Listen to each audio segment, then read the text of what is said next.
ছোট থেকেই আমার নানু ভাইয়ের সাথে সম্পর্কটা ছিল বন্ধুর মতো। ভীষণ সাহস আমার, তাই হয়তো উনি একটু বেশি ভালোবাসতেন। কোনো কিছু দেখেই ভয় পেতাম না। মেয়ে হয়েও তেলাপোকার শিং ধরে অন্য মেয়েদের ভয় দেখাতাম। রাত 2টা-3টার সময়ও বাইরে যেতে ভয় পেতাম না। আমার অনেকগুলো কাজিন, কিন্তু নানু ভাই সবার মধ্যে আমায় হয়তো একটু বেশি স্নেহ করতেন, যেটা আমি বুঝতে পারি তার চলে যাওয়ার পর। আমার নানু ভাই খুব স্মার্ট, ভীষণ সম্ভ্রান্ত পরিবারের ছেলে, নিজেও নামকরা ইঞ্জিনিয়ার এবং একজন খুব ভালো মানুষ ছিলেন। 5 ওয়াক্ত নামাজ পড়তেন। নানুবাড়ির শহরের এমন কোনো গরিব মানুষ নেই যে আমার নানু ভাইয়ের হাতে খাবার খায়নি। প্রতি ঈদের কথা তো বাদই দিলাম, নানু ভাইয়ের মৃত্যুর পর পুরো শহর ভেঙে মানুষ এসে আমাদের বাসায় কেঁদেছিল। তিনি আমাকে ভীষণ আদর করতেন। আমি ছোট থাকতে ইঞ্জিনিয়ারিং পড়তে চাইতাম, কারণ আমি ম্যাথ, ফিজিক্স, কেমিস্ট্রিতে বেশ ভালো ছিলাম। বরাবরই নানু ভাই চাইতেন আমি ডাক্তার হই। তখন বাকি ভাই বোনদের মধ্যে আমার রেজাল্টই ছিল সবচেয়ে ভালো, বড় আপুর পরে। নানু ভাই চাইতেন বড় আপুর মতো আমিও মেডিকেলে পড়ি। বড় আপু তখন খুলনা মেডিকেল কলেজের শেষ বর্ষের ছাত্রী, আমি পড়ি ক্লাস 8-এ। 2015 সাল। নানু ভাই আমাদের ছেড়ে চলে যান। যাওয়ার আগে আমায় বলে যান, আমি চোখ বন্ধ করে দেখি তুমি ঢাকার কোনো স্বনামধন্য সরকারি মেডিকেল কলেজের বারান্দায় হাঁটছ, সাদা অ্যাপ্রন গায়ে। ঢাকার বাইরে কোথাও যেন তোমায় আমি পড়তে না দেখি। আর এটাই যেন হয়। নানু ভাইয়ের মিষ্টি খুব পছন্দ ছিল, কিন্তু ডায়াবেটিসের রোগী বিধায় নানু তাকে মিষ্টি খেতে দিতেন না। শুধু আমার রেজাল্ট হলে নানু কিছু বলতেন না, তাই তিনি আমার প্রতি রেজাল্টের অপেক্ষায় থাকতেন। 8-এর জেএসসি পরীক্ষা সামনে ছিল। তিনি অধীর অপেক্ষায় ছিলেন আমি ট্যালেন্ট পুলে বৃত্তি পেয়ে তাকে মিষ্টি খাওয়াবো, কিন্তু সেই সৌভাগ্য তার হয়নি। নানু ভাই এটুকুই আমায় বলেছিলেন, তারপর তিনি চলে যান। তার মৃত্যুর সময় আমি আমার একটা ওড়না দিয়ে তার চোখের পানি মুছিয়ে দেই এবং কথা দেই আমি বৃত্তি পাবই। ওড়নাটা ওভাবেই আমার কাছে এখনো আছে। সময় মতো পরীক্ষা হয়, আমি ট্যালেন্ট পুলো পাই, সবাইকে মিষ্টি দেয়া হয়। রেজাল্টের কয়েকদিন পর রাতে ঘুমাতে যাব, স্বভাবতই আমি একটু দেরিতে ঘুমাই। সেদিনও প্রায় 2:30 বেজে গেছে। তো বিছানা তৈরি করে কেবলই একটু শুয়েছি, হঠাৎ দেখি আমার রুমের থেকে একটু দূরে একটা জমাট বাঁধা আলো। ভালো করে দেখতে গিয়ে আমি উঠে বসি এবং চোখ ডলে আবার দেখি আলোটা আস্তে আস্তে মানুষের আকৃতি ধারণ করছে। আমি বসে অনেকটা হাঁ করে তাকিয়ে দেখতে দেখতে আলোটা নানু ভাইয়ের আকৃতি দেয় এবং আমার মায়ের ঘরে মশারির সামনে চলে যায়। আমি চিৎকার করে উঠি, সাথে সাথে সব উঠাও। আমার মা, আমার বাবা সবাই উঠে আসলেও আমি কিছু বলি না কাউকে। পরের দিন আবারও একই সময় আমার ঘুম ভেঙে যায়, কিন্তু এবার দেখি মা নয়, আমার নিজের মশারির সামনে নানু ভাই দাঁড়িয়ে আছে এবং বলছে, আবার মিষ্টি। এবার গলা দিয়ে আর কোনো শব্দ বের হয় না আমার। কতক্ষণ এভাবে তাকিয়ে বসেছিলাম জানি না, কিন্তু নানু ভাই মিষ্টির কথা বলেই চলে যান। নানু ভাইয়ের গায়ে ছিল সাদা কাফন এবং সমস্ত শরীর দিয়ে ঠিকরে আলো বের হচ্ছিল। পরের দিনই নানু বাড়িতে গিয়ে নানু ভাইয়ের কবর জিয়ারত এবং মাদ্রাসাতে মিষ্টি বিলানো হয়। এরপর দীর্ঘ 2 বছর আমি একরকম আর কিছু দেখিনি। ঘটনা এখানে শেষ হলে পারত, কিন্তু না। এসএসসি পরীক্ষা যথারীতি হয়। আমি বোর্ডে স্টার মার্কস নিয়ে ট্যালেন্ট পুল পাই। এবারেও মিষ্টি দেয়া হয় এবং নানু ভাইয়ের কবরের পাশে মাদ্রাসাতেও দেয়া হয়। কিন্তু তার কিছুদিন পর আবার আমার প্রায় 2:30টার দিকে ঘুম ভেঙে যায় এবং একটা আলোর বল আমি দেখতে পাই। কাউকে কিছু বলতে পারতাম না, বিশ্বাস করবে না বলে। হঠাৎ করে একদিন দেখি নানু ভাই এসেছে ঠিক আগের মতো এবং বলছে, আমি তো রসগোল্লা পছন্দ করি। ব্যাস, পরের দিনই ব্যবস্থা করা হয়। ইন্টারমিডিয়েটে উঠে আমি পড়াশোনায় কিছুটা অমনোযোগী হয়ে গিয়েছিলাম। একদিন পড়াশোনা না করে বইয়ের মধ্যে গল্পের বই নিয়ে পড়ছিলাম। হঠাৎ আমার গালে কে যেন ঠাস করে একটা চড় দেয়, কিন্তু আমি কাউকেই খুঁজে পাই না। এভাবে যতবার পড়া বাদ দিয়ে গল্পের বই পড়তাম, প্রতিবারই চড় খেতে থাকি। আমি জানি না আমার সাথে সব কি হচ্ছিল। মনের ভুল ভেবে উড়িয়ে দিতে থাকি। ইন্টারমিডিয়েটেও যথারীতি আমি বৃত্তি পাই। এবার আর কোনো ভুল করিনি। হঠাৎ একদিন স্বপ্নে দেখি নানু ভাই বলছে, আমি না হয় চলে গেলাম, আমার মতো আর কারোর নানু ভাইকে তুমি হারিয়ে যেতে দিও না। তোমার কাছে তো আমি বেশি কিছু চাইনি।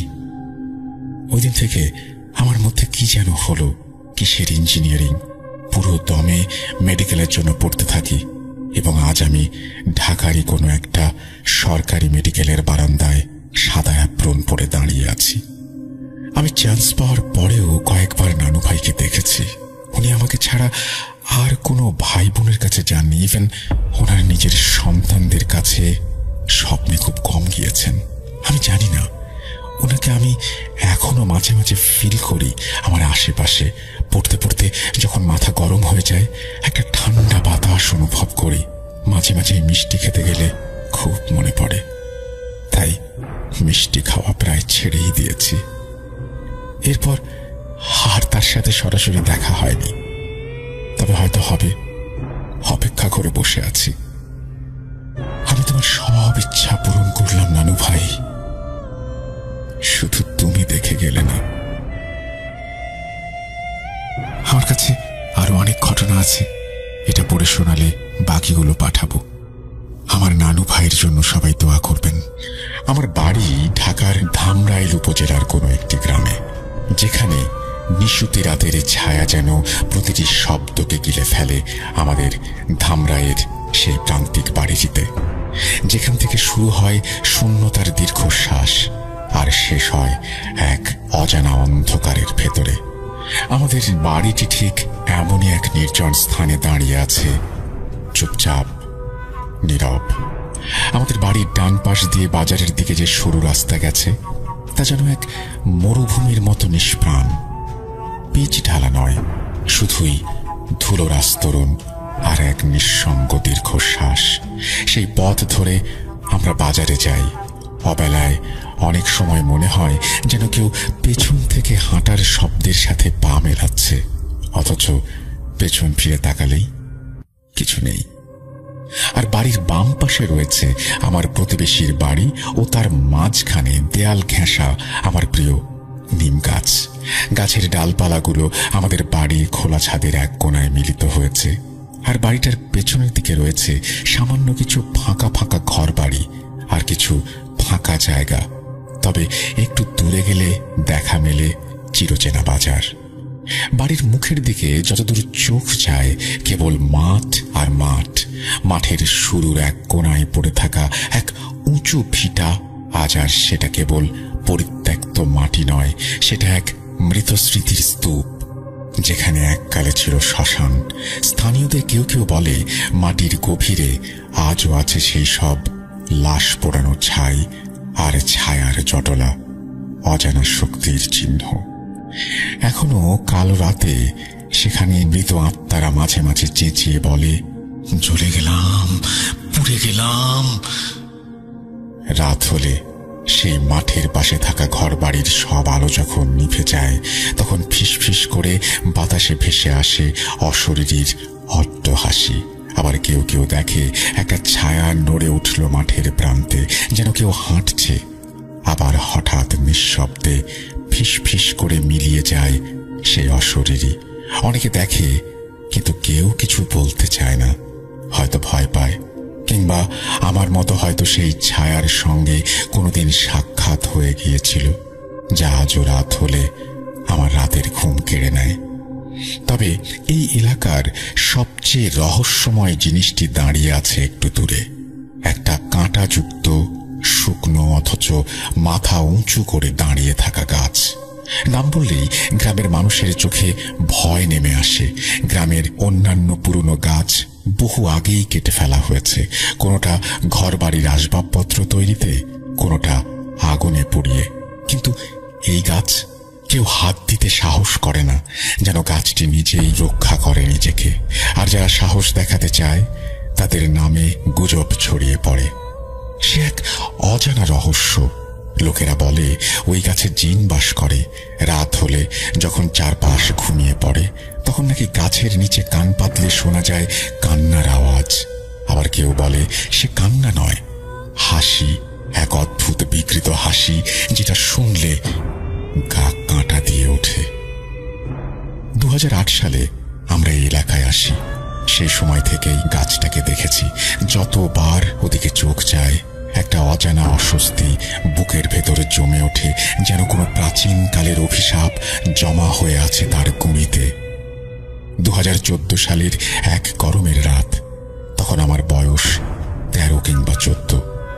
আমাদের পরিবারে তখন সদস্য মাত্র 3 জন, আমি, মা, ভাইয়া। একদিন সন্ধ্যায় পড়তে বসতেই মা ঘর থেকে ডাকলেন, গলায় এক ধরনের ক্লান্তির ছায়া নিয়ে। মায়া মা। জি মা। তোমার ভাইয়া অফিস থেকে আসলে আমি তাকে নিয়ে একটু ডাক্তারের কাছে যাব। শরীরটা ভালো লাগছে না আজ। তুমি একা থাকতে পারবে বাড়িতে? আমি মাথা নেটে বললাম, পারবো মা, তুমি চিন্তা করো না। কেননা আমার অনেক পড়া ছিল। আচ্ছা, আমি পাশের বাসার ভাবিকে বলে যাব তিনি যেন তোমার দিকে নজর রাখেন। আর তোমার কোনো অসুবিধা হলে ওনাকে ডেকো। ঠিক আছে মা। ভাইয়া বাসায় ফিরতেই মা তার সঙ্গে বেরিয়ে গেলেন। আর যাবার সময় আমাকে বলে গেলেন বাড়ির কেঁচি গেট বন্ধ করে যেন তালা মেরে দেই। আমি গেটে তালা মেরে পড়ার টেবিলে বসলাম, কিন্তু মন পড়ায় বসছে না। ঘরের নিস্তব্ধতা, দেয়ালের কাঁপা কাঁপা ছায়া, ঘড়ির টিকটিক শব্দ যেন বুকের মধ্যে ভয়ের বাজনা বাজিয়ে যাচ্ছে। অজানা অস্বস্তি গিলে খাচ্ছে আমাকে। সন্ধ্যা থেকে রাত গড়িয়ে 9টা পার হয়ে গেল। আমি বই ফেলে ছাদে উঠে গেলাম একটু হাওয়ার জন্য আর মাকে দেখার আশায়। জোছনা রাত, চারপাশ ধুয়ে গেছে অপার্থিব সোনালি আলোয়। আমার নিম গাছের পাতারা মৃদু মৃদু তুলছে আর ইশারায় আমাকে ডাকছে, এসো এসো এসো। আমি ওদিক থেকে মুখ ফিরিয়ে রাস্তার দিকে চাতক পাখির মতো চেয়ে রইলাম।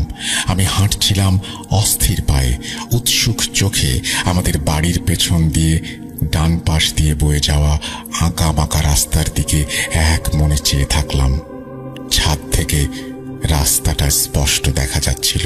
হঠাৎ দেখি দূর থেকে মা আর ভাইয়া আসছেন। তাদের চেনা চেহারা, চেনা জামা, চেনা হাঁটা, এমনকি কথোপকথনের টুকরো টুকরো শব্দও কানে এলো। মনে হচ্ছিল যেন ঠিক দুপুরের আলোর মতোই বাস্তব। তারা ফিরছে। আমি এক দৌড়ে নিচে নেমে এলাম।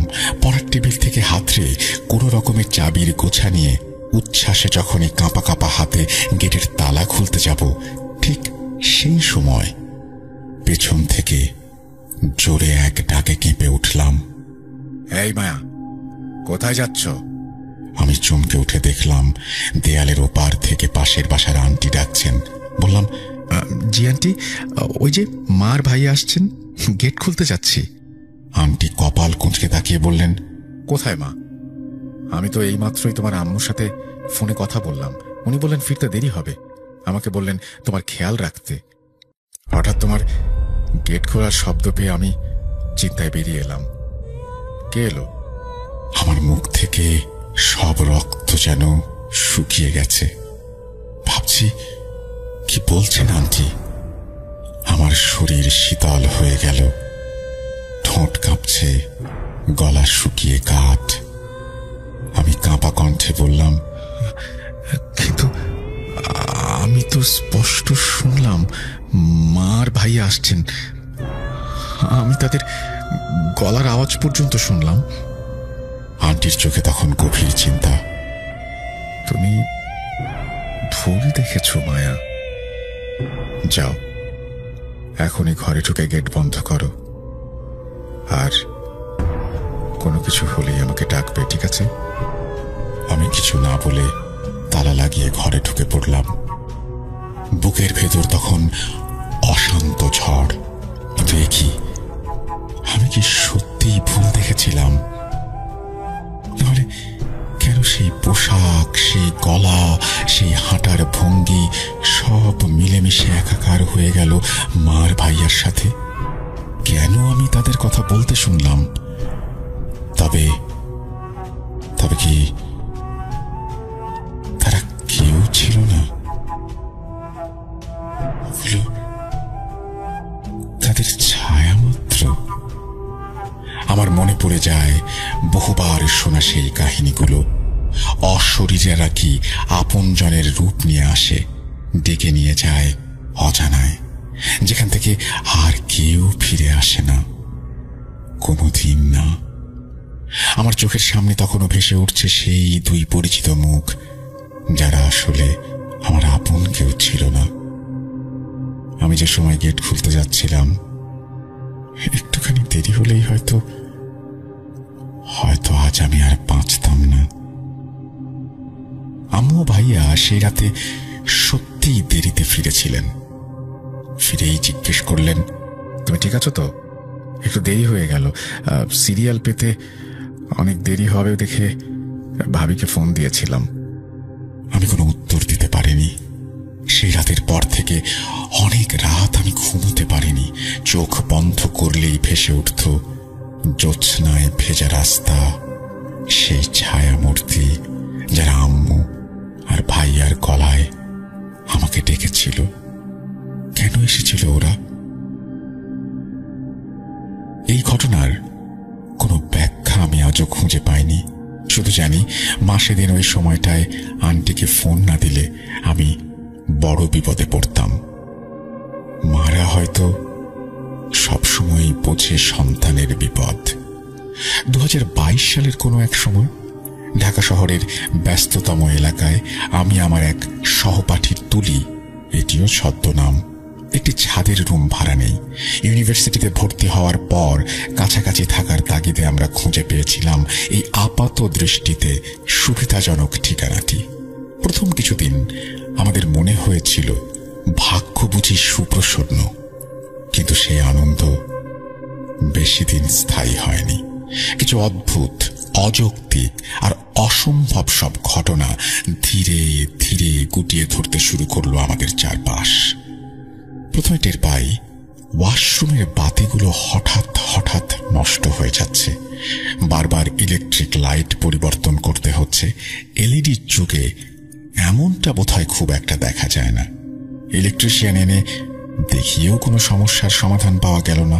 আর সবচেয়ে আশ্চর্যজনক বিষয় ছিল, প্রায়ই কল নিজে থেকে ছেড়ে যেত। আমরা নিশ্চিতভাবে বন্ধ করতাম, তবুও কিছুক্ষণ পর দেখতাম পানি পড়ছে নিরবিচ্ছিন্নভাবে। একদিন আমি ইউনিভার্সিটি যাওয়ার আগে শেষবারের মতো নিশ্চিত হলাম কল বন্ধ। রুম তালা মেরে বেরিয়ে গেলাম। সন্ধ্যায় ফিরেই দেখি ঘরের মেঝে পানিতে ভেসে যাচ্ছে।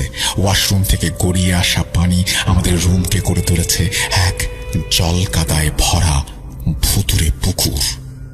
ততদিনে এসব অস্বাভাবিকতার সাথে আমরা অনেকটা অভ্যস্ত হয়ে গেছি। তবে এভাবে প্রতিদিন, প্রতি রাতে এক অজানা আতঙ্ক।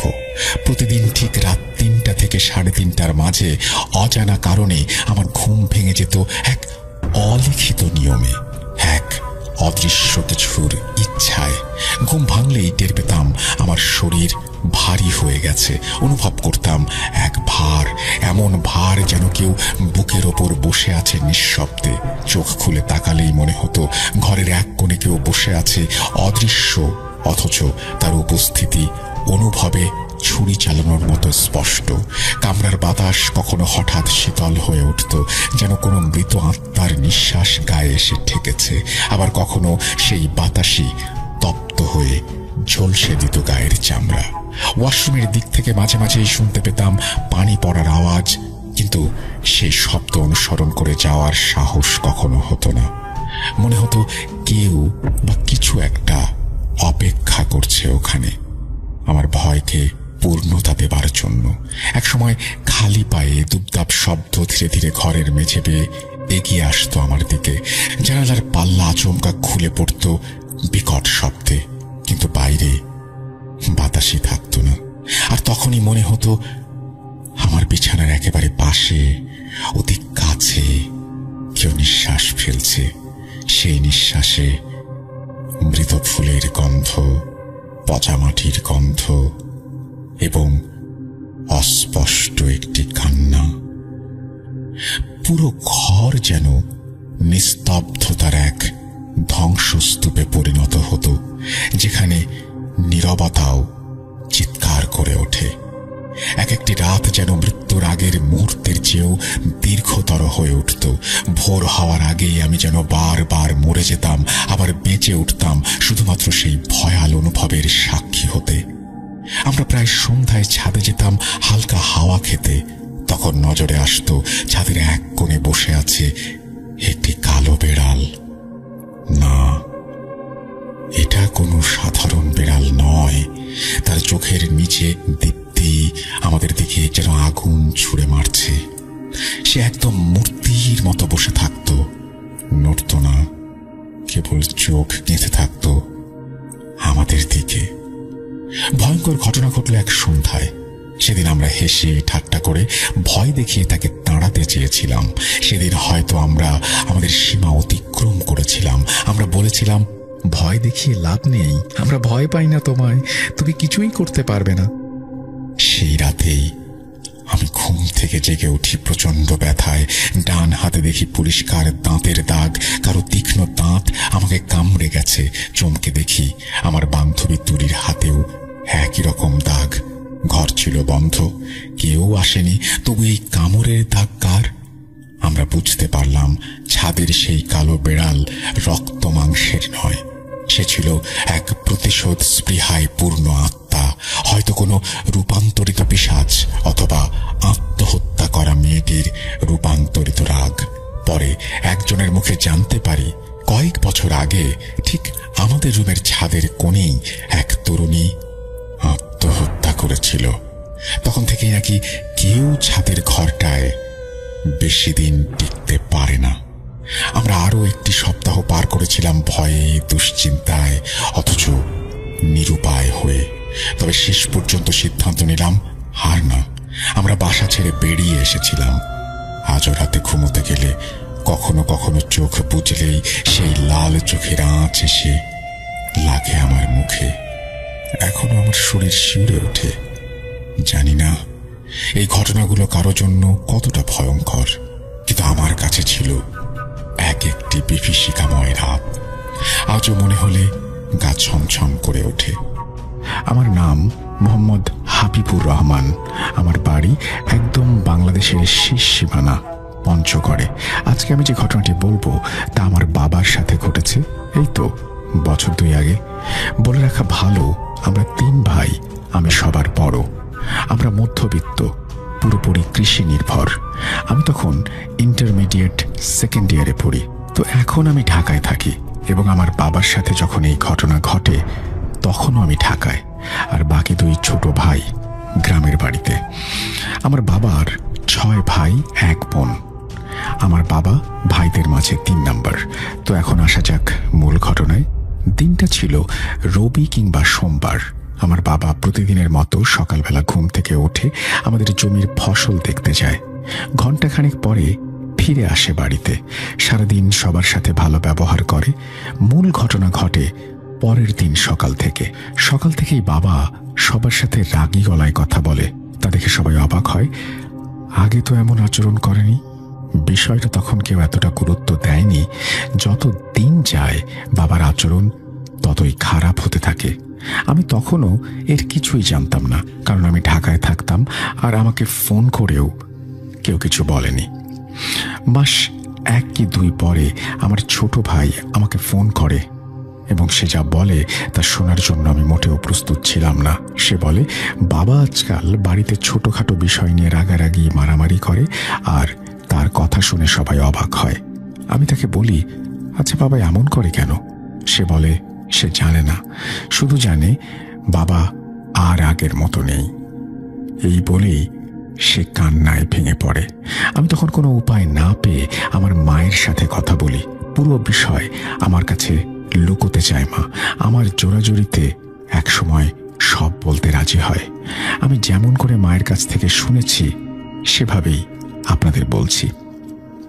তোর বাবা আজকাল কেমন যেন হয়ে গেছে, ঠিকমতো খায় না, ঘুমায় না, অল্পতেই রাগারাগি করে, আর আমি কিছু বললেই আমাকে মারতে তেড়ে আসে। সবার সাথে এমন করে। তোর বাবা আরো বলে সে নাকি এই বাড়িতে থাকবে না, কোথায় চলে যাবে আমাদের ছেড়ে। আমারও মনে মনে ভয় হয় কখন যেন কি হয়।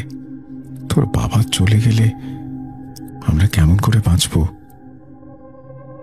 একটু পরে মা কান্না করতে শুরু করে। আমি তখন মাকে সান্ত্বনা দিয়ে জানাই আজে বাজে চিন্তা না করতে, আমি বাড়ি যাব কালকে। তারপরে যা হয় সেটার জন্য আমি মোটেও প্রস্তুত ছিলাম না। যেহেতু আমার বাড়ি ঢাকা থেকে 450 কিলোমিটারের মতো, তাই পরের দিন সন্ধ্যা 8টার ট্রেনে বাড়ির উদ্দেশ্যে রওনা দিই। কিন্তু আমার যেন কিছুই ভালো লাগছিল না, সবকিছুতে বিরক্ত হচ্ছি। যাই হোক, বাড়িতে যেতেই হবে যেমন করেই হোক। যেহেতু আমি একা, তাই আমি একটা টিকিট কাটি। হাল্লার কি অশেষ করুণা! আমি ট্রেনে উঠে আমার সিটে বসে আছি। কিছুক্ষণ পরে এক হুজুর আমার পাশের সিটে এসে বসে। দেখতে সেই সুন্দর, লম্বা চুল, দাড়ি, জুব্বাটাও লম্বা। সে আমায় দেখে বলে, তোমাদের সামনে বড় বিপদ অপেক্ষা করছে। সে আমাকে দেখে সব বলতে শুরু করে, ঠিক যেন সবকিছু মিলে যায়। আমি তো অবাক, এই লোক এত সব জানলো কিভাবে? সে বলে, কি ভাবছ আমি এসব কেমন করে জানি? সবই জানি আমি। সে আমাকে বলে, তুমি ধৈর্য ধারণ করো, কারণ এখানে তোমার বড় ভূমিকা আছে।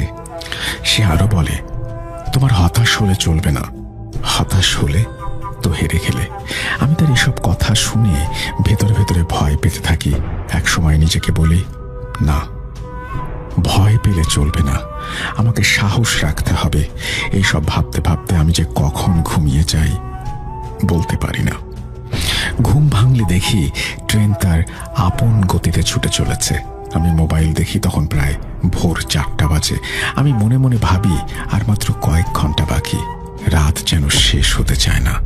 অনেক কষ্ট করে রাতটা পার করি। পরের দিন সকাল 9:30টায় বাড়িতে গিয়ে নামি। বাড়ির ভেতর ঢুকতেই আমার বুকটা কেঁপে ওঠে। আমি ভয় পাই। বাবা তখন বাড়িতেই ছিল।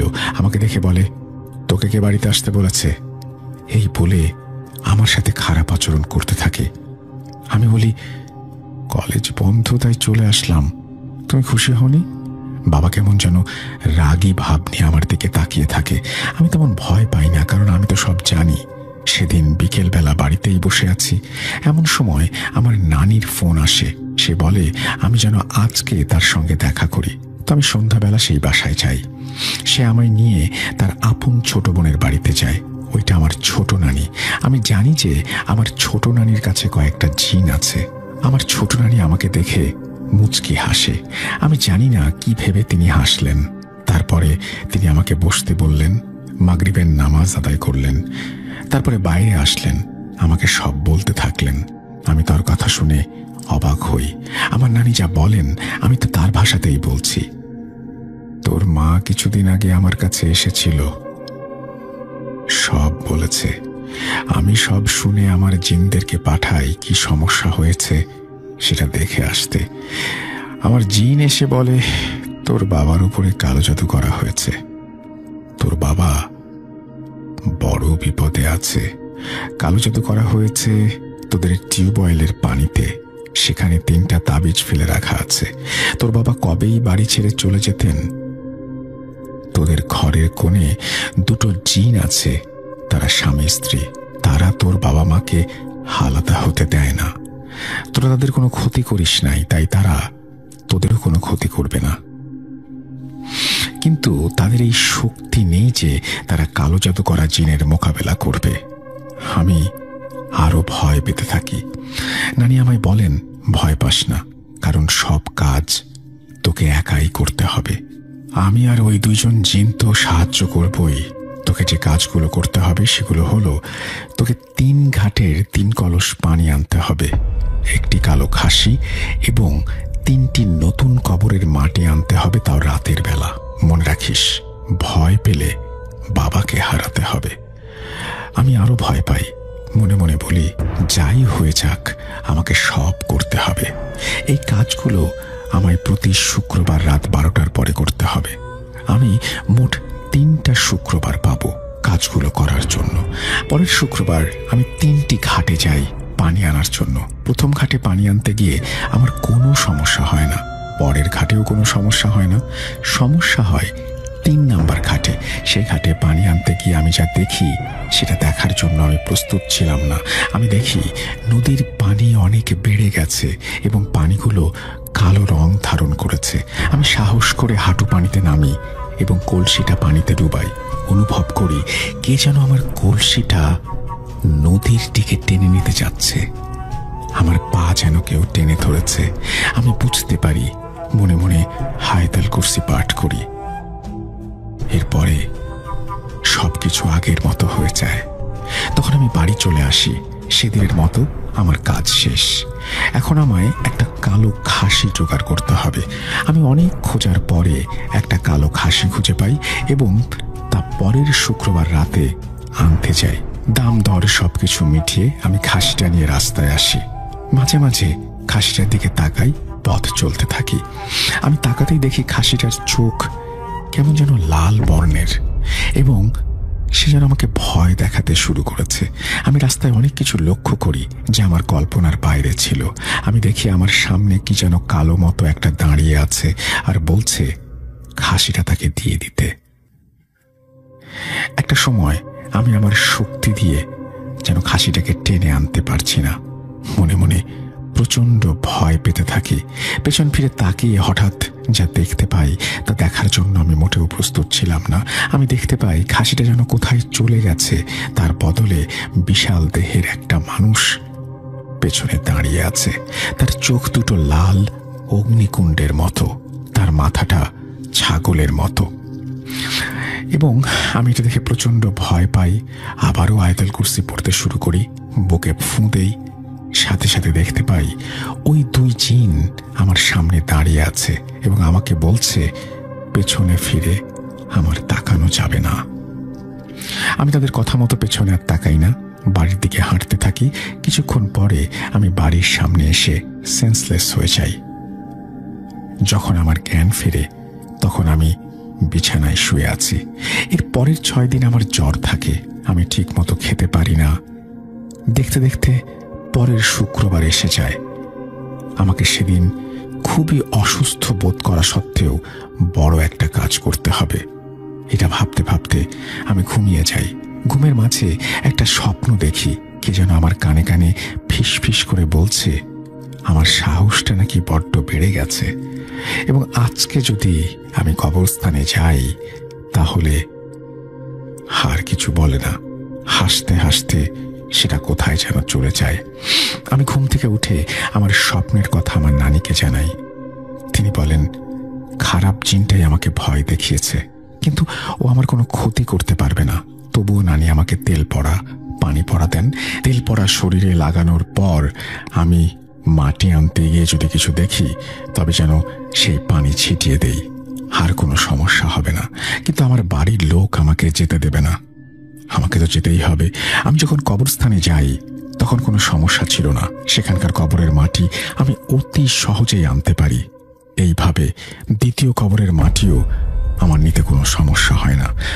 তৃতীয় কবরস্থানে গিয়ে সেখানে আমি দেখি কবরস্থানে প্রবেশ করতে যাব যখন, তখন আমার চারপাশে অনেক মানুষের চলাফেরা। তারা বলে মরতে না চাইলে আমাকে পালিয়ে যেতে। একবার ভাবি চলে যাব, কিন্তু হঠাৎ আমার মনে পড়ে যায় কবরের মাটি আমাকে নিয়ে আসতেই হবে। ভয়ে ভয়ে কবরের দিকে এগোতে থাকি। ওই মানুষগুলোর হাঁটা চলা, তাদের কথাবার্তা শুনতে পাই। তারা বারবার একই কথা বলতে থাকে। আর শরীরে নানির তেল পড়া থাকায় তারা আমার কাছে আসতে পারে না। আমি আস্তে আস্তে গিয়ে কবরের পাশে দাঁড়াই। তখন আমি আরো ভয় পেয়ে যাই। আমি দেখি কবরের উপরে কে যেন বসে আছে। খাসি আনতে যাওয়ার সময় যা দেখেছিলাম এখানেও তাই। হঠাৎ আমার মনে পড়ে যায় পানির কথা। আমি পানিটা ছিটিয়ে দেই এবং বোতল থেকে পানি বের করে কবরের উপরে ছেটাতেই দেখি অবয়বটা আর নেই। আমার শরীরটা তখনও ভালো লাগছিল না। আমার নানি তার পরের দিন মানে শনিবার তার কাজ করেন। আমরা সবাই তখন ছিলাম। এই ঘটনাটা আমাদের পুরো গ্রামে জানাজানি হয়ে গিয়েছিল। তাই সেদিন সন্ধ্যাবেলা গ্রামের সব মানুষ আমাদের বাড়িতে এসে ভিড় করে। নানি যখন কাজ শুরু করেন তিনি বাড়ির উঠোনে একটা বৃত্ত আঁকেন। তিনি তার 3 দিকে 3 কবর থেকে আনা মাটি রাখেন, নদী থেকে আনা পানি রাখেন এবং খাসিটা বাইরে রাখেন। তারপরে তিনি আব্বুকে বৃত্তের মাঝখানে বসান। তিনি আব্বুর সামনে কি যেন সব রাখলেন, আমি সেগুলোর নাম জানি না। আব্বুর চোখগুলো কালো কাপড় দিয়ে বেঁধে দিলেন। তারপরে তিনি সবাইকে 3 দিকে বসতে বললেন। একে অপরের হাত ধরে রাখেন যেন, সে অনুরোধ করলেন। সবাই বসে পড়েন এবং সেই অনুযায়ী কাজ করেন। নানি সবাইকে পানি পড়া খেতে দেন এবং শরীরে ছিটিয়ে দিতে বলেন। সবাই সেটা করে। এবার তিনি কাজ শুরু করেন। তিনি মুখ দিয়ে কি সব যেন পড়তে থাকেন এবং আব্বুর কপালে হাত রাখেন। এভাবে অনেকক্ষণ কেটে যায়। এমন সময় বাড়ির চারিদিকে ঝড় ওঠে, কিন্তু আমাদের কারো গায়ে কোনো প্রকার বাতাস লাগে না। এমন সময় আব্বু বলতে থাকে, যাই করিস কোনো লাভ হবে না, আমি কোথাও যাব না। নানি তখন আরো বেশি করে কি যেন সব পাঠ করতে থাকে। এভাবে অনেকক্ষণ চলতে থাকে। নানি তখন 3 নদী থেকে আনা পানি শরীরে ছিটিয়ে দেয়। তখন ওই শয়তানটা হঠাৎ করেই কান্না শুরু করে এবং ছেড়ে দেবার অনুরোধ করে। নানি তখন তাকে বলে, তোকে এখানে আসতে কে বলেছে, কি কি করতে বলেছে? তখন সেই শয়তানটা যা বলে তা ছিল এরকম যে তার অর্থাৎ আমার বাবার আপন ভাই এই কালো জাদু করেছে। টিউবওয়েলের পানিতে একটা তাবিজ রাখতে বলেছে এবং যে ব্যক্তি সকালবেলার পানি স্পর্শ করবে আমি তার শরীরে প্রবেশ করব। তারা এই পরিবার ধ্বংস করতে আমাকে পাঠিয়েছে। একে একে সবাই মারা যেত।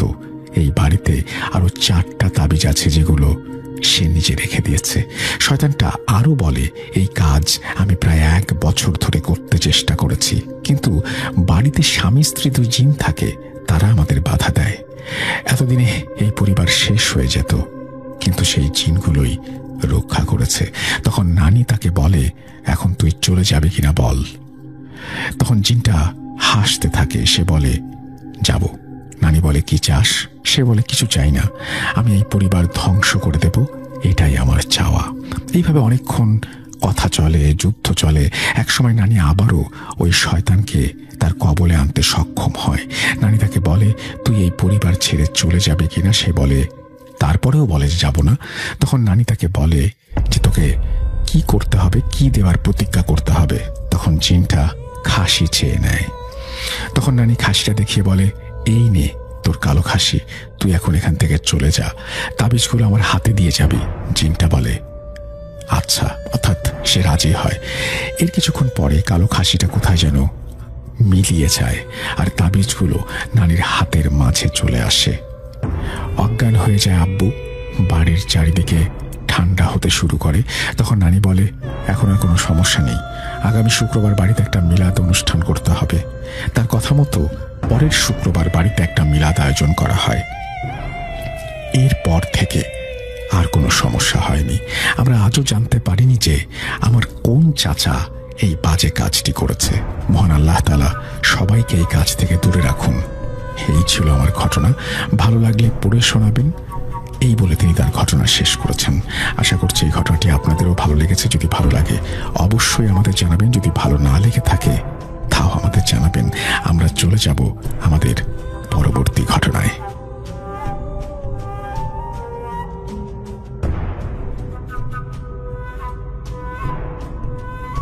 $1.5 million is true. Happy screams just for you. I'll take all like share you. Happy scream just for আমি ঘটনাটি শুনেছি আমার এক বড় ভাইয়ের মুখে। তার নাম আমি বলছি না, এবং যার সাথে ঘটেছে তাদের নামও বলছি না। আমি যে কয়টা নাম বলবো সব ছদ্মনাম। ঘটনায় আসা যাক। ঘটনাটি ঘটে 1990 সালে ঢাকার বিখ্যাত একটি হাসপাতালের মর্গে। সেই হাসপাতালটির নাম আমি বলছি না। পলাশ ভাইয়ের দাদা ছিল সেই হাসপাতালের ডোম, তার স্ত্রী ছিল তার সহযোগী। পলাশ ভাইয়ের দাদা হঠাৎ হৃদরোগে মারা যান। পলাশ ভাইয়ের দাদা মারা যাবার পর তার জায়গায় তার স্ত্রী সেই হাসপাতালের প্রধান ডোম হিসেবে কাজ শুরু করেন। পলাশ ভাইয়ের দাদির ভালোই কাজ চলছিল। হঠাৎ একদিন তার কাছে আসে একসাথে 3টি লাশ। এই 3টি লাশের মধ্যে একটি ছিল আত্মহত্যা করা লাশ। এদিকে পলাশ ভাইয়ের দাদির কাজ করার সময় শেষ। আসার কথা তারিকুল ইসলামের। তিনি হলেন ওই হাসপাতালের দ্বিতীয় ডোম। তার কাজ হলো রাতে। পলাশ ভাইয়ের দাদি বলছেন যে এই 3টা লাশের রিপোর্ট খুবই গুরুত্বপূর্ণ। দ্বিতীয় ডোম তারিকুল ভাই বললেন যে আজকে তার শরীরটা ভালো লাগছে না এবং সে একটি লাশ কেটে দিচ্ছে, বাকি দুটো যেন দাদি কেটে দেয়। কি আর করা, পলাশ ভাইয়ের দাদি ভেতরে একটা ছোট রুম আছে, সেখানে যান কাপড় চোপড় চেঞ্জ করতে। কাপড় চেঞ্জ করতে করতেই তিনি হঠাৎ একটা শব্দ শোনেন। পাগল কুকুর যখন খুব রেগে যায় তার গলা দিয়ে যেরকম একটা শব্দ বের হয়, পাশের রুম থেকে সেই রকম একটা শব্দ আসছে। যে রুমে লাশ কাটা হয়, দরজার একটি ছোট ফাঁকা ছিল। ওই ফাঁকা দিয়ে পলাশ ভাইয়ের দাদি যা দেখেন তা দেখার জন্য তিনি মোটেও প্রস্তুত ছিলেন না। তিনি দেখেন সেই তারিকুল ভাই যে হাসপাতালের দ্বিতীয় ডোম, যে লাশটা আত্মহত্যা করেছে, সেই লাশটির কাছে দাঁড়িয়ে আছে। শুধু দাঁড়িয়েই নেই, সে সেই লাশটিকে খাচ্ছে। এই দৃশ্য তিনি সহ্য করতে পারেন না, সেখানে অজ্ঞান হয়ে পড়ে যান। পরের দিন সকালে যিনি রিপোর্ট নিতে আসেন তিনি দেখেন যে ছোট ঘরটায় পলাশ ভাইয়ের দাদি অজ্ঞান অবস্থায় পড়ে আছেন। তাকে জাগানোর পর পলাশ ভাইয়ের দাদি ঘটনাটি তাকে বলেন এবং সব শুনে তারিকুল ভাই গতকাল রাতে এসেছিলেন কিনা তা জানতে চান। মর্গের দারোয়ানটি বলে কালকে রাতে কেউ মর্গে প্রবেশ করেনি। দারোয়ানের কথা শুনে পলাশ ভাইয়ের দাদি মারাত্মক ভয় পান। তারপর থেকে তিনি মর্গের কাজ ছেড়ে দেন। এই ছিল ছোট্ট একটি ঘটনা। যদি ভালো লাগে অবশ্যই জানাবেন। আমাদেরকে পাঠিয়েছেন এটা গাজী অনিক। আপনারা শুনেছেন, তিনি পাঠিয়েছেন এই ঘটনাটি ঢাকা থেকে। আমরা চলে যাব আমাদের পরবর্তী ঘটনায়।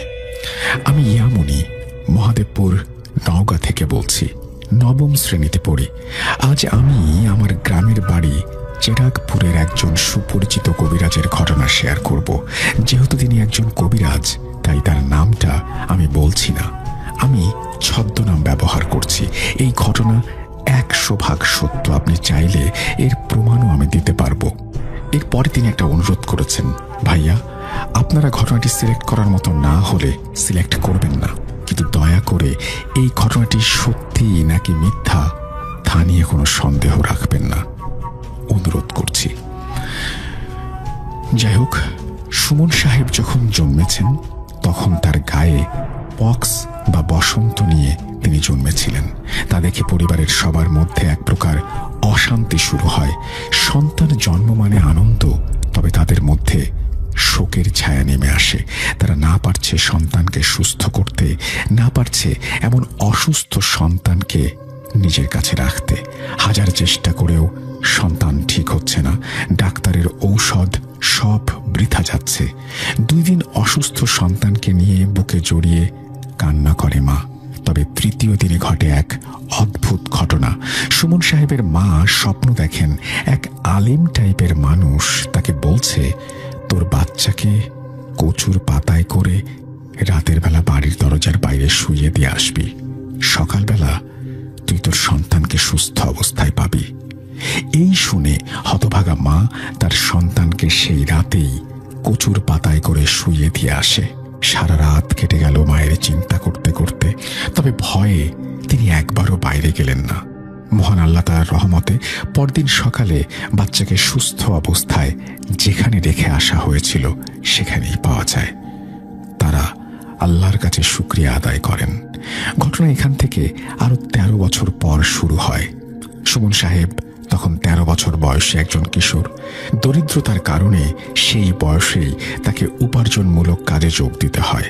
আমাদের গ্রামে বেশ বড় এক পুকুর, সেখানে প্রচুর মাছ, আর সেই মাছ পাহারা দেবার কথা তাকে বলা হয়। এতে তিনি রাজি হন। পুকুরের ধারে মাচা দিয়ে ছোট্ট একটা ঘর করে দেয়া হয়েছিল তাকে। সেই পুকুরটি বর্তমানে আমাদের নিজস্ব পুকুর। সময় করে একদিন গ্রামের বাড়ি গিয়ে সেই ভয়ঙ্কর পাশাপাশি সুন্দর পুকুরটির ছবি আপনাদের পাঠাবো। ঘটনায় ফেরা যাক। প্রথম দিন দ্বিতীয় দিন ভয়ে ভয়ে থেকে সুমন ভাইয়ের তারপর অভ্যাস হয়ে যায়। দীর্ঘ 1 মাস থাকার পর একদিন তিনি মাচায় শুয়ে থাকা অবস্থায় খেয়াল করলেন তার পাশে ধীর গতিতে জ্বলন্ত হ্যারিকেন ছাড়াও আরো একটা কিছু চকচক করছে। এত রাতে তো কারো আসার কথা নয়।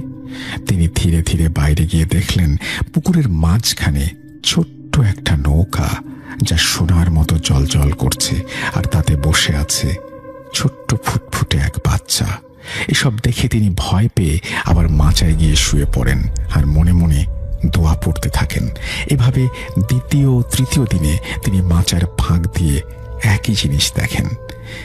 কিছুদিন পর এই জিনিস দেখতে দেখতে তার ভয় কেটে যায়, আর তিনি সিদ্ধান্ত নেন ওই বাচ্চার সাথে তিনি কথা বলবেন, যেহেতু বাচ্চাটি তার কোনো ক্ষতি করেনি। পরের দিন রাত, ঘন অন্ধকার। মাচার ফাঁকে চোখ দিয়ে তিনি বসে আছেন, অপেক্ষা করছেন কখন বাচ্চাটি আসে। কিছুক্ষণ পরই সুমন সাহেবের চোখ ঘুমে ঢলে পড়ল। হঠাৎ দপ করে জ্বলে উঠল একটা সোনালি আলো, আর সুমন সাহেবের চোখ বড় বড় হয়ে গেল। রাতের সব ঘুম কেটে গেল। তিনি ধীরে ধীরে এগোতে থাকলেন। কাছে যেতেই 5-6 বছরের বাচ্চাটি হাসতে হাসতে তাকে কাছে ডাকল। সুমন সাহেব তার সামনে যেতেই বাচ্চাটি বলল, তোমার জন্ম হয়েছিল এক দুরারোগ্য অসুখকে সাথে নিয়ে। তোমার এমন অবস্থা দেখে আমার খুব খারাপ লাগে। তাই তোমার মায়ের স্বপ্নে এসে আমি তাকে বলি যাতে তোমাকে কচুর পাতায় করে শুইয়ে বাড়ির বাইরে রাখা হয়। তোমার মা আমার কথা মতো তোমাকে বাইরে রেখে আসে। আমি তারপর আল্লাহর নাম নিয়ে তোমার চিকিৎসা শুরু করি এবং তাতে সফল হই। আমি প্রায়ই তোমাকে দেখতে যেতাম। এই কথাগুলো শুনে সুমন অবাক হয়ে যান। একটু থেমে বাচ্চাটি আবার বলতে শুরু করে, দেখছো এই নৌকা? এটা আমার খুব প্রিয়। এটা দিয়ে আমি খেলি। তুমি কখনো কাউকে বলবে না। তারপর তাদের বন্ধুত্ব কতদিন থাকে জানা নেই। ঘটনার শেষে বর্তমানে ফিরে আসলে কেউ সঠিক বলতে পারে না তাদের সম্পর্কের কথা, আর এই ঘটনার সঠিক সমাপ্তিও কেউ বলতে পারে না। তবে সুমন ভাইয়ের সাথে একটা জিন থাকে, তাকে তিনি আব্বা বলে ডাকেন। তবে এই জিন সেই জিন কিনা এটা জানা নেই। আমি কথা দিচ্ছি, এবার গ্রামের বাড়ি গেলে আমি সরাসরি সেই কবিরাজ দাদুর কাছ থেকে আরো ঘটনা নিয়ে আসব। তার বর্তমান বয়স 57 বছরের বেশি। আসসালামু আলাইকুম, ভালো থাকবেন, এই বলে তিনি তার ঘটনা শেষ করেছেন। থ্যাংক ইউ ভেরি মাচ আপনার ঘটনার জন্য। আশা করছি এই ঘটনাটি আপনাদের ভালো লেগেছে। প্রত্যন্ত এলাকার একটা গ্রাম চামটা, যা আমাদের নাটোর জেলাতেই অবস্থিত। গ্রামের পাশ দিয়ে বয়ে চলা চলন বিল, যা বাংলাদেশের দীর্ঘায়িত একটি বিল। বর্ষার পানিতে সমস্ত বিল যেন পানিতে টইটুম্বুর হয়ে যায়, ঢেউ দোল খেয়ে খেয়ে যায় এপাশ থেকে ওপাশ। বড়ই মনোরম দৃশ্য। বিলের মাঝখান দিয়ে একটি রাস্তা, আর রাস্তার মাঝে একটি ব্রিজ, যা দিয়ে মানুষ সকাল থেকে সন্ধ্যা পর্যন্ত চলাচল করে। বর্ষার সময় সমস্ত বিল তলিয়ে গেলেও ব্রিজটি ভাসমান অবস্থায় থাকে, যা দেখতে আসে অনেক পর্যটক। একদিন দুপুরবেলা, সেই দিন ছিল শুক্রবার, কয়েকজন বন্ধু মিলে সেই ব্রিজে আসে গোসল করতে। ব্রিজের ওপর থেকে লাফ দিয়ে পানির নিচে যাওয়ার মজাই আলাদা। তারা সেখানে গোসল করছিল। হঠাৎ তাদের মাঝখান থেকে একজন নিখোঁজ হয়ে যায়। বন্ধুদের সবার মন খারাপ হয়ে যায়, কোথাও খুঁজে পাওয়া যাচ্ছে না। একজন ভেবেই নেয় যে পানির তলে তলিয়ে গেছে। অনেকক্ষণ পর ব্রিজের নিচ থেকে সেই বন্ধুর দেহ ভেসে ওঠে। সবাই হতভম্ব হয়ে যায়। দেরি না করে সাথে সাথেই নৌকা নিয়ে এগিয়ে যায়। ততক্ষণে সে মারা গেছে। নৌকায় তুলে তাকে আর বাঁচানো যায় না। পরিচয়ে জানা যায় তার বাসা নাটোর জেলার গুরুদাসপুর থানার ধারাবর্ষিয়া গ্রামে। তাকে বাসায় নিয়ে যাওয়া হয়। কি ভাবছেন ঘটনা এখানেই শেষ? আরে না, ঘটনা তো সবেমাত্র শুরু। এই ঘটনা শোনার পর আমার বোন জামাই অর্থাৎ নয়ন ভাই, আমার বোন জামাইয়ের নাম নয়ন, আগেই বলে রাখি তিনি একটি ইউটিউব চ্যানেলে কাজ করতেন, বিভিন্ন ভৌতিক জায়গায় গিয়ে ভিডিও বানাতেন। তো নয়ন ভাই অনেক উদাসীন হয়ে ব্রিজে যে ঘটনা ঘটে তা রিসার্চ করতে চান, কিন্তু পানি শুকানো পর্যন্ত অপেক্ষা করতে হবে। পানি শুকাতে প্রায় 3 মাস লেগে যায়। শুকিয়ে গেলে বিলের চারপাশে নতুন ফসলের ক্ষেত, সবুজের সমারোহ জেগে ওঠে। মাঝখানে রাস্তা আর 2 পাশে সবুজ মাঠ। এক পলকেই নয়ন জুড়িয়ে যায়। তো একদিন নয়ন ভাই ও তাদের টিম সহ তারা সবাই ব্রিজে যাওয়ার জন্য রওনা হয়। তখন রাত 9টা। ভিডিওগুলো সাধারণত রাতেই করা হতো, যেহেতু ভৌতিক ভিডিও। রাত 9টার মধ্যে তারা ব্রিজে পৌঁছায়। একদম ব্রিজের নিচে গিয়ে লাইট জ্বালিয়ে আসন বসানোর জন্য একটা জায়গা বানানো হয়। চারিদিকে অন্ধকার, জনমানব শূন্য, কোথাও কেউ নেই তাদের টিম ছাড়া। সবকিছু ঠিকঠাক করে নয়ন কবিরাজের ড্রেস পরে, গোল দাগ দিয়ে গোলের মাঝে নয়ন বসে এবং 3 কোণায় 3টি মোমবাতি ও আগরবাতি জ্বালিয়ে দেয়। সামনে 3টি ছোট ছোট বাটিতে ধূপ রাখা হয়, আগুন জ্বালিয়ে দেওয়া হয়। এবার ক্যামেরা চালু করে ভিডিও করতে থাকে তারা। হঠাৎ একটি শীতল বাতাসে মোমবাতির আগুন নিভে যায় এবং হাতে থাকা লাইট আর ক্যামেরা অফ হয়ে যায়। এ কি, বাতাসে না হয় আগুন নিভে যাবে, কিন্তু লাইট কিভাবে নিভে যাবে? অন্ধকারে কিছুই দেখা যায় না। অনেক চেষ্টার পরে লাইট জ্বলে ওঠে। লাইট জ্বলে উঠতেই যেই দৃশ্যটি তারা দেখতে পায়, ক্যামেরাম্যান তা দেখার জন্য মোটেও প্রস্তুত ছিল না। সে দেখতে পায় নয়নের মুখে আগুন জ্বলছে।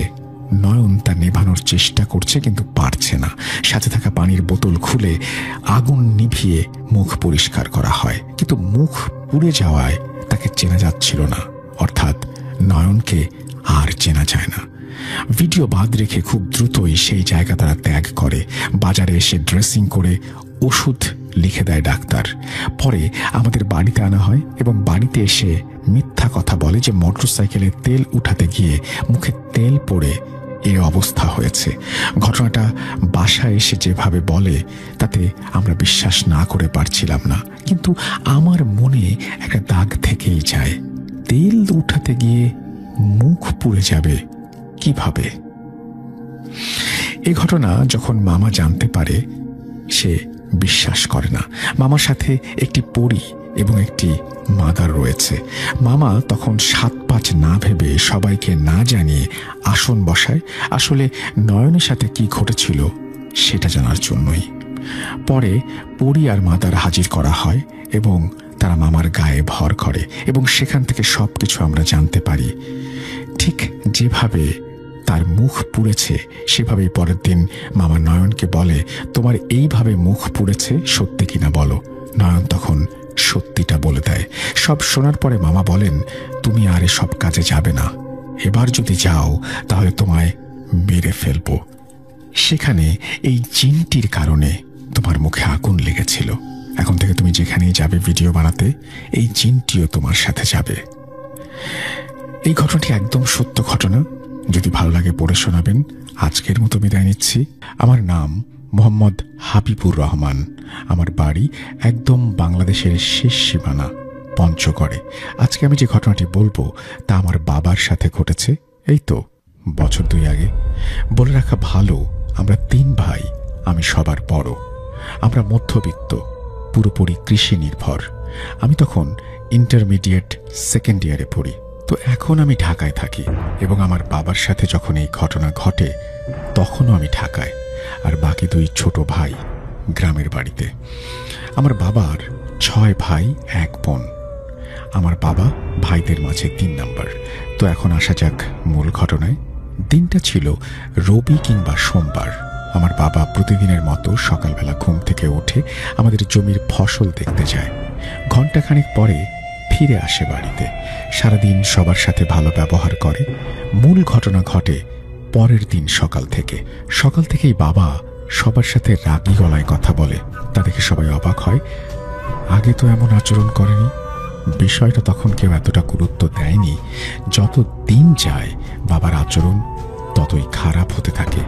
আমি তখনও এর কিছুই জানতাম না, কারণ আমি ঢাকায় থাকতাম আর আমাকে ফোন করেও কেউ কিছু বলেনি। মাস 1 কি 2 পরে আমার ছোট ভাই আমাকে ফোন করে এবং সে যা বলে তা শোনার জন্য আমি মোটেও প্রস্তুত ছিলাম না। সে বলে বাবা আজকাল বাড়িতে ছোটখাটো বিষয় নিয়ে রাগারাগি মারামারি করে, আর তার কথা শুনে সবাই অবাক হয়। আমি তাকে বলি, আচ্ছা বাবা এমন করে কেন? সে বলে সে জানে না, শুধু জানে বাবা আর আগের মতো নেই। এই বলেই সে কান্নায় ভেঙে পড়ে। আমি তখন কোনো উপায় না পেয়ে আমার মায়ের সাথে কথা বলি। পুরো বিষয় আমার কাছে লুকোতে চায় মা। আমার জোরাজুরিতে একসময় সব বলতে রাজি হয়। আমি যেমন করে মায়ের কাছ থেকে শুনেছি সেভাবেই আপনাদের বলছি। তোর বাবা আজকাল কেমন যেন হয়ে গেছে।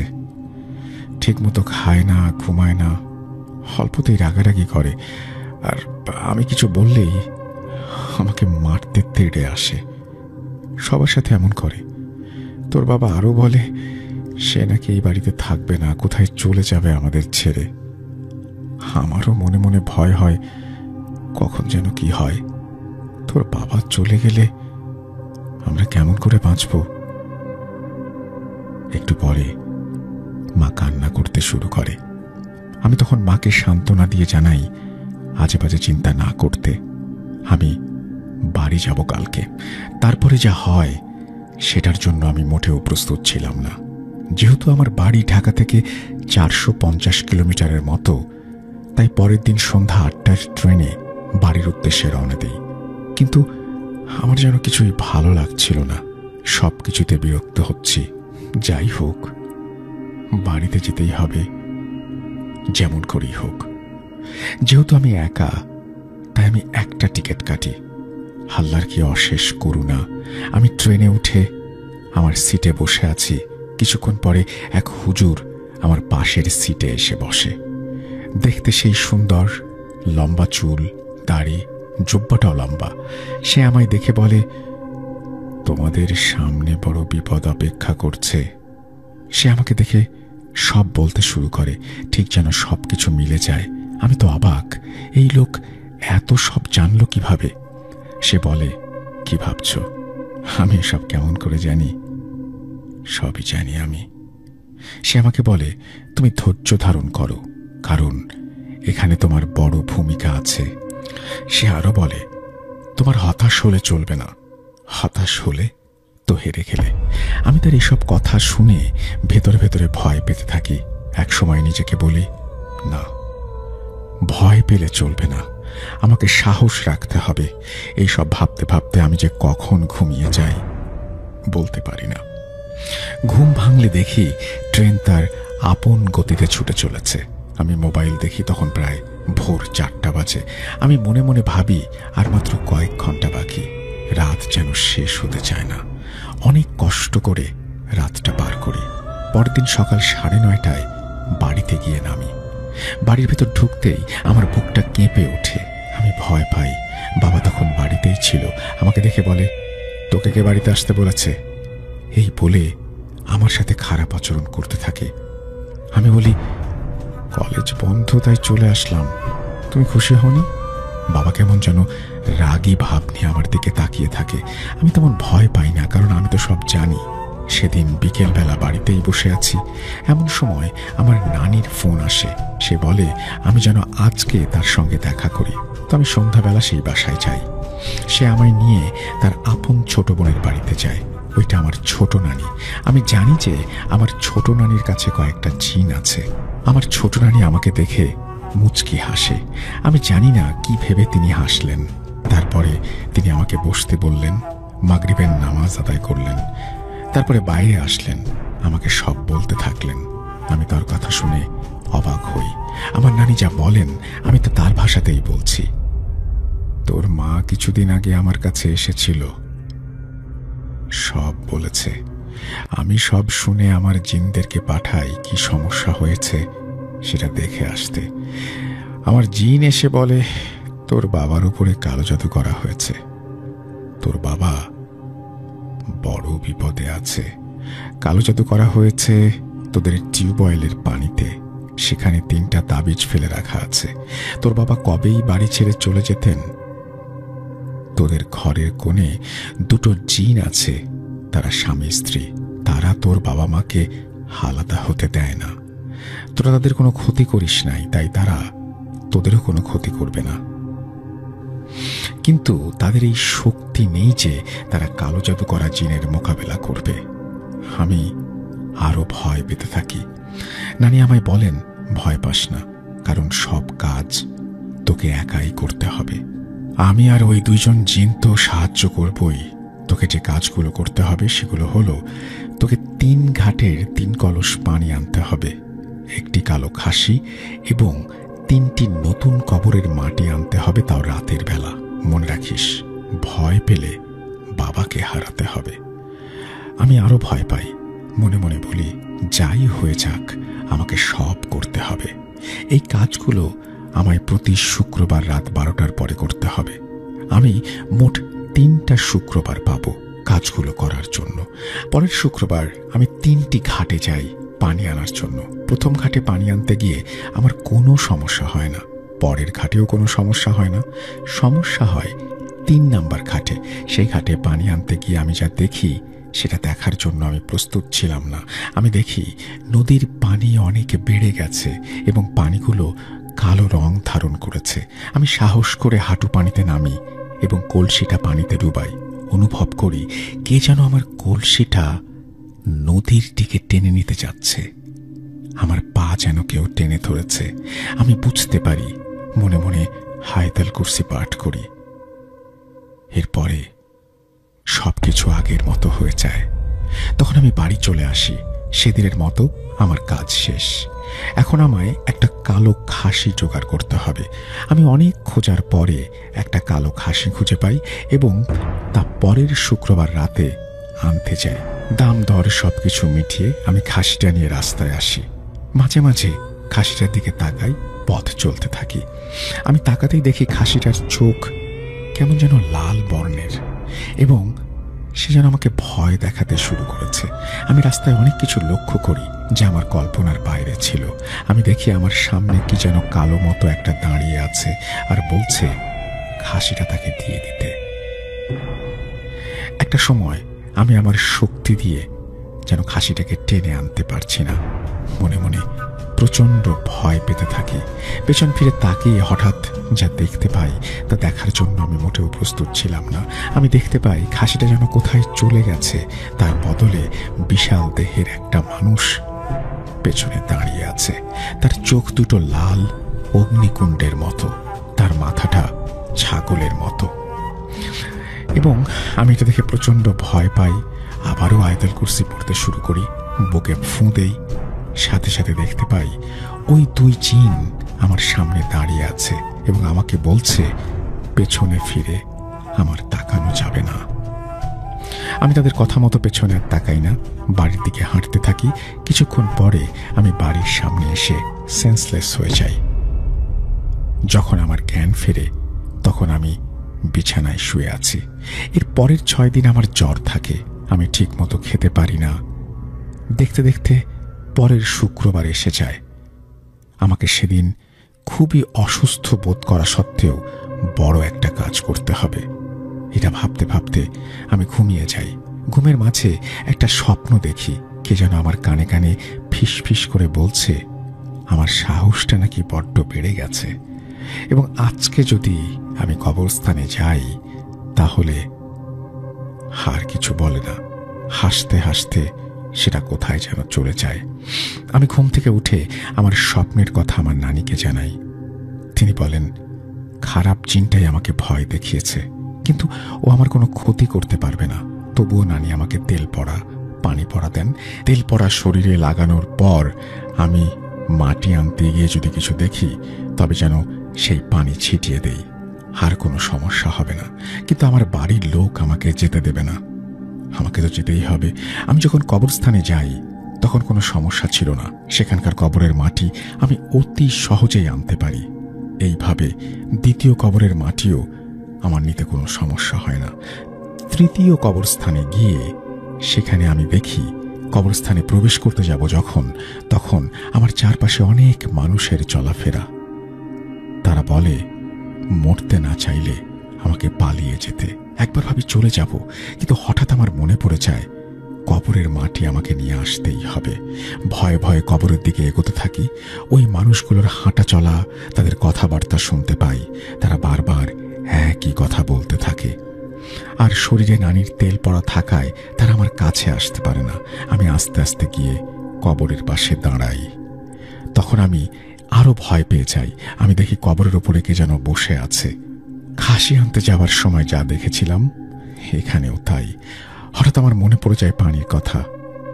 আমি পানিটা ছিটিয়ে দেই এবং বোতল থেকে পানি বের করে কবরের উপরে ছেটাতেই দেখি অবয়বটা আর নেই। আমার শরীরটা তখনও ভালো লাগছিল না। আমার নানি তার পরের দিন মানে শনিবার তার কাজ করেন। আমরা সবাই তখন ছিলাম। এই ঘটনাটা আমাদের পুরো গ্রামে জানাজানি হয়ে গিয়েছিল। তাই সেদিন সন্ধ্যাবেলা গ্রামের সব মানুষ আমাদের বাড়িতে এসে ভিড় করে। নানি যখন কাজ শুরু করেন তিনি বাড়ির উঠোনে একটা বৃত্ত আঁকেন। তিনি তার 3 দিকে 3 কবর থেকে আনা মাটি রাখেন, নদী থেকে আনা পানি রাখেন এবং খাসিটা বাইরে রাখেন। তারপরে তিনি আব্বুকে বৃত্তের মাঝখানে বসান। তিনি আব্বুর সামনে কি যেন সব রাখলেন, আমি সেগুলোর নাম জানি না। আব্বুর চোখগুলো কালো কাপড় দিয়ে বেঁধে দিলেন। তারপরে তিনি সবাইকে 3 দিকে বসতে বললেন। একে অপরের হাত ধরে রাখেন যেন, সে অনুরোধ করলেন। সবাই বসে পড়েন এবং সেই অনুযায়ী কাজ করেন। নানি সবাইকে পানি পড়া খেতে দেন এবং শরীরে ছিটিয়ে দিতে বলেন। সবাই সেটা করে। এবার তিনি কাজ শুরু করেন। তিনি মুখ দিয়ে কি সব যেন পড়তে থাকেন এবং আব্বুর কপালে হাত রাখেন। এভাবে অনেকক্ষণ কেটে যায়। এমন সময় বাড়ির চারিদিকে ঝড় ওঠে, কিন্তু আমাদের কারো গায়ে কোনো প্রকার বাতাস লাগে না।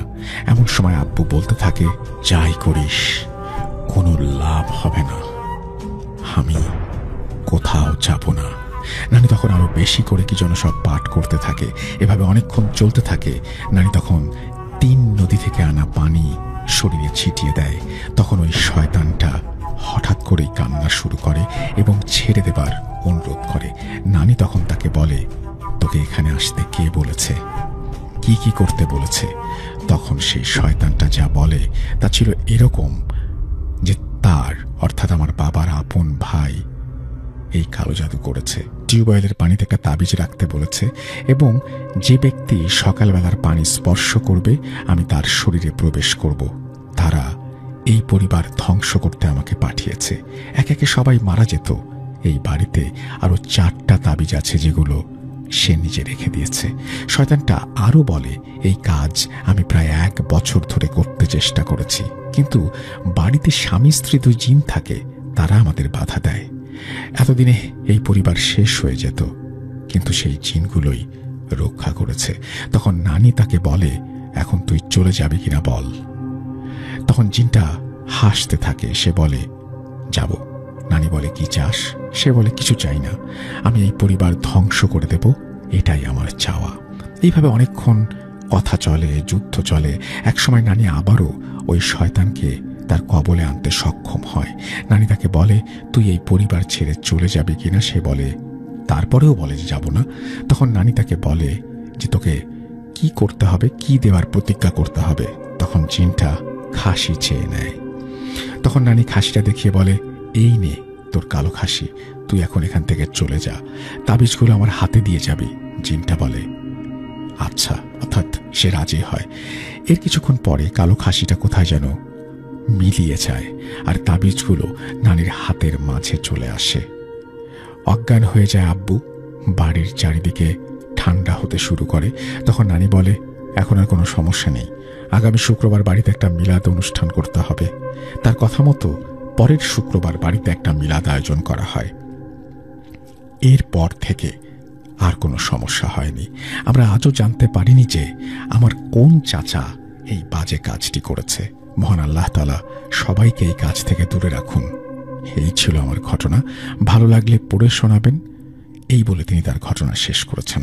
আশা করছি এই ঘটনাটি আপনাদেরও ভালো লেগেছে। যদি ভালো লাগে অবশ্যই আমাদের জানাবেন, যদি ভালো না লেগে থাকে তাও আমাদের জানাবেন। আমরা চলে যাব আমাদের পরবর্তী ঘটনায়। ওয়েলকাম ব্যাক, আপনাদের সবাইকে স্বাগত জানাই আমি রাসেল। আশা করছি আপনারা সবাই ভালো আছেন, ভালোর তলে আছেন। আমিও ভালো আছি আর ভালোর তলে আছি। চলে যাব আরও একটি ঘটনায়, যদি ভালো লাগে সাথে থাকবেন। আসসালামু আলাইকুম রাসেল ভাই, আসসালামু আলাইকুম লিসেনার্স।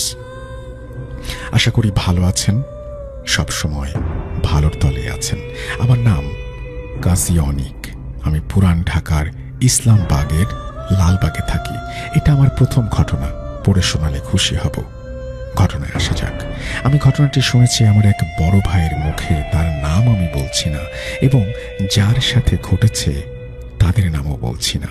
আমি যে কয়টা নাম বলবো সব ছদ্মনাম। ঘটনায় আসা যাক। ঘটনাটি ঘটে 1990 সালে ঢাকার বিখ্যাত একটি হাসপাতালের মর্গে। সেই হাসপাতালটির নাম আমি বলছি না। পলাশ ভাইয়ের দাদা ছিল সেই হাসপাতালের ডোম, তার স্ত্রী ছিল তার সহযোগী। পলাশ ভাইয়ের দাদা হঠাৎ হৃদরোগে মারা যান। পলাশ ভাইয়ের দাদা মারা যাবার পর তার জায়গায় তার স্ত্রী সেই হাসপাতালের প্রধান ডোম হিসেবে কাজ শুরু করেন।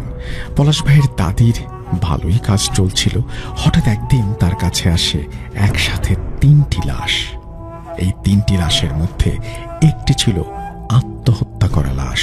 এদিকে পলাশ ভাইয়ের দাদির কাজ করার সময় শেষ। আসার কথা তারিকুল ইসলামের, তিনি হলেন ওই হাসপাতালের দ্বিতীয় ডোম। তার কাজ হলো রাতে। পলাশ ভাইয়ের দাদি বলছেন যে এই 3টা লাশের রিপোর্ট খুবই গুরুত্বপূর্ণ। দ্বিতীয় ডোম তারিকুল ভাই বললেন যে আজকে তার শরীরটা ভালো লাগছে না এবং সে একটি লাশ কেটে দিচ্ছে, বাকি দুটো যেন দাদি কেটে দেয়। কি আর করা, পলাশ ভাইয়ের দাদি ভেতরে একটা ছোট রুম আছে, সেখানে যান কাপড় চোপড় চেঞ্জ করতে। কাপড় চেঞ্জ করতে করতেই তিনি হঠাৎ একটা শব্দ শোনেন। পাগল কুকুর যখন খুব রেগে যায়, তার গলা দিয়ে যেরকম একটা শব্দ বের হয়, পাশের রুম থেকে সেই রকম একটা শব্দ আসছে, যে রুমে লাশ কাটা হয়। দরজার একটি ছোট ফাঁকা ছিল, ওই ফাঁকা দিয়ে পলাশ ভাইয়ের দাদি যা দেখেন তা দেখার জন্য তিনি মোটেও প্রস্তুত ছিলেন না।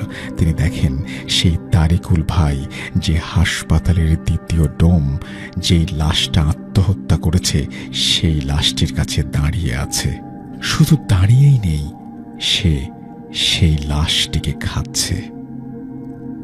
এই দৃশ্য তিনি সহ্য করতে পারেন না, সেখানে অজ্ঞান হয়ে পড়ে যান। পরের দিন সকালে যিনি রিপোর্ট নিতে আসেন, তিনি দেখেন যে ছোট ঘরটায় পলাশ ভাইয়ের দাদি অজ্ঞান অবস্থায় পড়ে আছেন। তাকে জাগানোর পর পলাশ ভাইয়ের দাদি ঘটনাটি তাকে বলেন এবং সব শুনে তারিকুল ভাই গতকাল রাতে এসেছিলেন কিনা তা জানতে চান। মর্গের দারোয়ানটি বলে, কালকে রাতে কেউ মর্গে প্রবেশ করেনি। দারোয়ানের কথা শুনে পলাশ ভাইয়ের দাদি মারাত্মক ভয় পান। তারপর থেকে তিনি মর্গের কাজ ছেড়ে দেন। এই ছিল ছোট্ট একটি ঘটনা। যদি ভালো লাগে অবশ্যই জানাবেন। আমাদেরকে পাঠিয়েছেন এটা গাজী অনিক। আপনারা শুনেছেন, তিনি পাঠিয়েছেন এই ঘটনাটি ঢাকা থেকে। আমরা চলে যাব আমাদের পরবর্তী ঘটনায়। ওয়েলকাম ব্যাক, আপনাদের সবাইকে স্বাগত জানাচ্ছি আমি রাসেল। আশা করছি আপনারা সবাই ভালো আছেন এবং ভালোর তলে আছেন। আমিও ভালো আছি আর ভালোর তলে আছি। যেভাবে লেখা আছে আমি সেভাবেই পড়ে শোনাচ্ছি আপনাদের ঘটনাটি। আমি চাই এই ঘটনাটি আপনি পড়ে শোনান। আসসালামু আলাইকুম রাসেল ভাই, জানি ভালো আছেন। আমি ইয়ামুনি, মহাদেবপুর নওগাঁ থেকে বলছি। 9ম শ্রেণীতে পড়ি। আজ আমি আমার গ্রামের বাড়ি চেরাগপুরের একজন সুপরিচিত কবিরাজের ঘটনা শেয়ার করব। যেহেতু তিনি একজন কবিরাজ, তাই তার নামটা আমি বলছি না, আমি ছদ্মনাম ব্যবহার করছি। এই ঘটনা 100% সত্য। আপনি চাইলে এর প্রমাণও আমি দিতে পারবো। এরপরে তিনি একটা অনুরোধ করেছেন, ভাইয়া আপনারা ঘটনাটি সিলেক্ট করার মতো না হলে সিলেক্ট করবেন না, কিন্তু দয়া করে এই ঘটনাটি সত্যি নাকি মিথ্যা তা নিয়ে কোনো সন্দেহ রাখবেন না, অনুরোধ করছি। যাই হোক, সুমন সাহেব যখন জন্মেছেন তখন তার গায়ে পক্স বা বসন্ত নিয়ে তিনি জন্মেছিলেন। তা দেখে পরিবারের সবার মধ্যে এক প্রকার অশান্তি শুরু হয়। সন্তান জন্ম মানে আনন্দ, তবে তাদের মধ্যে শোকের ছায়া নেমে আসে। তারা না পারছে সন্তানকে সুস্থ করতে, না পারছে এমন অসুস্থ সন্তানকে নিজের কাছে রাখতে। হাজার চেষ্টা করেও সন্তান ঠিক হচ্ছে না, ডাক্তারের ঔষধ সব বৃথা যাচ্ছে। 2 দিন অসুস্থ সন্তানকে নিয়ে বুকে জড়িয়ে কান্না করে মা। তবে 3য় দিনে ঘটে এক অদ্ভুত ঘটনা। সুমন সাহেবের মা স্বপ্ন দেখেন এক আলেম টাইপের মানুষ তাকে বলছে, তোর বাচ্চাকে কচুর পাতায় করে রাতের বেলা বাড়ির দরজার বাইরে শুইয়ে দিয়ে আসবি, সকালবেলা তুই তোর সন্তানকে সুস্থ অবস্থায় পাবি। এই শুনে হতভাগা মা তার সন্তানকে সেই রাতেই কচুর পাতায় করে শুইয়ে দিয়ে আসে। সারা রাত কেটে গেল মায়ের চিন্তা করতে করতে। তবে ভয়ে তিনি একবারও বাইরে গেলেন না। মহান আল্লাহ তাআলার রহমতে পরদিন সকালে বাচ্চাকে সুস্থ অবস্থায় যেখানে রেখে আসা হয়েছিল সেখানেই পাওয়া যায়। তারা আল্লাহর কাছে শুকরিয়া আদায় করেন। ঘটনা এখান থেকে আরো 13 বছর পর শুরু হয়। সুমন সাহেব তখন 13 বছর বয়সী একজন কিশোর। দরিদ্রতার কারণে সেই বয়সেই তাকে উপার্জনমূলক কাজে যোগ দিতে হয়। আমাদের গ্রামে বেশ বড় এক পুকুর, সেখানে প্রচুর মাছ, আর সেই মাছ পাহারা দেবার কথা তাকে বলা হয়। এতে তিনি রাজি হন। পুকুরের ধারে মাচা দিয়ে ছোট্ট একটা ঘর করে দেয়া হয়েছিল তাকে। সেই পুকুরটি বর্তমানে আমাদের নিজস্ব পুকুর। সময় করে একদিন গ্রামের বাড়ি গিয়ে সেই ভয়ঙ্কর পাশাপাশি সুন্দর পুকুরটির ছবি আপনাদের পাঠাবো। ঘটনায় ফেরা যাক। প্রথম দিন, দ্বিতীয় দিন ভয়ে ভয়ে থেকে সুমন ভাইয়ের তারপর অভ্যাস হয়ে যায়। দীর্ঘ 1 মাস থাকার পর একদিন তিনি মাচায় শুয়ে থাকা অবস্থায় খেয়াল করলেন তার পাশে ধীর গতিতে জ্বলন্ত হ্যারিকেন ছাড়াও আরও একটা কিছু চকচক করছে। এত রাতে তো কারো আসার কথা নয়। তিনি ধীরে ধীরে বাইরে গিয়ে দেখলেন পুকুরের মাঝখানে ছোট্ট একটা নৌকা, যা সোনার মতো জ্বলজ্বল করছে, আর তাতে বসে আছে ছোট্ট ফুটফুটে এক বাচ্চা। এসব দেখে তিনি ভয় পেয়ে আবার মাচায় গিয়ে শুয়ে পড়েন আর মনে মনে দোয়া পড়তে থাকেন। এভাবে দ্বিতীয় ও তৃতীয় দিনে তিনি মাচার ফাঁক দিয়ে একই জিনিস দেখেন। কিছুদিন পর এই জিনিস দেখতে দেখতে তার ভয় কেটে যায়, আর তিনি সিদ্ধান্ত নেন ওই বাচ্চার সাথে তিনি কথা বলবেন, যেহেতু বাচ্চাটি তার কোনো ক্ষতি করেনি। পরের দিন রাত, ঘন অন্ধকার। মাচার ফাঁকে চোখ দিয়ে তিনি বসে আছেন, অপেক্ষা করছেন কখন বাচ্চাটি আসে। কিছুক্ষণ পরই সুমন সাহেবের চোখ ঘুমে ঢলে পড়ল। হঠাৎ দপ করে জ্বলে উঠল একটা সোনালি আলো, আর সুমন সাহেবের চোখ বড় বড় হয়ে গেল। রাতের সব ঘুম কেটে গেল। তিনি ধীরে ধীরে এগোতে থাকলেন। কাছে যেতেই 5-6 বছরের বাচ্চাটি হাসতে হাসতে তাকে কাছে ডাকল। সুমন সাহেব তার সামনে যেতেই বাচ্চাটি বলল, তোমার জন্ম হয়েছিল এক দুরারোগ্য অসুখকে সাথে নিয়ে। তোমার এমন অবস্থা দেখে আমার খুব খারাপ লাগে। তাই তোমার মায়ের স্বপ্নে এসে আমি তাকে বলি যাতে তোমাকে কচুর পাতায় করে শুইয়ে বাড়ির বাইরে রাখা হয়। তোমার মা আমার কথা মতো তোমাকে বাইরে রেখে আসে। আমি তারপর আল্লাহর নাম নিয়ে তোমার চিকিৎসা শুরু করি এবং তাতে সফল হই। আমি প্রায়ই তোমাকে দেখতে যেতাম। এই কথাগুলো শুনে সুমন অবাক হয়ে যান। একটু থেমে বাচ্চাটি আবার বলতে শুরু করে, দেখছো এই নৌকা? এটা আমার খুব প্রিয়। এটা দিয়ে আমি খেলি। তুমি কখনো কাউকে বলবে না। তারপর তাদের বন্ধুত্ব কতদিন থাকে জানা নেই।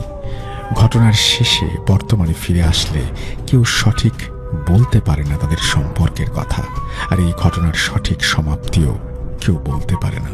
তবে সুমন ভাইয়ের সাথে একটা জিন থাকে, তাকে তিনি আব্বা বলে ডাকেন। তবে এই জিন সেই জিন কিনা এটা জানা নেই। আমি কথা দিচ্ছি, এবার গ্রামের বাড়ি গেলে আমি সরাসরি সেই কবিরাজ দাদুর কাছ থেকে আরো ঘটনা নিয়ে আসব। তার বর্তমান বয়স 57 বছরের বেশি। আসসালামু আলাইকুম, ভালো থাকবেন। এই বলে তিনি তার ঘটনা শেষ করেছেন। থ্যাংক ইউ ভেরি মাচ আপনার ঘটনার জন্য। আশা করছি এই ঘটনাটি আপনাদের ভালো লেগেছে। যদি ভালো লাগে অবশ্যই আমাদের জানাবেন। আমরা চলে যাব আমাদের পরবর্তী ঘটনায়। Welcome back. আপনাদের সবাইকে স্বাগত জানাচ্ছি আমি রাসেল। আশা করছি আপনারা সবাই ভালো আছেন এবং ভালোর তলে আছেন। আমিও ভালো আছি আর ভালোর তলে আছি। যেভাবে লেখা আছে আমি সেভাবেই শুরু করছি ঘটনা। আসসালামু আলাইকুম রাসেল ভাই, কেমন আছেন জিজ্ঞেস করলাম না, কারণ আমি জানি আপনি সব সময় ভালোর তলে থাকেন। আমি মাহিম, নাটোর জেলার বড়াইগ্রাম থানার জোনাইল থেকে। এর আগেও আমি আমার নিজের সাথে ঘটে যাওয়া একটা ঘটনা লিখে পাঠিয়েছিলাম। সিলেক্টেড না হওয়ায় আমি হতাশ হয়েছি, তাই আবারও একটি ঘটনা লিখলাম সিলেকশনের আশায়। ঘটনা সিলেক্টেড না হলে খুব বেশি হতাশ হবেন না, কারণ অনেক সময়ই আপনার ঘটনা অনেক পরেও আসতে পারে। যাই হোক, ঘটনায় ফিরে যাই। ঘটনাটি সংগ্রহ করেছি আমার বোন জামাই অর্থাৎ আমার ভগ্নিপতির কাছ থেকে। তার সাথেই ঘটে যাওয়া ঘটনা তিনি আমার কাছে শেয়ার করেছেন। বেশি কথা না বাড়িয়ে ঘটনায় যাওয়া যাক। ঘটনার সাল 2022। বোন জামাই যেভাবে বলেছে আমি সেভাবেই বলার চেষ্টা করছি। প্রত্যন্ত এলাকার একটা গ্রাম চামটা, যা আমাদের নাটোর জেলাতেই অবস্থিত। গ্রামের পাশ দিয়ে বয়ে চলা চলন বিল, যা বাংলাদেশের দীর্ঘায়িত একটি বিল। বর্ষার পানিতে সমস্ত বিল যেন পানিতে টইটুম্বুর হয়ে যায়, ঢেউ দোল খেয়ে খেয়ে যায় এপাশ থেকে ওপাশ। বড়ই মনোরম দৃশ্য। বিলের মাঝখান দিয়ে একটি রাস্তা, আর রাস্তার মাঝে একটি ব্রিজ, যা দিয়ে মানুষ সকাল থেকে সন্ধ্যা পর্যন্ত চলাচল করে। বর্ষার সময় সমস্ত বিল তলিয়ে গেলেও ব্রিজটি ভাসমান অবস্থায় থাকে, যা দেখতে আসে অনেক পর্যটক। একদিন দুপুরবেলা, সেই দিন ছিল শুক্রবার, কয়েকজন বন্ধু মিলে সেই ব্রিজে আসে গোসল করতে। ব্রিজের ওপর থেকে লাফ দিয়ে পানির নিচে যাওয়ার মজাই আলাদা। তারা সেখানে গোসল করছিল। হঠাৎ তাদের মাঝখান থেকে একজন নিখোঁজ হয়ে যায়। বন্ধুদের সবার মন খারাপ হয়ে যায়, কোথাও খুঁজে পাওয়া যাচ্ছে না।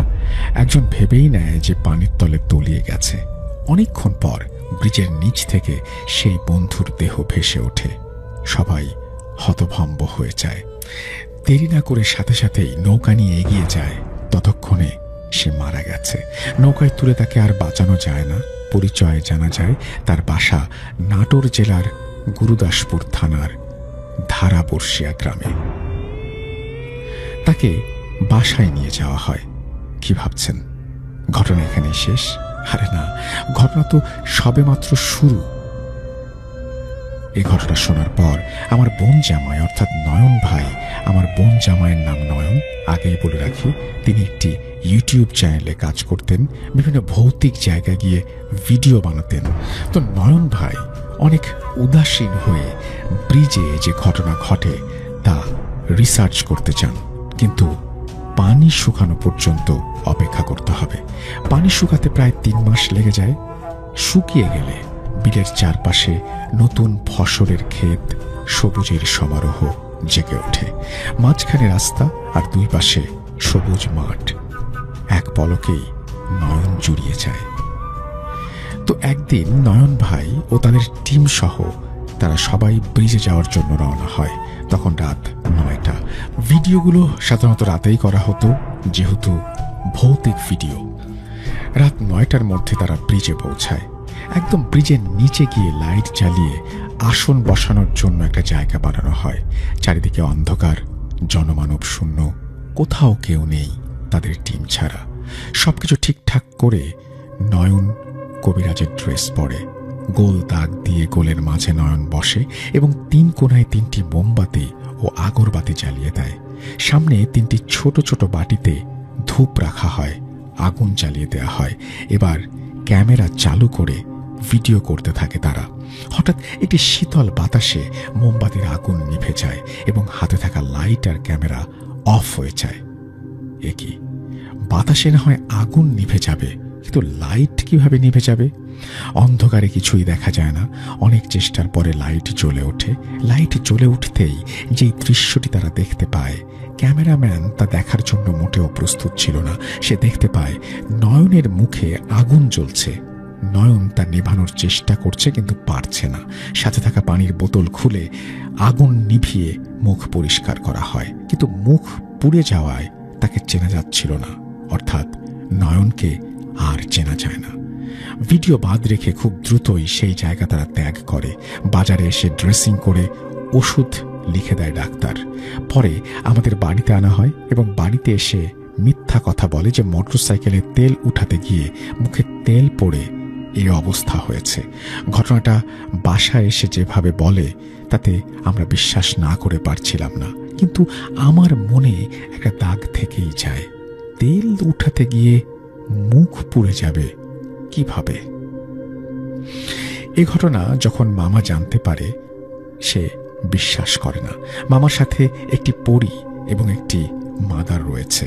মামা তখন ৭-৫ না ভেবে সবাইকে না জানিয়ে আসন বসায়, আসলে নয়নের সাথে কি ঘটেছিল সেটা জানার জন্যই।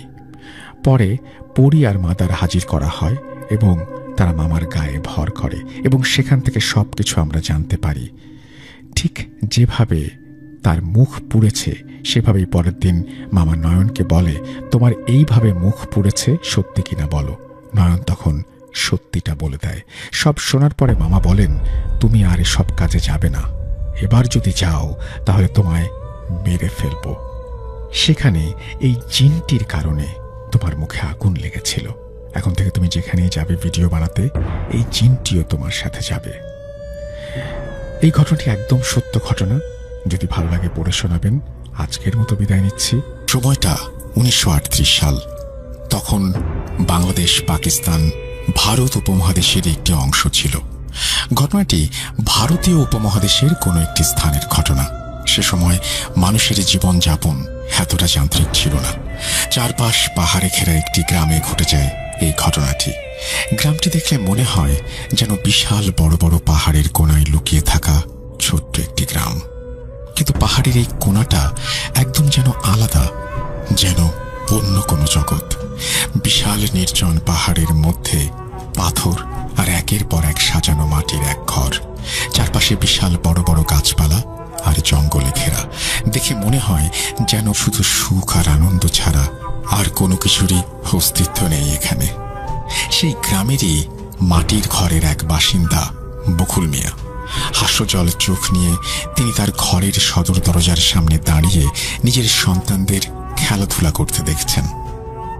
বকুল মিয়া আর তার স্ত্রী রহিমা তাদের 5 সন্তানদের নিয়ে খুবই আনন্দে বসবাস করছিলেন। তাদের এই পরিবারটি ছিল অস্তিত্বের এক অভেদ্য ভিত্তি।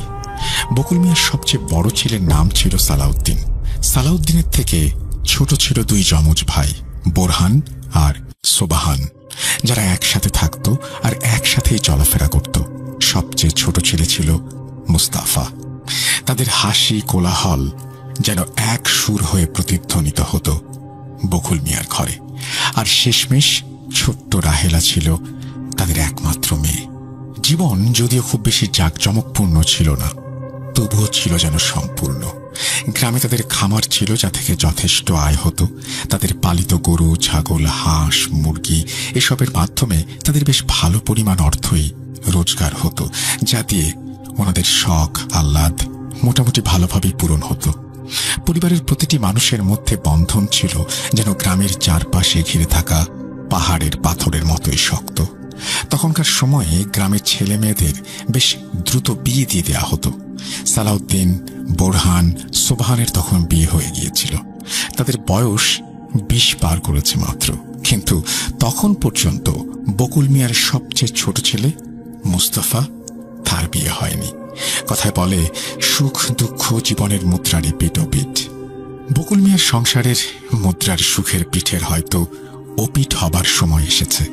এই কথাটা বলার কারণ এই যে তাদের ছোট ছেলের বিয়ের পর এমন কিছু ঘটনা ঘটতে শুরু করে যার ফলে তাদের এই হাসি খুশিতে মেতে থাকা পরিবার কাঁচের মতো ভেঙে চুরমার হয়ে যায়। আজকের ঘটনাটি এখান থেকেই শুরু। আজকের এই ঘটনাটি এমন একটি ঘটনা যা শুনে আপনারাও হয়তো বিয়ে নিয়ে আবার নতুন করে ভাববেন। ফিরে যাচ্ছি ঘটনায়। বড় 3 ছেলের বিয়ের পর ছোট ছেলে মুস্তফাকে নিয়েই চিন্তা করছিলেন বকুল মিয়া। তাকে বারবার বিয়ের কথা বললেও সে রাজি হয়নি। একবার এক বাহানা করে সে বিয়ের ব্যাপারে এড়িয়ে যায়।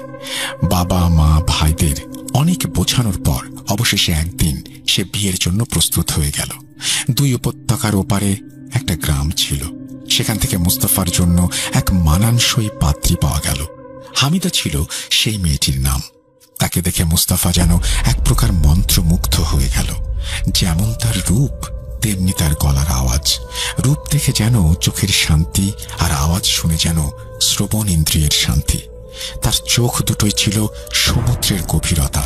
তাকে দেখে মুস্তাফা তাকে বিয়ে করার জন্য একরকম পাগল হয়ে গেল। বাবা মাও রাজি, যদিও মুস্তাফার মা রহিমার মুখে কিছুটা চিন্তার ছাপ দেখা যাচ্ছিল, তবুও ছেলের খুশিতেই তিনি খুশি। তাই বেশি আলোচনায় না গিয়ে বিয়ের দিনক্ষণ ঠিক হয়ে গেল। শুরু হলো বিয়ের প্রস্তুতি। কাজের হুলস্থুলে আগে থেকেই ব্যস্ত বাড়িটা আরো একটা নতুন উত্তেজনায় ভরে উঠল। আশপাশের গ্রাম থেকে মহিলারা জমায়েত হয়ে লোকগীতি গাইতে লাগলেন। তাদের কণ্ঠস্বর কাজের ছন্দের সাথে ওঠানামা করছিল। গ্রামের পুরুষরাও বাড়ি সাজানো, মেহমানদারি আর তদারকির কাজে ব্যস্ত। প্রায় সব প্রস্তুতি শেষ হওয়ার পরে অবশেষে বিয়ের দিন চলে এলো। চারিদিক আনন্দের পরিবেশ, আর বাঁশি, ঢোল, বাজনার আওয়াজ যেন পাহাড়ের ঢালু অঞ্চলে আঘাত পেয়ে প্রতিধ্বনিত হচ্ছিল। নিজের সবচেয়ে ভালো জামা ও লাল সোনালী রঙের পাগড়ি পরে বসে আছে মুস্তাফা। একটু নার্ভাস ছিল সে। নতুন জীবনের শুরু বলে কথা, কিন্তু তার মুখে হাসি ছিল স্পষ্ট। বরযাত্রীরা মিলে সবাই মাটির পথ দিয়ে এগিয়ে গেলেন কনের বাড়ির দিকে। কনের বাড়িতে পৌঁছানোর পর কাজী সাহেবের উপস্থিতিতে বিয়ে সম্পূর্ণ হল। বিয়ের পর শুরু হয় গণভোজন। খাওয়া দাওয়া শেষ হলে বরযাত্রীরা সবাই ফিরে এলো নতুন বউকে নিয়ে। তখন প্রায় সন্ধ্যা। ডুবে যাওয়া সূর্যের লম্বা ছায়া গায়ের উপর পড়েছিল। ঘোমটা পড়া হামিদাকে মোস্তফার বাড়িতে আনা হলো। খুশিতে নাচে গানে মেতে ওঠা মানুষগুলো বাড়ি ফিরে আসতে না আসতেই পুরো রীতিনীতি মেনে কনেকে বাড়িতে প্রবেশ করানোর ব্যবস্থায় ব্যস্ত হয়ে পড়ল। ঠিক তখনই হঠাৎ করে বয়ে আসা এক ঝোড়ো হাওয়া বাড়ির সদর দরজার পুরনো কাঠের দরজাকে ভেতর থেকে সজোরে ধাক্কা দিল। দরজা আপনা আপনি বন্ধ হয়ে গেল। আওয়াজ এতটাই তীব্র ছিল যে বিয়ে বাড়িতে সবার আনন্দ উল্লাসের আওয়াজের পরেও এই শব্দ সবারই কান পর্যন্ত পৌঁছালো। সবাই হকচকিয়ে গেল এবং তাকিয়ে রইল দরজার দিকে। গ্রামের কয়েকজন বয়স্ক ব্যক্তিরা বলতে শুরু করলেন, যখনই কোনো বাজে শক্তি বা খারাপ কিছু বাড়িতে ঢুকতে চায়, বাড়ির পজিটিভ এনার্জি আমাদের এভাবেই নাকি সতর্ক করার চেষ্টা করে। আমি 1938 সালের ঘটনা বলছি। তখনও আমাদের দেশের অনেক গ্রামে এসব কুসংস্কার প্রচলিত ছিল। তাহলে ভাবুন, আজ থেকে প্রায় 100 বছর আগে এই কুসংস্কারের বিস্তার কতখানি ছিল। যাই হোক, নতুন বউয়ের আগমনের পর কিছু বুজুর্গ ব্যক্তি ছাড়া এসব নিয়ে ভাবার মতো সময় আর কারো ছিল না। আর এমন কোনো অবস্থাও আসলে সেই সময় ছিল না যে এসব নিয়ে ভাবা যায়। পরিস্থিতি দেখে এবং এসব কথা উঠিয়ে দেওয়ার চেষ্টা করে বকুল মিয়া জোরে বললেন, আরে বাহ, হামিদাকে বাড়ির দরজাও কেমন আমন্ত্রণ জানাচ্ছে। দেখো সবাই, কই নাও নাও, ওকে বাড়ির ভেতরে প্রবেশ করাও। আরে বেলা যে পড়ে যাচ্ছে। বকুল মিয়ার এ কথা শুনে হামিদা মাথা নিচু করল। ঘরে প্রবেশ করানো হলো তাকে। তার ঠোঁটের কোণে একটা হালকা আর একটা অদ্ভুত হাসি ছিল। তাকে ঘরে প্রবেশ করানোর পরই বকুল মিয়ার একমাত্র মেয়ে রাহেলা, যে কিনা সবসময় হাসি খুশি থাকে, এক অদ্ভুত ভয় নিয়ে তার বাবার হাত ধরে। বাবার পেছনে দাঁড়িয়েছিল হামিদাকে দেখার পর থেকেই। তার চোখে মুখে স্পষ্ট ভয়ের ছাপ। বোঝা যাচ্ছিল কিছু একটা আছে যা তাকে ভেতর থেকে এই ভয়টা দেখাচ্ছে। সে ভয় পেয়ে হামিদার দিকে এমন ভাবে তাকাচ্ছিল যেন তার সামনে ভয়ঙ্কর কোনো একটা কিছু দাঁড়িয়ে আছে।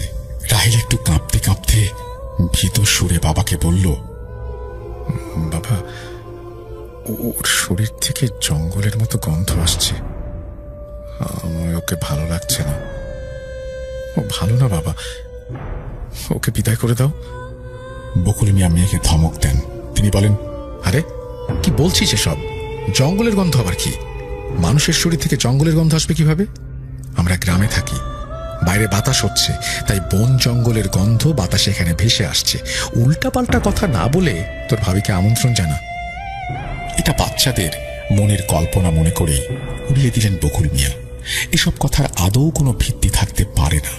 তবে রাহেলার বলা কথাগুলো বারবার তার মনের দরজায় কড়া নাড়ছিল। দরজা বন্ধ হওয়ার সেই অস্বস্তিকর শব্দটা তার মাথায় একটা হালকা অপ্রিয় অনুভূতির সৃষ্টি করেছিল। হামিদা আসার পর প্রথম কয়েক সপ্তাহ একটা অদ্ভুত নীরবতায় পুরো বাড়িটা ছেয়ে গেল। হামিদা তার কাজগুলো খুব মনোযোগ দিয়ে করত, চুপচাপ থাকত, কারোর সাথে তেমন কথা বলতো না, এমনকি নিজের শ্বশুর শাশুড়ির সাথেও না। বড় তিন জায়ের সাথেও তার দরকার ছাড়া কোনো কথা হতো না। সে হাঁটতো কেমন যেন নিঃশব্দে, ভূতের মতো ঘরে ঘরে ঘুরত। কারোর সাথে কথা বলাটা তার জন্য ছিল ভীষণ বিরল ব্যাপার। আর যখন বলতো তখন তার কণ্ঠটা কেমন যেন গমগমিয়ে উঠত। তবু তার কণ্ঠে কেমন যেন এক অদ্ভুত প্রতিধ্বনি বিরাজ করত। একদিকে ধীরে ধীরে বাড়ির উৎসব মুখর পরিবেশ বিলীন হতে থাকে, আর অন্যদিকে বকুল মিয়ার দুই যমজ ছেলে, যারা কিনা একে অপরকে ছাড়া কিছুই বুঝত না, তাদের মধ্যে শুরু হয় দ্বন্দ্ব।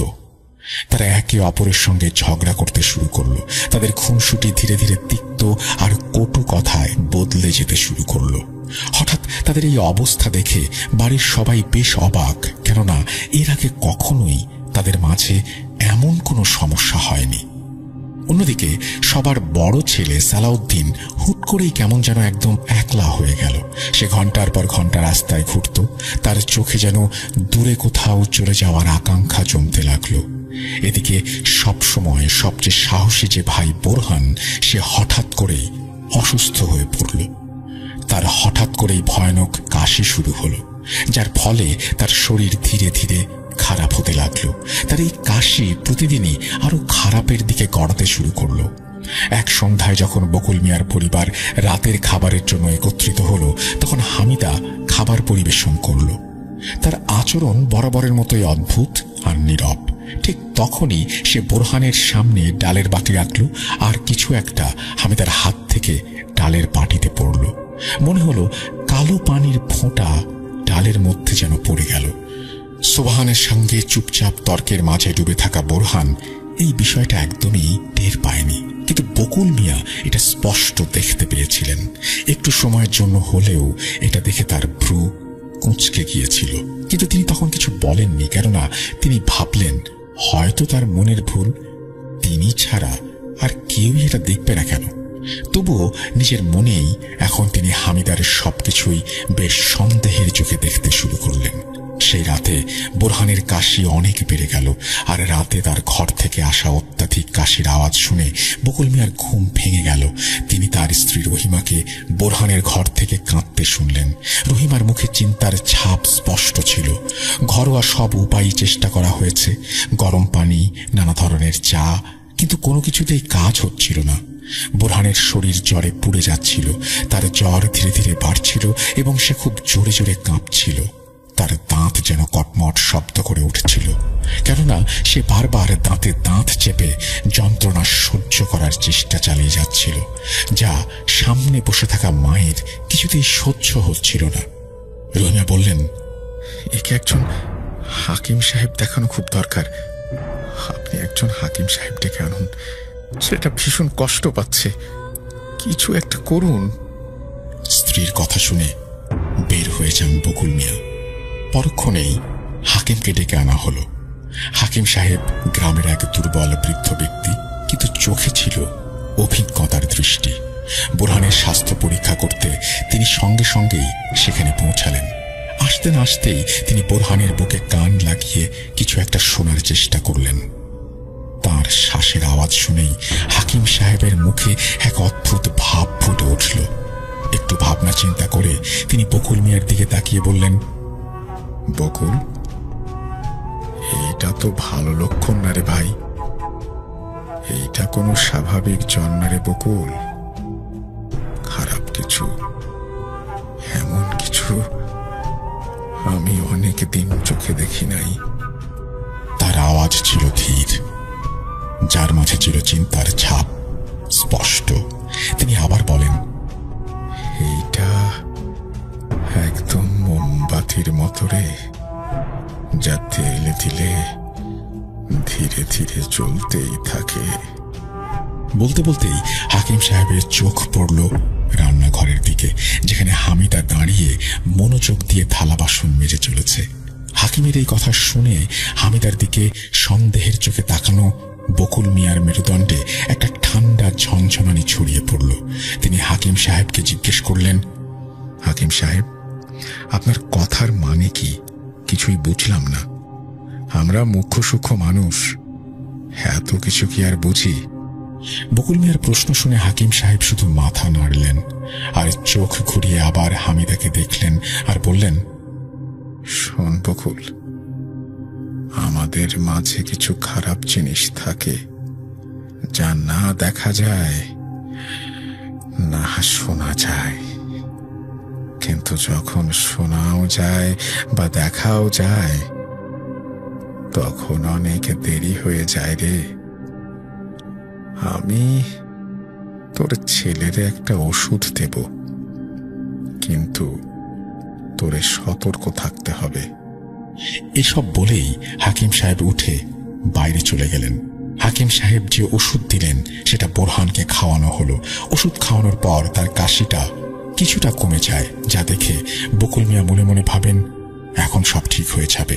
কিন্তু হাকিমের ওষুধেও তেমন কোনো কাজ আসলে হয়নি। বোরহানের অবস্থা দ্রুতই খারাপ হতে লাগলো। তার ত্বকে বাদামি দাগ পড়তে শুরু করলো। তার চোখগুলো ভয়ঙ্কর ভাবে কোটরের ভেতরের দিকে ঢুকে যেতে লাগলো।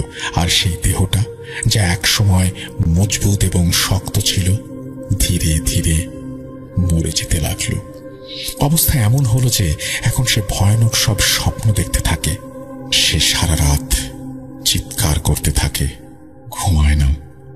কাঁপতে কাঁপতে চিৎকার করে বলে, না, দূরে যাও, দূরে যাও, তোমার থেকে জঙ্গলের গন্ধ আসে। এভাবেই চলতে থাকে দিনকাল। এক রাতের ঘটনা, বোরহানের ঘরে হুট করেই এক ছায়া মূর্তির আগমন ঘটে। কেউ একজন বেশ ঠান্ডা কিন্তু উঁচু আওয়াজে হেসে উঠল। এই আওয়াজ শুনলে কারো আত্মা শুকিয়ে যাবে, শিরদাঁড়ায় ঠান্ডা অনুভূতি বয়ে যাবে। সেই ঠান্ডা আওয়াজ বাতাসে মেলানোর সাথে সাথেই আরো একটি কর্কশ আওয়াজ ভেসে আসে, যা ছিল বোরহানের নিজের। ছেলের আওয়াজ শুনেই বকুল মিয়া লণ্ঠন হাতে নিয়ে ছেলের ঘরের দিকে ছুটে গেলেন, কিন্তু তিনি সম্ভবত অনেক দেরি করে ফেলেছিলেন। তিনি ঘরে গিয়ে দেখেন বোরহান চুপচাপ তার বিছানায় শুয়ে আছে। তার চোখ ছিল খোলা আর বড় বড় চোখ নিয়ে ছাদের দিকে তাকিয়েছিল সে। রুমের বাতাস যেন ভারী, বাতাসে যেন নষ্ট হয়ে যাওয়া ফুলের গন্ধ, যা রুমের পরিবেশকে অসুস্থ করে তুলেছে। বকুল মিয়া রুমে প্রবেশ করতেই তাকে দেখে বোরহানের স্ত্রী চিৎকার ও আর্তনাদ করে বলতে লাগলো, বাবা, আপনার ছেলে চলে গেছে। বোরহান আমাদের ছেড়ে চলে গেছে বাবা। বকুল মিয়া থমকে দাঁড়ালেন। হঠাৎ তার কণ্ঠে জেগে ওঠা প্রচন্ড চিৎকারে পুরো পরিবারের সবাই সেই রুমে প্রবেশ করল। শুরু হয় ভয়ানক আর্তচিৎকার। হাসি খুশি এই পরিবারে নেমে আসে শোকের ছায়া। প্রত্যেকের চোখ অশ্রুসিক্ত, কিন্তু ঘরের এক কোণে চুলার কাছে দাঁড়ানো হামিদা, তার মুখে না আছে কষ্টের ছাপ, না আছে শোকের ছায়া। তাকে দেখে মনে হচ্ছিল এই বাড়িতে যেন কোনো কিছুই ঘটেনি, সব যেন খুবই স্বাভাবিক। কিছুক্ষণ পর সবাই খেয়াল করলেন হামিদার ঠোঁটের কোণায় নরম আর ভয়ঙ্কর হাসি, সাথে ভেসে এলো মুচকি হাসির আওয়াজ। এটি এমন এক আওয়াজ যা বকুল মিয়ার সঙ্গে সঙ্গে সবার মনে ভয় জাগিয়ে দিল। বকুল মিয়া এই হাসি দেখে হঠাৎ পেছনে ফিরে সকলের দিকে তাকালেন। সকলের মুখ এখনো হামিদার দিকেই। বকুল মিয়ার মাথায় এখনো পুরনো সব কথা ঘুরপাক খাচ্ছে। হঠাৎ দরজা বন্ধ হওয়ার শব্দ। মেয়ে রাহেলা প্রথম দিন থেকেই হামিদাকে ভয় পাওয়ায় এসব কিছু তার মাথায় জেগে বসেছিল। কোনো এক অজানা ভয় পেয়ে বকুল মিয়ার শ্বাসকষ্ট শুরু হয়ে যায়। তাদের বাড়ির যত সুখ নিমিষেই শেষ হয়ে গিয়েছিল, আর সেই সুখের জায়গায় এক ভয়ঙ্কর নীরবতা ছেয়ে গিয়েছিল। বকুল মিয়ার মেয়ে রাহেলা, যে কিনা সব সময় হাসি খুশি আর চঞ্চল থাকতো, এখন কোনো এক অজানা ভয়ে সে তার মায়ের সাথে লেগে থাকে। তার চোখে ক্রমাগত ভয় লুকিয়ে থাকে। এখন সে এক মুহূর্তের জন্য কোথাও যেতে চায় না, বিশেষ করে অন্ধকারে। এই ঘটনার প্রায় 2-3 মাস কেটে যায়। এক দুপুরে যখন বকুল মিয়া বাড়ির বাইরে বেরিয়ে গেলেন, তিনি খেয়াল করেন তার ছেলে সোবাহান বাড়ির আঙিনায় একলা বসে অদ্ভুতভাবে এদিক সেদিক তাকাচ্ছিল, আর তার চারপাশে আজব আকৃতির কিছু ছায়াগুলো যেন কাঁপছে, তার সাথে কথা বলছে। এসব দেখে বকুল মিয়া সোবাহানের কাছে গিয়ে দেখলেন তার চোখ কেমন যেন অদ্ভুত রকমের হয়ে আছে, ক্রমাগত এদিকে ওদিকে ঘুরছিল তার চোখ। তাকে দেখে মনে হচ্ছিল যেন তার সামনে কোনো অদৃশ্য কিছু ঘুরছে। কিছুক্ষণ সব দেখার পর বকুল মিয়া তার কাছে গিয়ে জিজ্ঞেস করলেন, বাবা সোবাহান, তুমি কি করছো এখানে? কার সাথে কথা বলছো? তোমার শরীর ঠিক আছে তো বাবা? বাবার আওয়াজ শুনে ভীষণ ভয়ে সোবাহান ওপরের দিকে তাকিয়ে কাঁপতে কাঁপতে বলল, বাবা,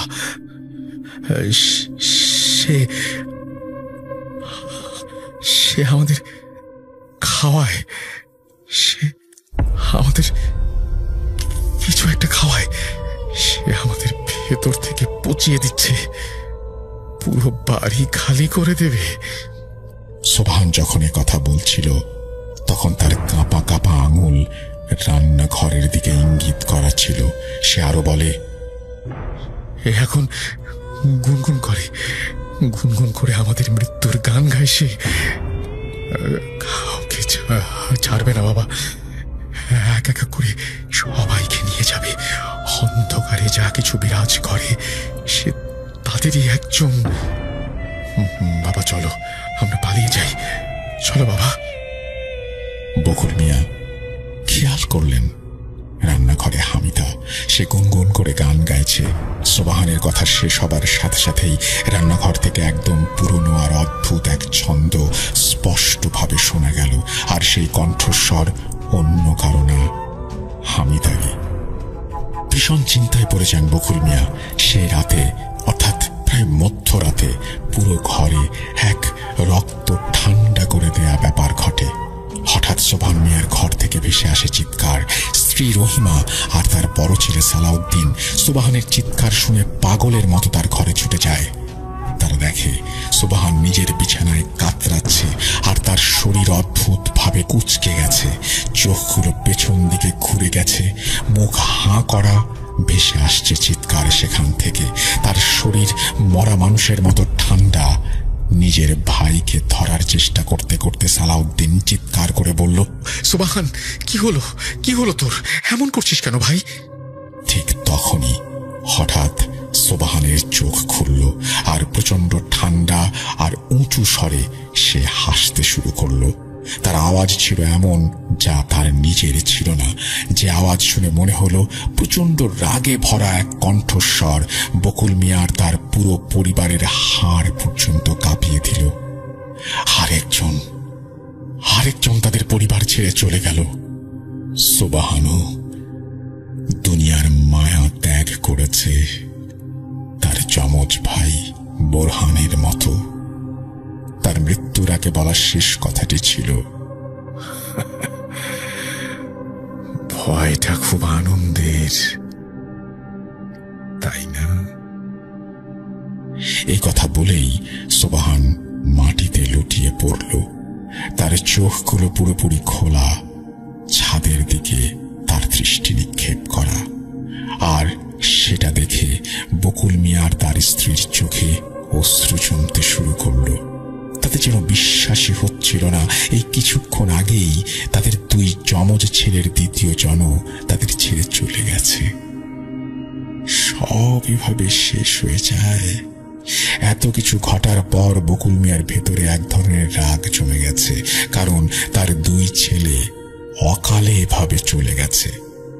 এটা সহ্য করার মতো কোনো ঘটনা না, সেই শক্তিও তার নেই। রাগে আগুন হয়ে বকুল মিয়া হামিদার দিকে তাকিয়ে তাকে মুখে যা আসে তাই শোনাতে থাকে। এটা দেখে হামিদার সঙ্গে থাকা তার স্বামী মুস্তাফা এগিয়ে এসে নিজের বাবার ওপর চটে যায়। সে বলে, বাবা, আপনি এই সাহস কি করে পান আমার স্ত্রীর ব্যাপারে কথা বলার? ভাইয়েরা মরেছে আপনার দোষে, আপনি তাদের চিকিৎসা করাতে পারেননি, এখানে হামিদার দোষ কোথায়? আমার স্ত্রীকে সব বলার আগে নিজেকে বলুন, কেননা আপনি কেমন বাবা যে ছেলেদের জন্ম দিয়েছেন অথচ তাদের দায়িত্ব নিতে পারেন না, চিকিৎসা করাতে পারেন না, রাগ ছাড়েন ছেলের বউয়ের ওপর। এই কথা শুনে বকুল মিয়া আর তার স্ত্রী রাহেলা বেশ কষ্ট পান। রাগে আবার বকুল মিয়া বললেন, তোর কষ্ট লাগছে তাই না? তুই এখনো বুঝবি না, কিন্তু একদিন বুঝবিস। ঘরের সব জিনিসের খেয়াল রাখিস মুস্তফা। যেদিন থেকে এই মেয়ে ঘরে এসেছে সেদিন থেকে অন্ধকার আমাদের বাড়ির আলোকে ছিনিয়ে নিয়েছে।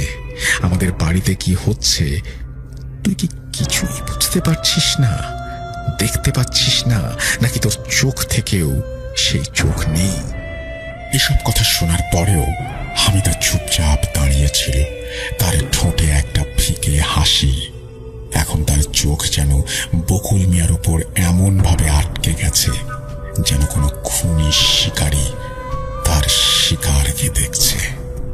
এসব ঘটনার পর এই গ্রামের মানুষজন যারা বেশ ঘনিষ্ঠ সম্প্রদায় ছিল, হঠাৎ করে তাদের মাঝে নানা রকম কথাবার্তা শুরু হয়ে যায়। রাতে বকুল মিয়ার বাড়িতে অদ্ভুত আলো, ভয়ঙ্কর আওয়াজ, তাদের ছেলেদের ক্রমাগত মৃত্যু হঠাৎ করে যেন জঙ্গলে ছড়িয়ে পড়া আগুনের মতো পুরো গ্রামে ছড়িয়ে পড়ে। সোবাহানের মৃত্যুর পর হাকিম সাহেবকে ডাকা হয়, কিন্তু তিনি বকুল মিয়ার বাড়িতে যেতে অস্বীকৃতি জানান। তিনি শুধু বলেছিলেন, এটা কোনো সাধারণ মানুষের কাজ না, ভয়ঙ্কর কোনো কিছুর কাজ। এই কাজ যে করে সে কোনো এক পরিবারের সুখ শান্তি বিনাশ করে ধীরে ধীরে বড় হয়ে ওঠে। আমি জানি না সে কে, তবে সে তোমার বাড়িটাই বেছে নিয়েছে। এটা আমার ক্ষমতার বাইরে, আমি তোমাকে কোনো সাহায্য করতে পারবো না। হাকিমের কথা শুনে মারাত্মক হতাশাগ্রস্ত হন বকুল মিয়া।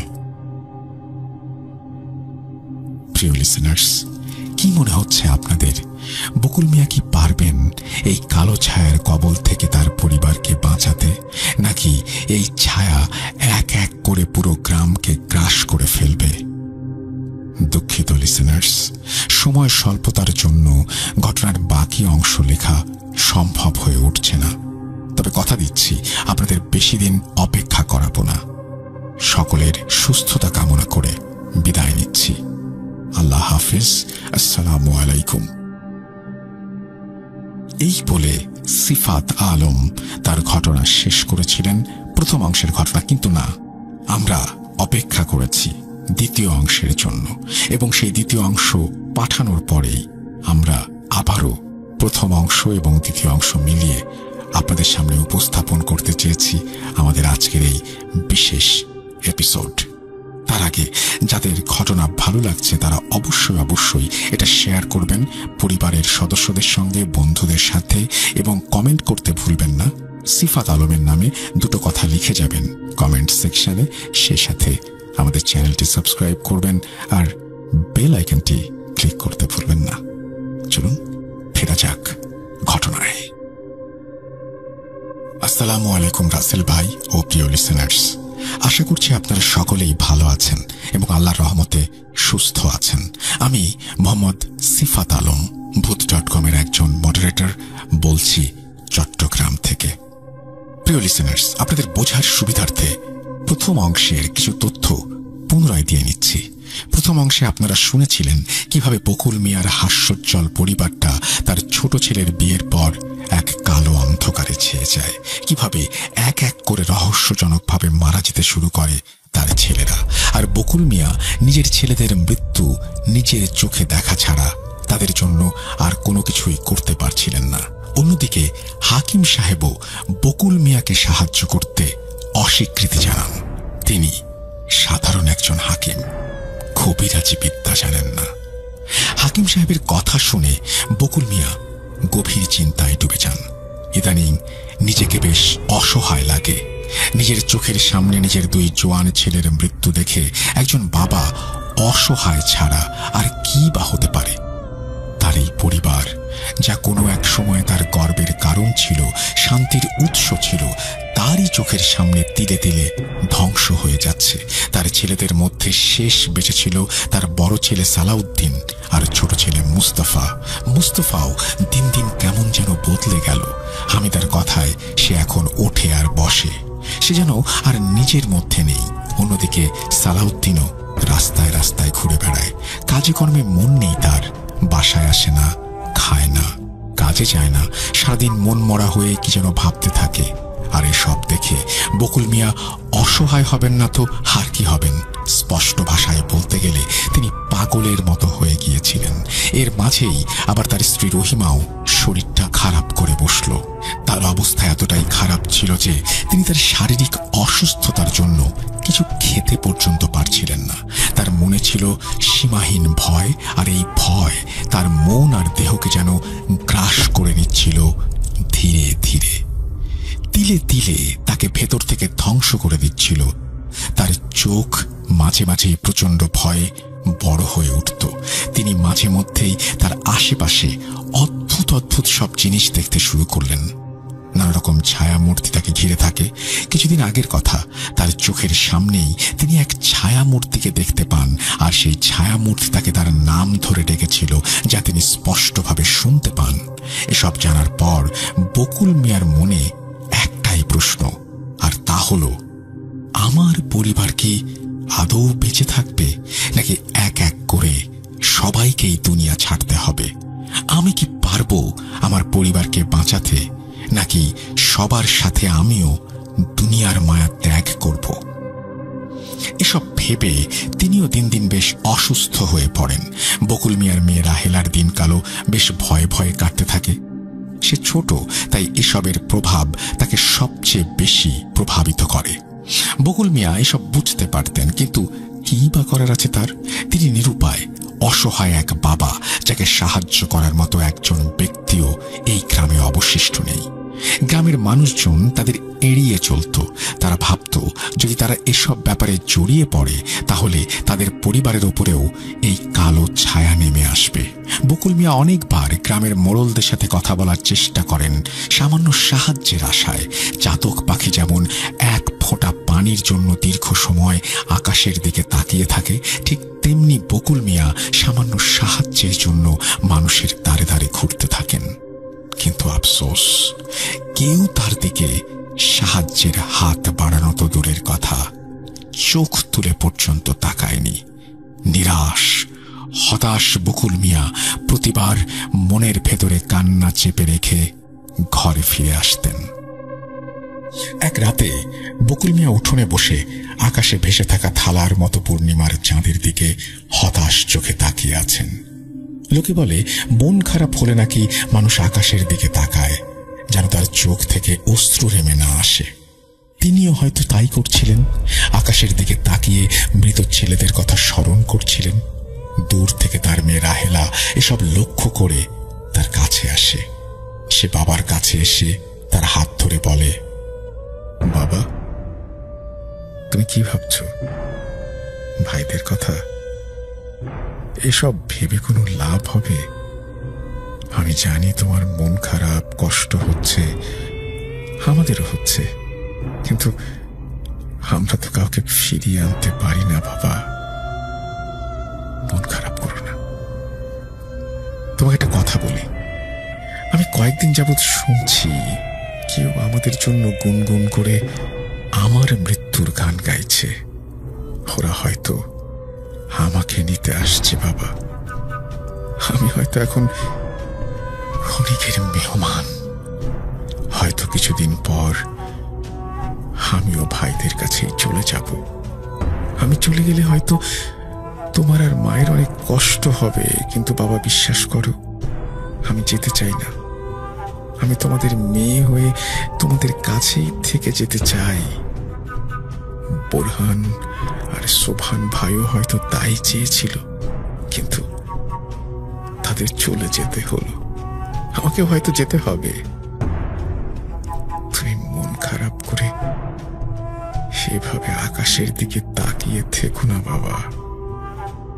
মেয়ের এই কথা শুনে বকুল মিয়া অদৃশ্য এক ধাক্কায় ভেঙে পড়ে। তিনি চোখে অশ্রু নিয়ে মেয়েকে জড়িয়ে ধরে মাথায় হাত বুলিয়ে দিতে থাকেন আর বলতে থাকেন, মা তুই কি বলছিস এসব? কিচ্ছু হবে না, তোর বাবা এখনো বেঁচে আছে, আমি তোর কিছু হতে দেব না। তুই ভাবিস না মা, তোর প্রাণ নেয়ার আগে আমারটা নিতে হবে। এই কথা বলে তিনি থেমে যান। কিছুক্ষণ চুপ থেকে আবার বলেন, আমি কিছুতেই কাউকে তোর কাছে আসতে দেব না। তুই আমার একমাত্র মেয়ে, তোর কিছু হলে আমি কিভাবে বাঁচবো বল মা? কাকে নিয়ে থাকবো? রক্ষা করব তোকে, জীবন দিয়ে হলেও রক্ষা করব। বকুল মিয়ার মনে চিন্তার ছাপ। তিনি মেয়ের সাথে কথা বলতে গিয়ে এমনি এমনি থেমে যাননি।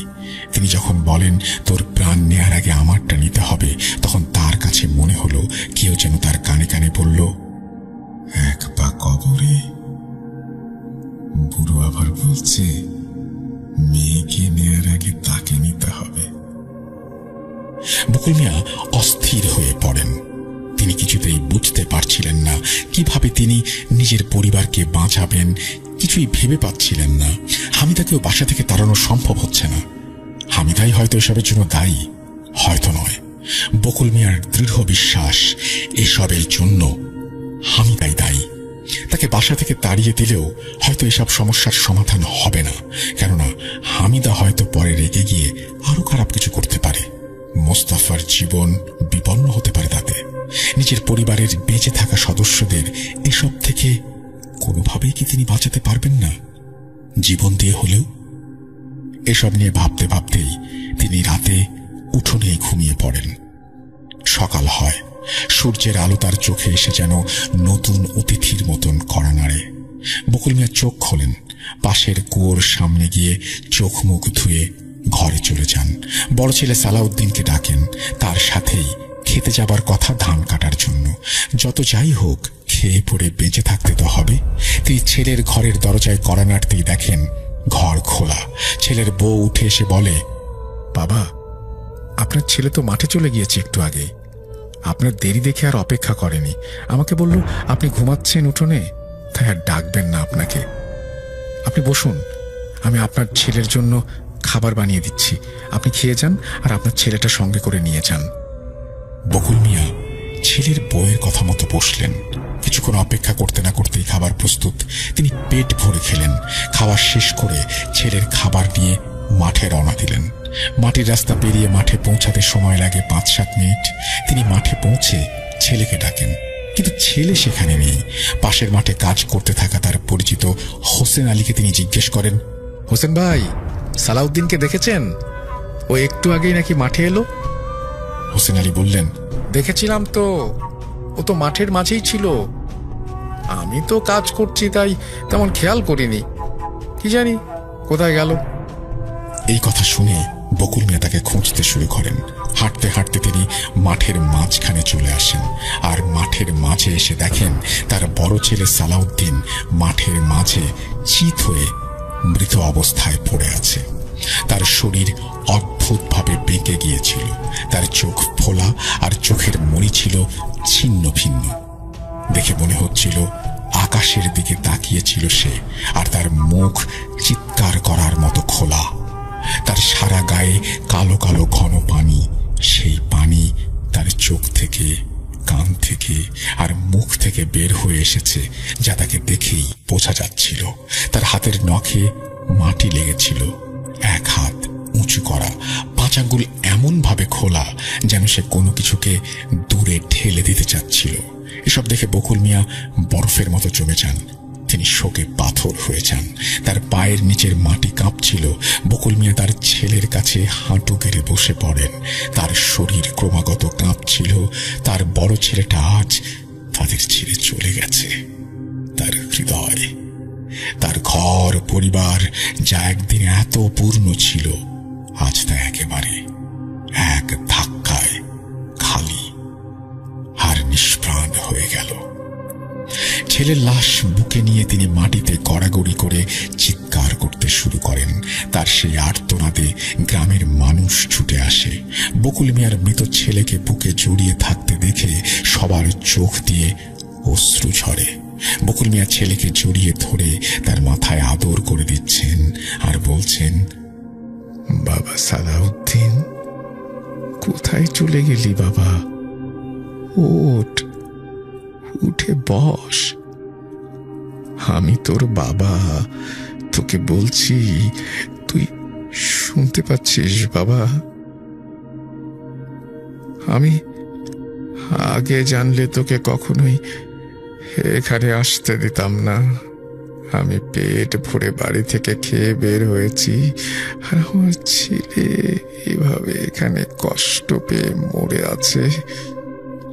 আমি কেমন বাবা, আমি কেমন বাবা? সালাউদ্দিন, একবার চোখ খোল বাবা, তোর পায়ে পড়ি। আমি তোদের ছাড়া বাঁচব না, বাঁচব না রে। গ্রামের লোকজন বকুল মিয়ার কাছ থেকে অনেক কষ্টে সালাউদ্দিনকে ছাড়িয়ে ধরাধরি করে বাড়ি নিয়ে আসে। গোসল করানো হয় তাকে, জানাজা পড়িয়ে তার লাশ কবরে নেওয়া হয়। খাটিয়ার ডান পাশের ভার নিয়ে বকুল মিয়া এগিয়ে যাচ্ছেন। হুট করে তিনি রাস্তায় বসে পড়েন আর গলা ছেড়ে কাঁদতে শুরু করেন। গ্রামের লোকজন খাটিয়া তুলে তাকে কবরস্থানে নিয়ে গিয়ে দাফন কার্য শেষ করে। বকুল মিয়া সারা রাত ছেলেদের কবরের পাশে বসে থাকেন। 3 ছেলের কবর পাশাপাশি তিনি মাটিতে হাত বুলিয়ে দিচ্ছেন, যেন তিনি ছেলেদের মাথায় হাত বুলাচ্ছেন। ফজরের ওয়াক্ত হলে তিনি বাড়ির দিকে রওনা দেন। বাড়ির কিছুটা কাছে এসে তিনি বাড়ির দিকে তাকান। দেখতে পান হামিদা তার ঘরে জানলার কাছে দাঁড়িয়ে তার দিকেই তাকিয়ে আছে। হামিদার মুখ নির্জীব, চোখে ছিল এক ফিকে লাল রঙের ঝলকানি। আর মোস্তফা তার পাশে দাঁড়িয়ে, সেও তো পুরোপুরি বদলে গিয়েছিল। এখন তার চোখ সব সময় কেমন যেন লাল থাকে, আর সে তার স্ত্রীর হাতের এক পুতুল হয়ে গিয়েছিল। নিজের ভাইয়ের দাফন কার্যে পর্যন্ত সে যায়নি। মোস্তফা হামিদার প্রতিটি আদেশ অক্ষরে অক্ষরে পালন করত।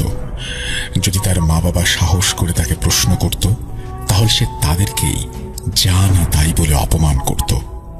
বকুল মিয়ার স্ত্রী কাঁদতে কাঁদতে মোস্তফার দিকে তাকাতেন, কিন্তু তাতে তার মন সামান্য পরিমাণও গলত না। মা বারবার ছেলেকে বলতেন, তুমি কি দেখতে পাচ্ছ না তোমার স্ত্রী আমাদের সঙ্গে কি করছে? সে যে আমাদের পরিবার ধ্বংস করে দিচ্ছে, সেটা তোমার চোখে পড়ছে না? তোমার ভাইয়েরা দুনিয়াতে নেই, তোমার মনে হয় না তাদের কথা? তুমি কি আমার সেই মোস্তফা নাকি অন্য কেউ? মায়েরই কথা শুনেও মোস্তফা শুধু চুপ করে তাকিয়ে থাকত। তার মুখ একদম নীরব, কোনো অনুভূতি যেন নেই তার।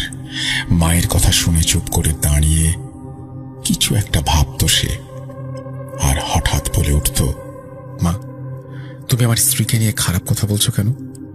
সে তো আমাকে শান্তিতে রেখেছে। তোমাদের কি এখন আমার শান্তিও সহ্য হচ্ছে না? আর ভাইরা মরছে তাদের দোষে, আমি কি করব? আমি ভাবলেই কি তারা ফিরে আসবে? বকুল মিয়া জানতেন মোস্তফাকে সব বলে কোনো লাভ নেই, এবার তাকেই কিছু একটা করতে হবে।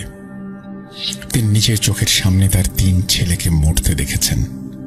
এখন তিনি তার একমাত্র মেয়ে রাহেলাকে কিছুতেই হারাতে পারবেন না। রাহেলাই তাদের শেষ বেঁচে থাকা সন্তান, কেননা মোস্তফা এখন আর তাদের সন্তানের মতো নেই।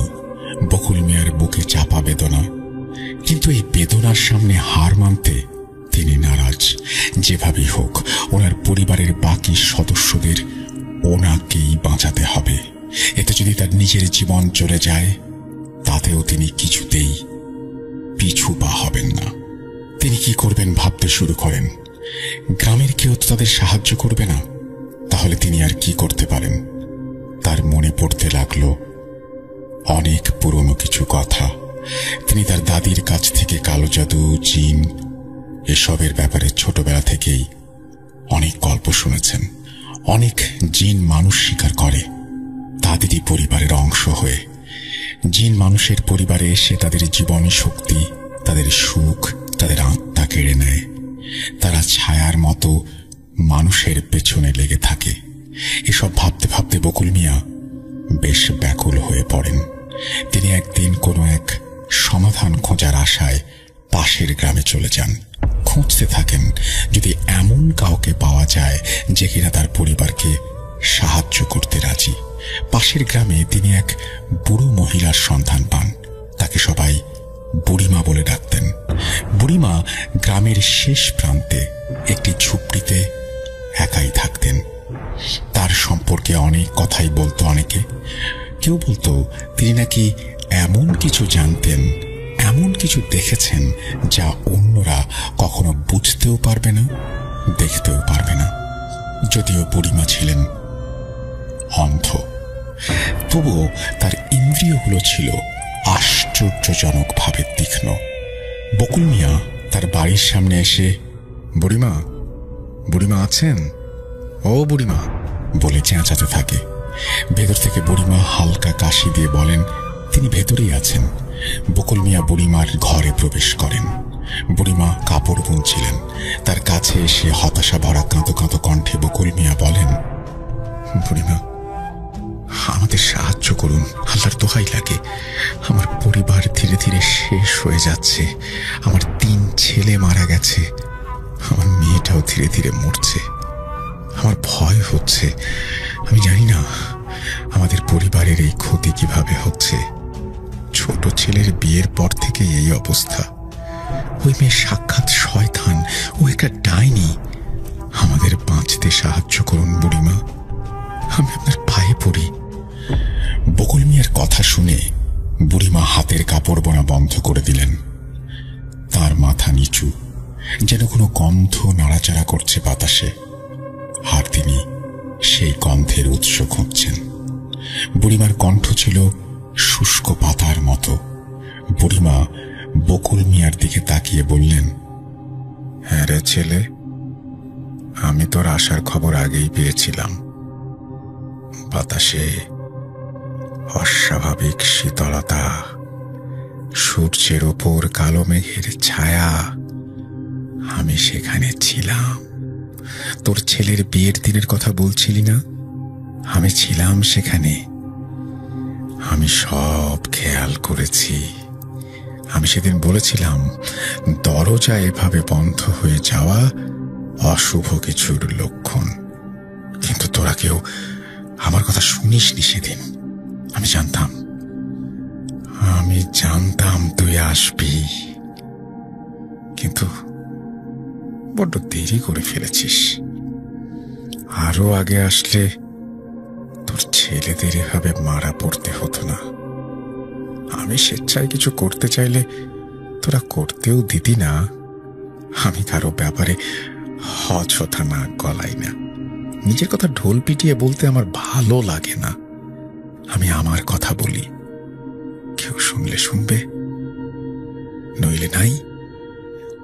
আঁক বাড়িয়ে কিছু বলাটা আমার পছন্দ না। আমি জানি তোর পরিবারে এক ডাইনির বসবাস রয়েছে। সে সবাইকে বশ করেছে। ডাইনি শুনে কি ভাবছিস? মানুষ? না না, ও একটা জিন। মানুষের মধ্যে যে সব মহিলা কালো জাদু করে তাদেরও মানুষ ডাইনি বলে। কিন্তু তোর ঘরে যে আছে সে একটা মহিলা জিন, জাদু জানে। এই জন্য তাকে ডাইনি বললাম। তোর ছেলের বিয়ের ছলনার মাধ্যমে যা হয়েছে তা সেই ডাইনিরই ছলনা। এরা এমন ভাবে থাকে যে এদের চেনা যায় না। আমি নিজেও শুরুতে চিনতে পারিনি, কিন্তু যখন শুনলাম তোর যমজ ছেলে মারা গিয়েছে তখন খোঁজ নিলাম, বুঝতে পারলাম এটা কে। বুড়িমার কথা শুনে বকুল মিয়ার শরীরের রক্ত যেন হিম হয়ে গেল। বকুল মিয়া খুবই অবাক হয়ে বললেন, মা, এখন আমি কি করব? আমি এত কিছু জানি না, বুঝি না, ভূত প্রেত আছে কিনা তাও আমি জানি না, কিন্তু আমার পরিবার মৃত্যু মুখে দাঁড়িয়ে আছে। মা, আমাকে সাহায্য করুন। বুড়িমা এক গভীর নিঃশ্বাস নিয়ে বললেন, গ্রামে তো অনেক কথা চলছে। শোন বাবা, মাটি সবকিছু মনে রাখে। এই গ্রাম এর আগে এমন অনেক কিছু দেখেছে। 1880 সালের দিকে এক ডাইনি ক্ষমতার লোভে নিজেরই আত্মীয়ের ওপর আক্রমণ করেছিল, কিন্তু সে মানুষ ছিল, কালো জাদু করত। সে তার পরিবারের সবাইকে হত্যা করেছিল, শুধু দিয়ে গিয়েছিল এক ইতিহাস। গ্রামের লোকেরা তাকে পুড়িয়ে মেরেছিল। আর এই যে আমার আজকের এই অবস্থা, 2 চোখ নেই, এসব কিছু সেই ডাইনিরই জাদুর ফসল। তবে তোর ঘরে যে আছে সে মানুষ না, তাকে কিভাবে কি করব আমি বুঝতে পারছি না। না রে, না, মনে হয় বাঁচবে না কেউ। এ কথা শুনে বকুল মিয়া কাঁদতে থাকেন। এখন আমি কি করতে পারি বুড়িমা? আমি তাকে কিভাবে আটকাবো? এ কথা শুনে বুড়িমা আবার বললেন, আরে বাবা, তোকে তো বললাম সে মানুষ না, সে একটা জিন। সে একটা শরীরের সাথে বাঁধা, আর সেই শরীর অন্য কেউ না, সে তোরই ছেলের বউ হামিদা। কিন্তু তোকে তারপর আমি একটা কথা বলবো, তোর বিশ্বাস হবে কিনা আমি জানি না, আমার বলার দরকার, তাই আমি বলছি। তুই কি জানিস তোর ঘরের বউ ওই জিনের কবজায় কিভাবে এসেছে? এমন কিন্তু না যে শুরু থেকেই তার ওপর জিন ছিল। যেদিন তোরা তাকে দেখতে গিয়েছিলি সেদিনও সে ঠিক ছিল, সেই বিয়েতে রাজি ছিল না। বুড়িমার কথা শুনে বকুল মিয়া ঘাবড়ে যান। তিনি বলেন, মানে এসব কি বলছেন মা? সে রাজি ছিল না? কই, আমি তো এমন কিছু শুনিনি। বকুল মিয়ার উত্তর শুনে বুড়িমা হাসেন আর বলেন, তুই কিভাবে জানবি? তোর বউ জানে। তোর বউ ওই মেয়ের ওপর কালো জাদু করিয়েছে, আর বিনিময়ে শয়তানের কাছে নিজের আত্মাও বিক্রি করেছে তোর বউ। হামিদা সেদিনই বলেছিল সে মুস্তফাকে বিয়ে করতে চায় না। সবার সামনে বলতে লজ্জা পাচ্ছিল বলে তোর বউকে একা ডেকে বলে। আর তোর ছেলে মুস্তফা এই মেয়ের জন্য পাগল হয়ে গিয়েছিল, তাই তোর বউ এই কাজ করেছে। শয়তানের কাছে শুধু আত্মাই বিক্রি করেনি, নিজের সুখ শান্তিও বিক্রি করেছে। এটা বুঝতে পারেনি যে তার সুখ তার নিজের পরিবারেই। তাই আজ তোর পরিবারের এই দশা। আমি এগুলো কিভাবে জানলাম বলতে পারবি? থাক, আমি বলি, হামিদার ওপর কালো জাদু করি আমি নিজেই তোর বউয়ের কথায়। কেননা আমিও তো চাই আরো শক্তিশালী হতে। বুড়িমার এই কথা শুনে ভীষণ ঘাবড়ে যায় বকুল মিয়া। তিনি জিজ্ঞাসা করেন, এসবের পেছনে কারণ কি? তখন বুড়িমা বলেন, তোকে একটু আগে 1880-র এক ডাইনির কাহিনী বলেছিলাম না? ওই ডাইনি যাকে মানুষ পুড়িয়ে মেরেছে। আমি আসলে একটু মিথ্যা বলেছিলাম। সেই ডাইনি পুড়ে মারা যায়নি, সে এখনো বেঁচে আছে, আর সে তোর সামনেই দাঁড়িয়ে আছে রে বোকা। এই কথা বলে সেই বৃদ্ধা হাসতে শুরু করেন। বকুল মিয়া এসব নিতে পারেন না। তিনি মহিলার পাশে রাখা তার চলাফেরা করার লাঠি হঠাৎ করে কুড়িয়ে নেন আর তার মাথায় সজোরে আঘাত করেন। সাথে সাথে মহিলা মাটিতে লুটিয়ে পড়ে, আর গ্রামের মানুষজন চিৎকার চেঁচামেচি শুনে হাজির হলে বকুল মিয়া তাদের সব খুলে বলেন। এতে গ্রামবাসী ক্ষিপ্ত হয়ে সেই মহিলাকে পিটিয়ে হত্যা করে। মহিলা মারা যাবার আগে বলে, আমাকে মারলেই কি তোর পরিবার বেঁচে যাবে ভেবেছিস? সম্ভব না। আমি এমন কাজ করে মরব যে তুই তোর পরিবার সহ মরবি। এই কথা বলে মহিলা শেষ নিঃশ্বাস ত্যাগ করে। সেখানে গ্রামবাসী এক কবিরাজের কাছে বকুল মিয়াকে নিয়ে যায়। কবিরাজ সব শুনে বললেন, আপনাকে আজকের মধ্যেই আপনার ছেলের সাথে হামিদার বিয়ে ভেঙে দিতে হবে, কিন্তু সেটা সম্ভব না। যাই হোক, এই বিয়ে ভাঙতেই হবে। তারপর তার মতো তাকে ছেড়ে দিতে হবে চিরতরে, চিরকালের জন্য। সে আপনার পরিবারের সাথে জুড়ে থাকলে আপনারা সবাই মারা পড়বেন। আর হ্যাঁ, আপনার স্ত্রী যা করেছে তার জন্য তাকেও আপনার পরিবার ছাড়তে হবে। এই শর্তে আমি আপনাকে সাহায্য করব। আর আপনার ছেলের বউয়ের সাথে যে জিন আছে, সে রাতে চাঁদের আলো থেকে শক্তি পায়। আজ পূর্ণিমার রাত, আর তাই আমাদেরকে আজ তার চরম শক্তির সাথে মোকাবেলা করতে হবে। তাই আজ আমরা কিছুই করতে পারবো না। যখন সে সবচেয়ে দুর্বল থাকে তখন তাকে ধরতে হবে। সে দুর্বল থাকে অর্ধ পূর্ণিমার আলোয়। আমি আপনাকে একটা কাজ শিখিয়ে দিচ্ছি, এসব কথা বাসায় কাউকে জানাবেন না। আমি আপনাকে এক বাটি সরিষার তেল দিচ্ছি। এই তেল আপনার বাড়ির উঠোনে জ্বালাবেন। এর ধোঁয়া সারা বাড়িতে ছড়াবেন। ছড়ানোর পরের দিন ভোরে সূর্যের আলোর নিচে এই তেল রাখবেন একেবারে সন্ধ্যা পর্যন্ত। নিজের কাছে রাখবেন। পরে আমি আপনার বাড়িতে অর্ধ পূর্ণিমার দিন আসব। সেদিন ওই তেল আমি চাইব। বকুল মিয়া সব কথা শুনে রাজি হয়ে যান। তিনি বাড়ি ফিরে এসে কবিরাজের মতো সব করলেন। এই কাজে মোস্তফা তাকে বাধা দিলেও তিনি মোস্তফার কথা শোনেননি। কিছুদিন পর সন্ধ্যায় কবিরাজ আসেন। সেদিন ছিল অর্ধ পূর্ণিমা। তিনি আসার পর কোমরে হাত দিয়ে একটা ছোট্ট রূপার ঘণ্টা বের করেন। তিনি বলেন, এই ঘণ্টাটা শতাব্দীর পর শতাব্দী ধরে আমার পরিবারের কাছে আছে। এটা খারাপ ছায়াকে তাড়িয়ে দেয়। বকুল মিয়া, এটাকে আপনি পুরো শক্তি দিয়ে বাঁচাবেন। আর তার আগে এই ঘণ্টায় আপনার কাছে থাকা সেই সরিষার তেল মাখিয়ে নিন।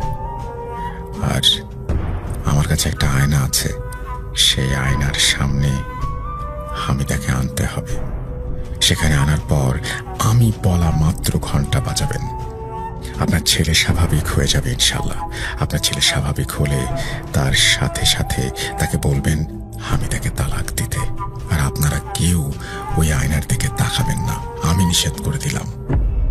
এই কথা বলে কবিরাজ কিছু ছাই দিয়ে একটা গণ্ডি তৈরি করলেন। সেখানে বসে তিনি কিছু পড়তে লাগলেন। ভেতর থেকে হামিদা আর মুস্তাফা বের হয়ে আসে আর কবিরাজকে গালমন্দ করতে থাকে, কিন্তু কবিরাজ তার কাজ চালিয়ে যান। হামিদা সজোরে চিৎকার দিয়ে এক লাফে কবিরাজের উপরে ঝাঁপিয়ে পড়ে। গন্ডির ভেতরে লাফ দেয় তার শরীর পুড়ে যাচ্ছিল, তবুও সে থামছিল না। কবিরাজ খুব কষ্ট করে বকুল মিয়াকে ঘণ্টা বাজাতে বললেন। বকুল মিয়া সজোরে ঘণ্টা বাজালেন। যেই ঘণ্টায় কিছুক্ষণ আগে তিনি সরিষার তেল লাগিয়েছেন, সাথে সাথে হামিদা তার দুই কান চেপে ধরে। মুস্তফা অজ্ঞান হয়ে যায়। রাহেলা তার ভাইয়ের মুখে পানি ছিটিয়ে দেয় আর মুস্তফার জ্ঞান ফিরে আসে। জ্ঞান ফিরে এলে মুস্তফাকে বলা হয় হামিদাকে তালাক দেওয়ার জন্য। মুস্তফা তার বাবাকে খুব বিশ্বাস করত, তাই সে বাবার কথায় তালাক তালাক বলতে যাবে এমন সময় হামিদা বলে, মুস্তফা, আমাকে ক্ষমা করবেন, আমি সব কিছুই করিনি, আমাকে দিয়ে করানো হয়েছে। আমার পেটে আপনার সন্তান, আমি মারা গেলে আমার আফসোস নেই, কিন্তু আপনার সন্তান। থমকে যায় মুস্তফা। বকুল মিয়া ভাবেন এটা সেই জিনের কোনো চাল নয় তো, কিন্তু কবিরাজ বলেন হামিদা সত্যি কথা বলছে। কবিরাজ আরো বলেন এই জিন বর্তমানে অনেক দুর্বল, তবুও তাকে এই আয়নায় আটকানো সম্ভব না। এই কাজ করতে গেলে তার এই আয়নাই ভেঙে যেতে পারে। বকুল মিয়ার চোখ যায় আয়নায়, তিনি দেখতে পান কালো এক নারীর অবয়ব, তার মাথার চুল ভীষণ লম্বা, তার পেছনে কাঠ কয়লা পোড়ানোর মতো গনগনে আগুন থেকে ধোঁয়া উঠছে। এসব থেকে তার প্রায় মূর্ছা যাবার মতো অবস্থা। এজন্যই হয়তো কবিরাজ নিষেধ করেছিলেন আয়নার দিকে তাকাতে। তিনি কোনোভাবে সামলান নিজেকে।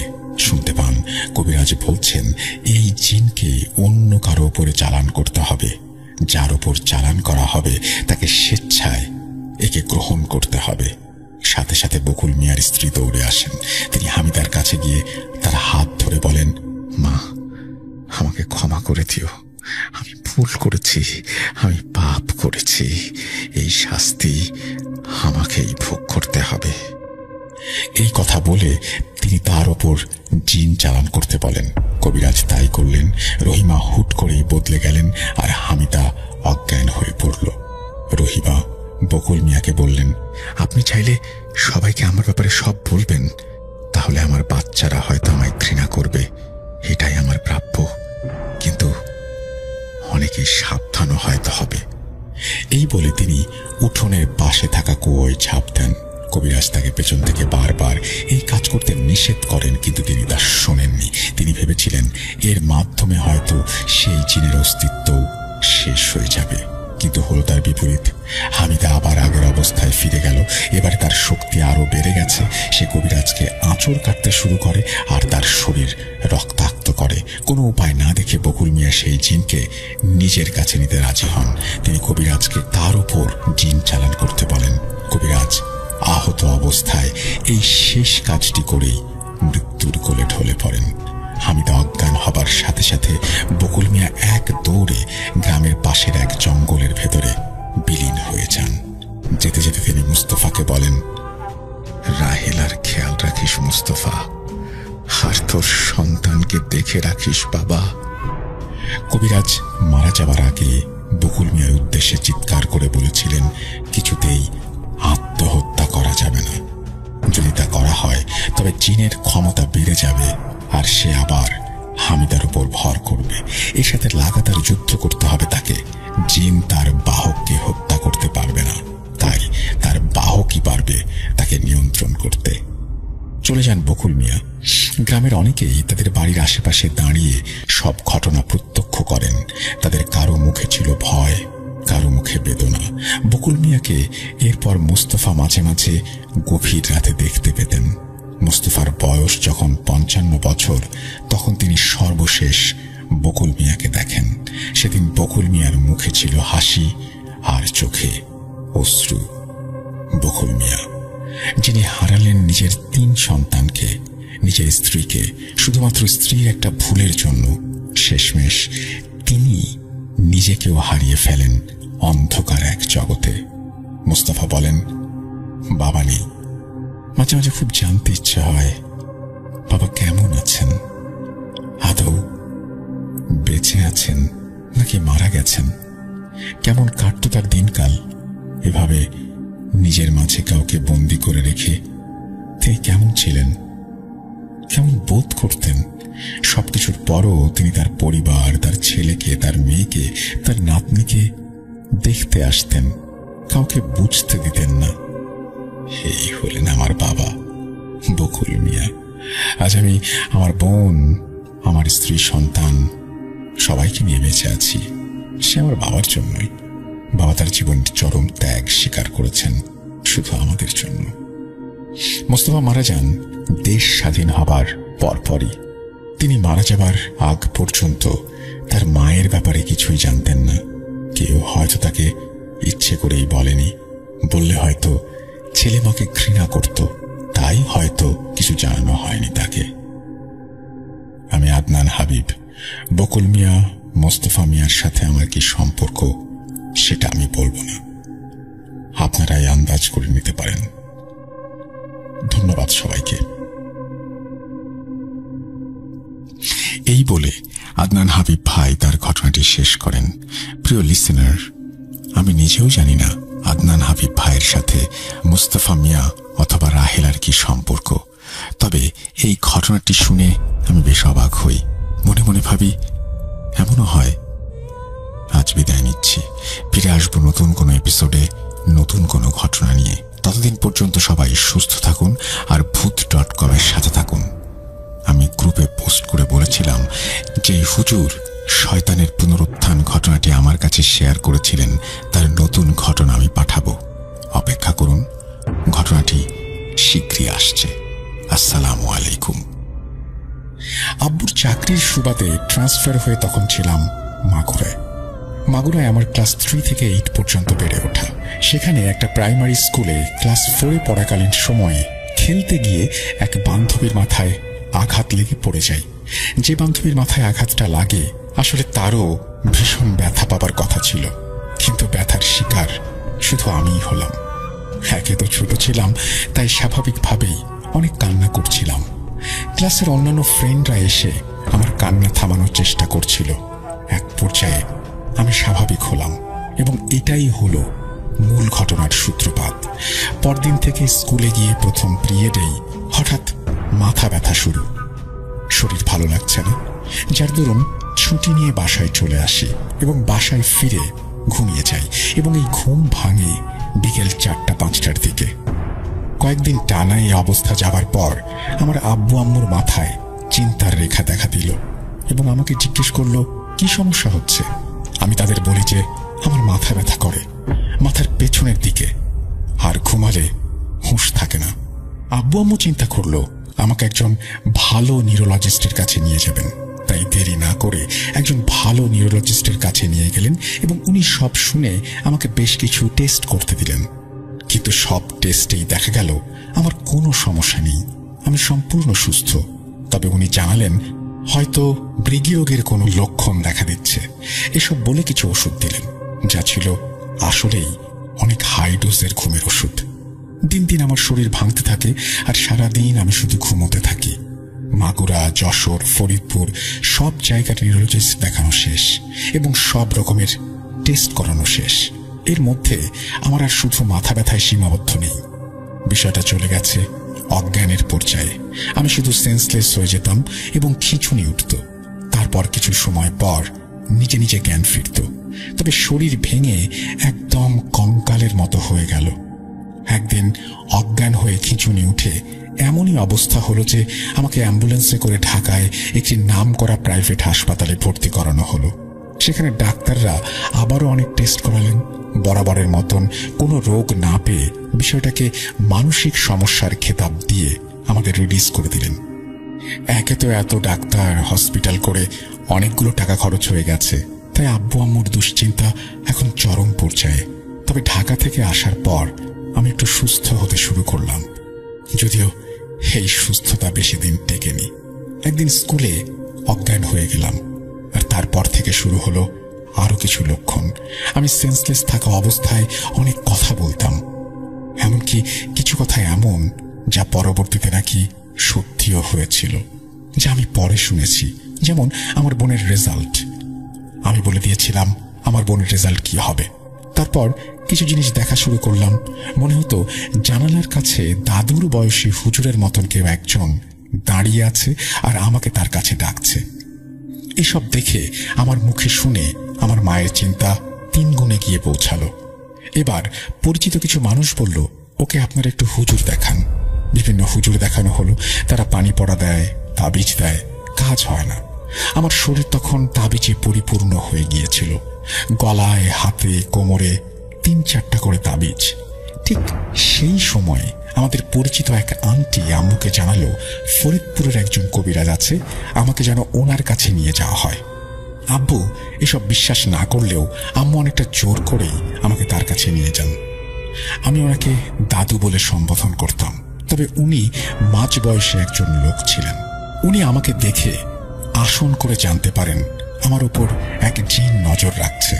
জিনটা অনেক রাগী, তবে জিনটা কোনো এক কারণবশত সরাসরি আমাকে ধরতে পারছে না, যার কারণে দূর থেকে নজর দিয়ে দিয়ে আমার এই হাল করছে। তো এর প্রতিকার চাইলে উনি আমাকে জানান যে আমাকে গোসল দেওয়া লাগবে, সেই বাবদ কিছু জিনিসপত্র লাগবে, আর ওনার কাছে টাকা দিয়ে দিলে উনি সবকিছু ব্যবস্থা করবেন। নদীর পানি, জবা ফুল, এমন আরো অনেক কিছু। ছোট ছিলাম, যার কারণে আমার কি কি লেগেছিল সঠিক মনে নেই। উনি আমাকে বাড়ি থেকে একটু দূরে একটা বাগানের মধ্যে নিয়ে গোসল দিলেন। পানিটা ছিল একটা মাটির কলসে। উনি আমাকে বললেন, তোমার গায়ে পানি দেবার সাথে সাথে তুমি সোজা বাড়ির মধ্যে চলে যাবে, কোনো শব্দ শুনলেও পেছনে ফিরে তাকাবে না। আমি একটা ঠাস করে শব্দ শুনলেও পেছন ফিরে তাকাইনি। তারপর উনি আমাকে একটা তাবিজ দেন এবং বলেন সাবালিকা হওয়া পর্যন্ত যেন আমি এটা পরিধান করি, আর যদি কখনো খোলা লাগে বা খুলে যায় তবে যেন গরুর দুধ দিয়ে ভিজিয়ে আবার সেটা পরি। এভাবে আমি আমার ইন্টারমিডিয়েট পর্যন্ত তাবিজটা রেখেছিলাম। এরপর আর কখনো আল্লাহর রহমতে কোনো সমস্যা হয়নি। কাহিনীটা আসলে কতটা ভৌতিক আমি জানি না, তবে এই সমস্যাটা আমি আমার পরিবার খুব বাজেভাবে ফেস করেছি। আর একটা বিষয় অ্যাড করতে চাই, এখন এসে যখন ভূত.com-এর বিভিন্ন ঘটনা শুনি এবং বিভিন্ন হাদিস ঘাঁটি, তখন থেকে আসলে বুঝতে পেরেছি কালো জাদুর ভয়াবহতা কতটা, এবং আল্লাহর শাস্তি, এর শাস্তি হতে পারে জাহান্নাম। আমাকে যে কবিরাজ চিকিৎসা করেছিলেন তখন জানি না কোন পদ্ধতিতে করেছিলেন। যদি উনি কালো জাদুর কোনো পদ্ধতি অবলম্বন করে থাকেন যেটা শরিয়া অনুযায়ী নিষিদ্ধ, সেক্ষেত্রে আল্লাহ যেন আমায় ক্ষমা করেন। তখন আমি অনেক ছোট ছিলাম, আর আমার গার্ডিয়ান অনেকটা নিরুপায় হয়েই আমাকে চিকিৎসা করিয়েছিলেন। এই ছিল ঘটনা। সবাই ভালো থাকবেন। আমি চাই না আমার নাম এবং ঠিকানা প্রকাশ করতে, সুতরাং আমি নাম এবং ঠিকানা প্রকাশ করছি না। আশা করছি এই ঘটনাটি আপনাদের ভালো লেগেছে। যদি ভালো লাগে অবশ্যই আমাদের জানাবেন। আমরা চলে যাব আমাদের পরবর্তী ঘটনায়। আমি নাদিয়া। আজ আমি যে ঘটনাটি শেয়ার করব সেই ঘটনাটা আমাদের নিজের পরিবারের মাঝেই ঘটেছিল। তখন আমি ম্যাট্রিকের স্টুডেন্ট। আমরা শুরু থেকে ভাড়া বাড়িতে থাকতাম। আর্থিকভাবে খুব শক্তিশালী ছিলাম না বলে নিজের একটা বাড়ি কেনার সুযোগ হয়নি। সে কারণেই এক ভাড়া বাসা থেকে আর এক ভাড়া বাসায় যেতে যেতে অনেক ঝামেলা, অনেক দুঃখ, অনেক অস্বস্তি সইতে হয়েছে। আজ আমি যে ঘটনাটি বলছি তার মূল উদ্দেশ্য হল জীবনযাত্রার এমন একটা দিক দেখানো, যে দিককে আমরা অনেকেই এড়িয়ে যাই।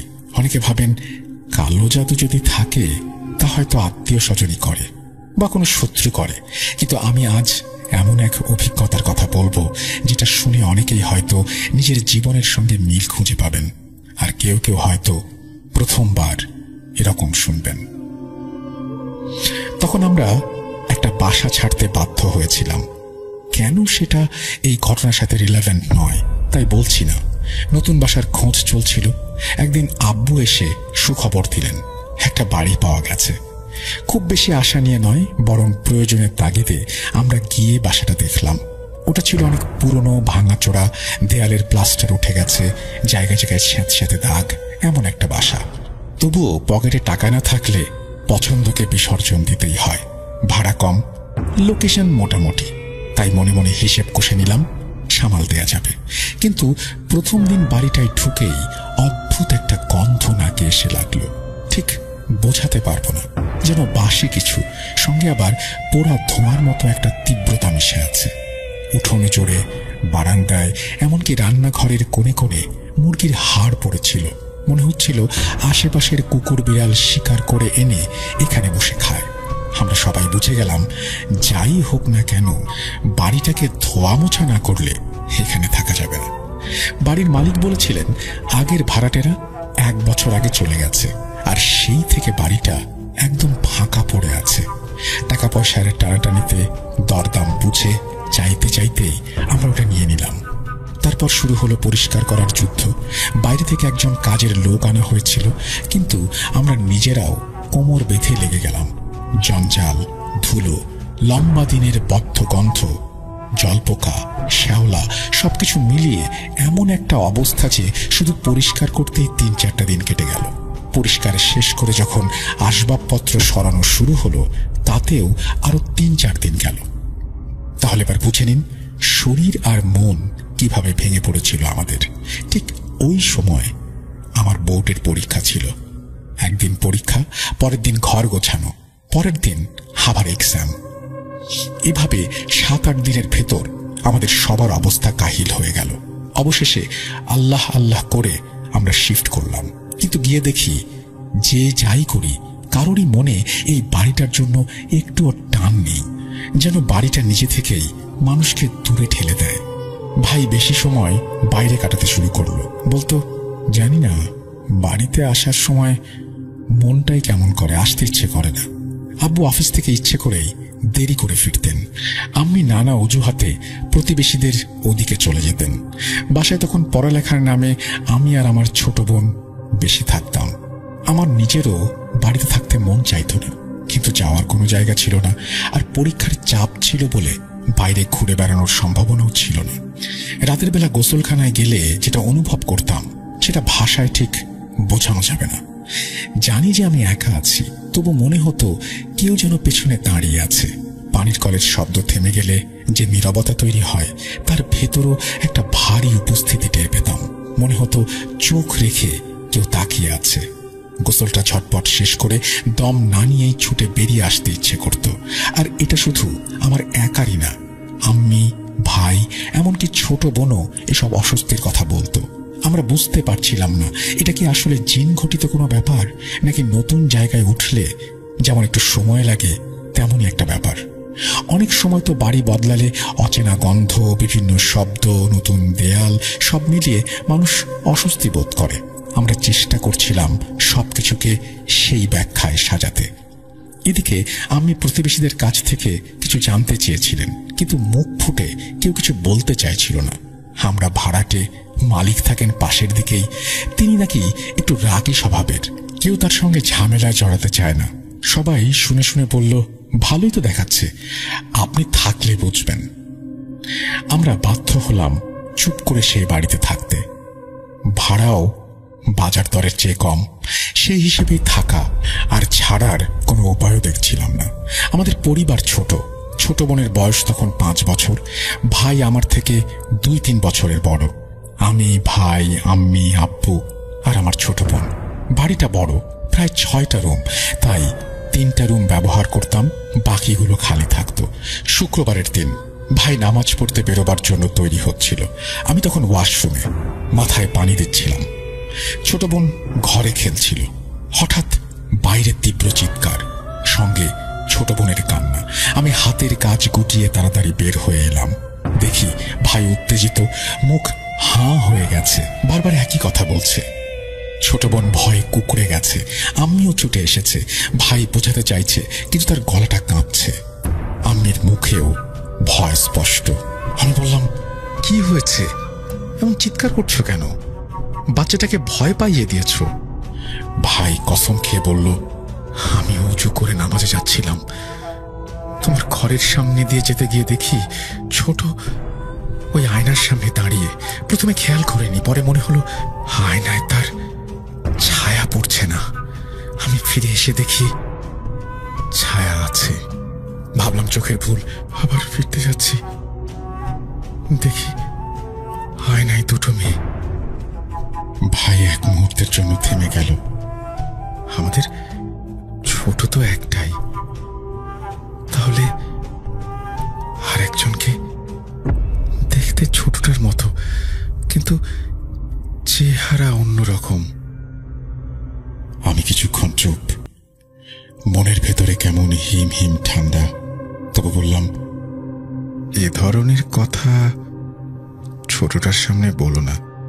আমি কঠোর গলায় বললেন, আবার যেন এমন কথা না শোনা যায়, বেচারা কত ভয় পেয়েছে দেখো। সবাইকে শান্ত করলাম, মাথায় পানি দিলাম, পানি খেলাম। তারপর বিষয়টা আপাতত চেপে রইলাম। মনে মনে ভাবলাম, নতুন ঘরের ভেতরে আলো ছায়ার খেলা বা চোখের ভুলও হতে পারে। এর 1-2 দিনের মাথায় রাত 10টা থেকে 1টা এই সময়ের কোনো এক মুহূর্তে বাইরে ঝড় উঠল।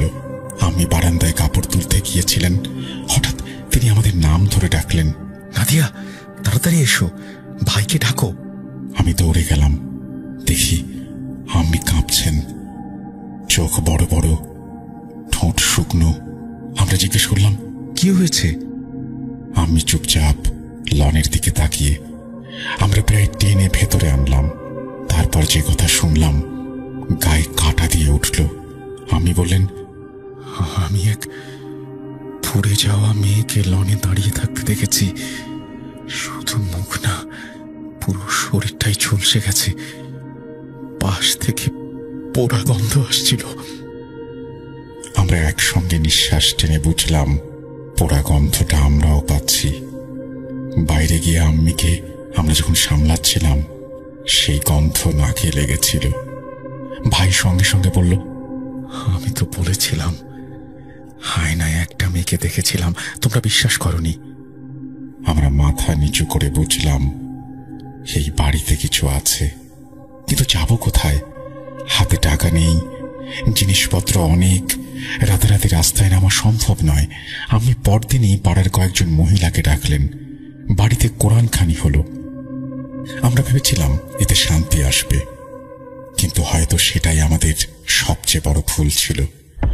দুটো বিচ্ছিন্ন ঘটনা ছিল এবং সেটা হয়তো এভাবেই থেকে যেত। কোরআনখানি হওয়ার পর যেন আমরা কাউকে নারাজ করে দিয়েছি। তারপর প্রতিদিন কোনো না কোনো ঘটনা ঘটতে লাগলো। যেদিন কোরআনখানি করেছিলাম তার পরদিন বিকেলে ভাই ঘরে ঢুকে তীব্র স্বরে বলল, বাইরের ময়লা পরিষ্কার করলে না কেন? আমরা বললাম, কাজের মহিলা এসে গেছে, পরিষ্কার করছে। ভাই বলল, তাহলে বাইরে ওই মৃতদেহগুলো পড়ে আছে কেন? আমরা জিজ্ঞেস করলাম, কি কি দেহ? সে আমাকে হাত ধরে বাইরে নিল। দেখি আয়নার একদিকে মরা কবুতরের ছানা, অন্যদিকে 2টা মরা কাক, কিছু লন্ড্রি এরিয়ায়, কিছু লনে। ঘরের এক পাশ খুললেই কোথাও না কোথাও একটা মরদেহ চোখে পড়ে। অন্ধকার নামছে, চারপাশের বাড়িগুলোতে আলো জ্বলছে, আর আমাদের ভাঙাচোরা উঠোনে মৃত প্রাণী। দৃশ্যটা এত ভীতিকর ছিল, বুক ভার হয়ে আসছিল। আমরা বললাম, সকাল হলে কাজের লোক আসবে, সব উঠিয়ে ফেলবে। দরজা লক করে ভেতরে ঢুকে পড়লাম। রাতভর বেড়ালের কান্নার শব্দ, জানালার আড়াল থেকে আছড়ে পড়া সুর, ডিসেম্বর কিংবা জানুয়ারির ঠান্ডা, বাতাস ভারী, পাখা বন্ধ। নীরবতার মধ্যে ছোট ছোট শব্দ কেমন করে যেন বেড়ে যায়। কখনো মনে হচ্ছিল বাইরে কেউ হাতুড়ি দিয়ে মার্বেল ভাঙছে, কখনো দেয়ালে পাথর পড়ার ঠন ঠন, আবার কখনো টেনে ঘষার মতো শব্দ। সন্ধ্যার দিকে ছোট বোন বারান্দায় খেলছিল। হঠাৎ ভেতরে এসে কান্নায় ভেঙে পড়ে বলল, মাম্মা, আমাকে ওরা মেরেছে। আমি জিজ্ঞেস করলেন, কে মেরেছে? বান্ধবী কেউ এসেছে? ছোটটা বারবার বাইরে দেখিয়ে বলল, ও ওরা। বাইরে গিয়ে দেখলাম কেউ নেই, তবু ছোটটার গাল লাল। মনে হয় সত্যিই কেউ জোরে থাপ্পড় দিয়েছে। খেলনা দিয়ে তাকে বোঝালাম। আমি আমার দিকে তাকিয়ে দেখলেন দুজনেই চুপ। এক রাতে 12টা কিংবা 1টা হবে। আমরা প্রায় ঘুমিয়ে পড়েছি। ভাই সম্ভবত জেগেছিল, সে একটু দেরিতে ঘুমায়। এমন সময় বাইরে থেকে নবজাতকের কান্নার শব্দ, কখনো খুব কাছে, যেন জানালার ধারে, আবার মুহূর্তেই অনেক দূরে। একবার মনে হলো যেন কান ঘেঁষে কাঁদছে, তারপরই মিলিয়ে গেল। আমি আঁতকে উঠে বসে পড়লাম। ঘর থেকে বেরিয়ে দেখি ভাই দাঁড়িয়ে, আম্মি আব্বুও বেরিয়ে এসেছেন। আমরা সবাই দরুদ শরীফ পড়তে শুরু করলাম। আব্বু আজান দিলেন। আজান শেষ হতেই কান্না থেমে গেল। আমরা ঠিক করলাম সকাল হলে কাউকে না কাউকে জিজ্ঞেস করতেই হবে এ বাড়িতে কি হচ্ছে। ভোরবেলা আব্বু নিকটবর্তী মসজিদে গেলেন, ইমাম সাহেবকে সব বললেন। তিনি কিছুক্ষণ চুপ থেকে জিজ্ঞেস করলেন, আপনারা কি ইরফান সাহেবের বাড়ি ভাড়া নিয়েছেন? আব্বু বললেন, হ্যাঁ, ঠিক ওইটাই। ইমাম সাহেব আবার চুপ। তারপর বললেন, ওই বাড়িটা অনেকটা ধ্বংসপ্রাপ্ত, অনেকদিন বন্ধ ছিল। আব্বু বললেন, আপনি একদম ঠিক বলেছেন। ইমাম সাহেব বললেন, আমার 3 দিন সময় চাই, ইস্তেখারা করে জানাবো কি করতে হবে। 3টা দিন আমাদের কাছে যেন 3টা মাস। দিনটা কাটে আতঙ্কে, রাতে ঘুম আসে দোয়ার মধ্যে। প্রথম দিন সন্ধ্যা, আম্মি রান্নাঘরে ভাত বসাচ্ছেন, আমরা পাশেই। হঠাৎ কেমন করে যেন পুরো হাঁড়িটা দুলে উঠে প্রায় আম্মির পায়ে পড়ে যাচ্ছিল। এই কয়েক ইঞ্চি দূর দিয়ে পড়ে তারপরে রক্ষা। আমি পেছনে সরে গিয়ে বসে পড়লেন। আমি দ্রুত পানি দিলাম। সবাই বোবা হয়ে তাকিয়ে রইলাম। দ্বিতীয় দিন বিকেল, আমি ছোটটার সঙ্গে খেলছিলাম। ভাই, আমি নিজের চোখে দেখেছি কালো একটা বেড়াল এসে চোখের সামনে বসে রইল। তার চোখের দৃষ্টি তীক্ষ্ণ, অচেনা, যেন কথা বলে। আমরা দুজন স্থির হয়ে গেলাম। বেড়ালটা ধীরে ধীরে উঠোনের এক গাছের কাছে গেল। তারপর হঠাৎ এমন ভাবে উধাও হলো, দেখলেও বিশ্বাস হয় না। ছোটটা ভয়ে আমার কোলে উঠে জিজ্ঞেস করল, বেড়ালটা কোথায় গেল? আমি তাড়াতাড়ি দরজা বন্ধ করে দিলাম। মনে হলো এই সব কিছুই স্বাভাবিক নয়। ইমাম সাহেবের ইস্তেখারার খবর আসতে তখনও বাকি 2 দিন। দ্বিতীয় দিন রাতেই আর এক বিপত্তি। আব্বু বাথরুমে পড়ে গিয়েছিলেন। পরে আব্বু নিজেই বললেন, মনে হলো কেউ আমাকে ঠেলে দিয়েছিল। আল্লাহর রহমতে বড় কিছু হয়নি। কিন্তু আব্বু ভয় পেয়ে গেলেন। সন্তানদের চিন্তা, স্ত্রীর চিন্তা, নিজেরও চিন্তা। ছোটটা তখনও খুব ছোট, 5-6 বছরের বেশি না। আম্মি সিদ্ধান্ত নিলেন ছোটটা তাঁর কাছেই ঘুমাবে। আমি সেদিন থেকে আম্মির ঘরেই থাকি, কেবল ভাই নিজের ঘরে। কিন্তু বেশি দিন টিকল না। সেই রাতেই ওর সঙ্গেও এমন কিছু ঘটল, শেষ পর্যন্ত আম্মি আব্বুর রুমে এসে সে উঠতে বাধ্য হলো। ভাইয়ের ভাষায় সে টিভি দেখছিল, আর দেখতে দেখতে তার নজর গেল জানালায়। বাইরে একটা ছেলে দাঁড়িয়ে, বয়সে আমাদের ছোট বোনের মতো হবে, 2 হাত জানালায় রেখে ভেতরের দিকে তাকিয়ে। শীতকাল, রাত 1টা, গলির লাইট জ্বলছিল বলে ছেলেটাকে স্পষ্ট দেখা যাচ্ছিল। ভাই কুঁকড়ে গেল। আর তার মনে হলো আমি কি জেগে আছি না স্বপ্ন দেখছি। তারপর হঠাৎ ভয় এমন ভাবে চেপে ধরল যে চিৎকার করে ঘর ছেড়ে বেরিয়ে এলো। আর সেদিন থেকে ভাই তার নিজের ঘরে ঢোকেনি। তৃতীয় দিন ছিল জুম্মাবার। আব্বু বললেন, ঈশার নামাজ পড়ে ইমাম সাহেবের কাছে যাব, দেখি কি বলেন শুনবো। সেদিন রাতে ঠিক নামাজে আব্বু থাকা অবস্থায় আমাদের উঠোনের ঝুলনা হঠাৎ এমন ভাবে দুলতে শুরু করলো, মনে হলো কেউ অদৃশ্য হাতে টানছে। বিশ্বাস করুন, তখন যদি ক্যামেরাযুক্ত মোবাইল থাকতো আমি ভিডিও করতাম। দোলনা যে উচ্চতায় উঠেছিল, সেই গতিটা যে ছিল কতটা বেশি, ভাষায় বোঝানো মুশকিল। আমরা সবাই স্তব্ধ হয়ে তাকিয়ে। আম্মি হিতাহিত জ্ঞান হারানোর আগে দরজা বন্ধ করিয়ে আমাদের একটা ঘরে ঢোকালেন। আমরা সবাই মিলে দোয়া পড়লাম, আয়াত পড়লাম, আব্বুর ফেরার অপেক্ষায় রইলাম। একটু পর দরজায় ঘন্টা বাজল। বাইরে যেতে ভয় হচ্ছিল খুব, কিন্তু যেতে তো হবেই। আমরা সবাই গিয়ে দরজা খুললাম। আল্লাহর রহমতে ততক্ষণে দোল থেমে গেছে। ভাই আব্বুকে নিয়ে ঢুকলো। আব্বু বসেই বললেন, আমি ইমাম সাহেবের সঙ্গে কথা বলেছি, তিনি যা বলেছেন শুনে আমি নিজেও আঁতকে উঠেছি। আব্বু জানালেন আগের ভাড়াটেদের ওপর কেউ শত্রুতা করে জাদু করেছিল, সেই জাদুর উপকরণ এই বাড়িতে কোথাও রেখে গেছে। এই সব জিনিসের কিছু নাকি এই ঘরেই লুকিয়ে আছে। আগের ভাড়াটেরা তাই হয়তো রাতারাতি পালিয়েছে। আর যেহেতু জাদুর সূত্র এই বাড়ির ভেতরেই, তাই নতুন যে পরিবার এখানে আসবে তার উপর সেই প্রভাব পড়বে। ইমাম সাহেব সাবধান করে বলেছেন, তোমরা যদি দ্রুত বের না হও তবে এর প্রভাব ত্বরান্বিত হবে। এমনও হতে পারে কারো প্রাণনাশের আশঙ্কা আছে। আমরা একে অপরের মুখের দিকে তাকালাম।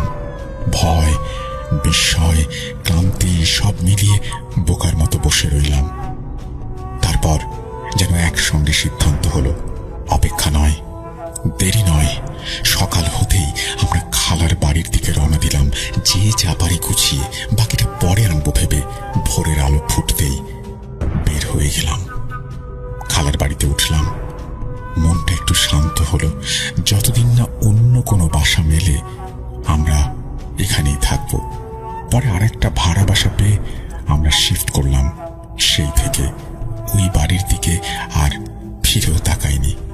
এই পুরো অভিজ্ঞতা থেকে আমরা একটাই শিক্ষা পেতে পারি, জরুরি না যে জাদু শুধু আপনার উপরই করা হয়েছে। আপনি যে বাড়িতে উঠেছেন, আগের সাথে যাদের শত্রুতা ছিল, যাদের জীবনকে বিপথে নিতে চেয়েছিল কেউ, তাদের লক্ষ্য করে করা জাদুর প্রভাবও ওই জায়গাটিকে আক্রান্ত করতে পারে। এরপর যে পরিবার আসে তারাও তার প্রভাব মুক্ত নয়। আমরা অনেক সময় নতুন বাসা নেওয়ার সময় ভাড়াটা, লোকেশনটা, দেয়ালের রং ঠিক আছে কিনা এসব দেখি, কিন্তু বাসাটার ইতিহাস, আগের ভাড়াটেরা কেন চলে গেল, তারা কতদিন ছিল, কোনো অস্বাভাবিক ঘটনার রেকর্ড আছে কিনা, সেগুলো জানতে চাই না। আমার মনে হয় ব্যবহৃত কোনো বাড়ি নেয়ার আগে সুযোগ থাকলে অন্তত প্রতিবেশীদের কাছ থেকে একটু খোঁজ খবর নেওয়া ভালো। কেউ যদি সরাসরি কিছু বলতে নাও চায়, তাহলেও ইঙ্গিতে অনেক কিছু বোঝা যায়। ঘরে ওঠার আগে আয়াতুল কুরসি, সূরা বাকারার প্রথম দিক, শেষ 2 আয়াত, সূরা ফালাক, সূরা নাস এসব পড়ে দোয়া করা যায়। আমরা কোরআন খানি করেছিলাম। ইচ্ছে ভালো ছিল, কিন্তু সময়টা ঠিক ছিল কিনা পরে বুঝেছি। এইসব বিষয়ে আগে বোঝাপড়া জরুরি। যাই হোক, আল্লাহ রহমতে আমরা বড় কোনো ক্ষতির আগেই বেরিয়ে এসেছিলাম। আজ যখন এই ঘটনাগুলো লিখছি, এখনো মনে পড়লে শরীর কাঁপে। গোসলখানার সেই অনুভূতি, আয়নার সামনে 2 মেয়ে, লনে দাঁড়িয়ে থাকা পোড়া মেয়ে, হাড় পোড়া গন্ধ, উঠোনে ছড়িয়ে থাকা মরা কবুতরের ছানা আর 2টা কাক, রাতের অন্ধকারে বেড়ালের তীব্র কান্না, দেয়ালে পাথর পড়ার আওয়াজ, টেনে ঘষার মতো অনবরত শব্দ, ছোট বোনের ওরা মেরেছে বলা, শিশুর কান্না আর আজানের সঙ্গে সঙ্গে থেমে যাওয়া, জানালায় 2 হাত রেখে দাঁড়িয়ে থাকা সেই ছেলেটা, আর ঝুলনার উন্মত্ত দুলনি। সবাই আজও মনে হয় জীবিত।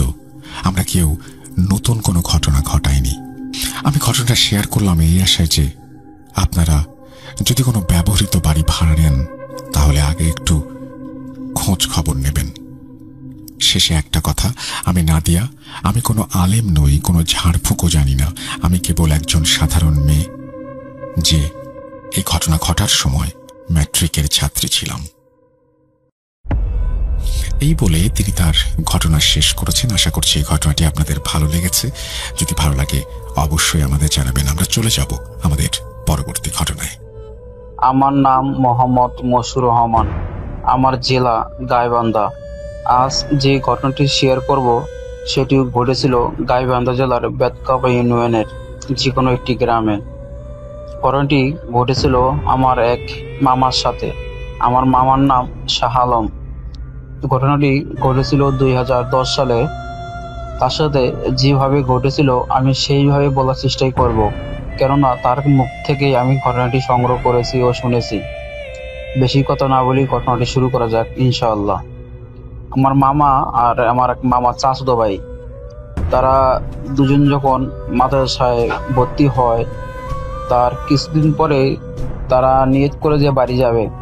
এখন হুজুর বলতেছে যে বাড়ি যাওয়া যাবে না, এখন মানে সারাদিন আর কি মাদ্রাসায় আটকে রাখে, তাদেরকে ছাড়ে না। তখন তারা নিয়ত করে যে আমরা পিসাব করার কথা বলে রাতে 2টার পরে বাইরে বাইরে বাড়াবো, এই সুযোগে আমরা পালাই যাব মাদ্রাসা থেকে। যেরকম কথা সেরকম কাজ। ঠিক রাত 2টার পরে তারা মাদ্রাসা থেকে বের হয়ে যায়। আর যেই দিক দিয়ে বের হয়ে যে আসবে এই রাস্তাটার একটু বর্ণনা দিয়ে দেয় আপনাদেরকে। এই দুই পাশে আছে হলো বট গাছ, বড় বড় বট গাছ ও একটা কালী মন্দিরও আছে ওই জায়গায়। আর হলো কিছু বাড়ি ঘর আছে। 2010 সালের ঘটনাটা, 2010 সালে আরো ভয়ানক ছিল ওই জায়গাটা। এখন একটু আপডেট হয়েছে, যাক এত কথা না বলি। পরে তারা মাদ্রাসা থেকে বাড়ায়, যখন মাদ্রাসা থেকে কিছুটা পথ আসে, যখন কালী মন্দির পার হয়ে ধান ক্ষেতের পাশাপাশি আসে, মানে রাস্তার সাথে ধান ক্ষেতের মাটির রাস্তা ছিল, তখন থেকে তারা যে তাদের সামনে একটি লাশ শুয়ে রয়েছে, সাদা কাপড় পরেন না, লাশ শুয়ে রয়েছে রাস্তার মাঝামাঝি, একদম মাঝখান দিয়ে শুয়ে রয়েছে। তখন তারা ভাবলো কিলো ওটা কি শুয়ে রয়েছে, তারা দেখে যে লাশ শুয়ে রয়েছে। পরে তারা ডরায় যায়। ডরায় যাওয়ার পরে আবার তারা যেহেতু মাদ্রাসায় বেশ কিছুদিন পড়ছিল আর কি, তাদের ভিতরে সাহস আসে ও তারা সূরা পড়তে থাকে। পরে আবার চিন্তা করে মাদ্রাসায় এখন যাওয়া যাবে না, যেহেতু আমি বাড়ি হয়ে আইছি, আজকে যাবোই আজকে বাড়ি। পরে আপনার যে রাস্তার যে সাইড থাকে সেই সাইড দিয়ে তারা কেটে যায়, মানে যে লাশটা শুয়ে রয়েছে লাশটার উপর দেওয়া যায় না, সাইড দিয়ে কেটে যায়, একটু নিচে নামিয়ে সাইড দিয়ে যায়। এরকম করে আবার কিছুটা পথ যায়। তারপরে আপনার এই যাদেরকে আমার সামনে হলো বিশাল বড় এক সাপ শুয়ে রয়েছে, পুরো রাস্তার মাঝামাঝি আবার ওইরকম শুয়ে রয়েছে সাপ। পরে আবার সেম ওইভাবেই তারা কেটে যায়, মানে পার হয়ে যায়। তারপরে বেশ কিছুটা পথ হাঁটার পরে তাদের সাথে অদ্ভুত টাইপের কিছু ঘটনা ঘটে, ভয়ানক ভয়ানক ঘটনা ঘটে। কেউ দেখে যে সাইডে দাঁড়া রয়েছে, কালো ছায়ার মতো দাঁড়িয়ে রয়েছে, আবার সাপ দেখা যাইতেছে। আবার তাদের মনে হচ্ছিল কি যে পেছন সাইড দিয়ে কেউ পেছনে কেউ আইতেছে, এরকম কিছু ঘটনা ঘটে। যেহেতু তারা দুজন ছিল, সাহস পেয়েছে, আবার মাদ্রাসার ছাত্র ছিল। পরে যখন বাড়ির আশেপাশে আসে তখন ভাবে যে রাতে তো অনেক হয়ে গেছে, এখন বাদ গেলে যদি ডাকাডাকি করি তাহলে বুঝবে যে আমরা এখন পলাই আইছি, তাহলে আবার মার দিবে আমাদেরকে। তখন তারা কি করে, চিন্তা করে যে যেমন আমাদের ওখানে বিশাল বড় ধান ক্ষেতের ধান যে গাড়ে পানি দেয়, সেচ দিয়ে পানি দেয়, সে একটা ঘর আছে। চিন্তা করে যে আজকে ওই ঘরে কাটাবো, আজকে সারা রাত আজকে ওই ঘরে থাকবো, সকালে উঠে বাড়ি যাবো, বলবো যে মাদ্রাসা থেকে ছুটি দিয়ে দিছে। তখন তারা ওই ঘরে যায়, মানে একদম ধান ক্ষেতের মাঝখানে, একদম অনেক ভিতরে আর কি, ধান ক্ষেতের মাঝখানে। পরে সেখানে তারা যায়। যার পরে যখন ওই জায়গায় আপনার ওই যেহেতু ধান ক্ষেতের যে সেলো যে মেশিন থাকে, ও ঘরে কেউ থাকে না। যখন একটু ধান বড় হয়ে যায় তখন কেউ থাকে না, ঘরটা পড়ে থাকে। তখন তারা সেখানে ঘুমায়। ঘুমানোর কিছুক্ষণ পরে টকটক টকটক আওয়াজ আছে দুয়ারে। যখন আবার দুয়ারটা খোলে দেখে কিছুই নেই। আবার যখন শুয়ে পড়ে আবার টকটক টকটক করে আওয়াজ হয়। আবার যখন আপনার খোলে দেখে কিছুই নেই।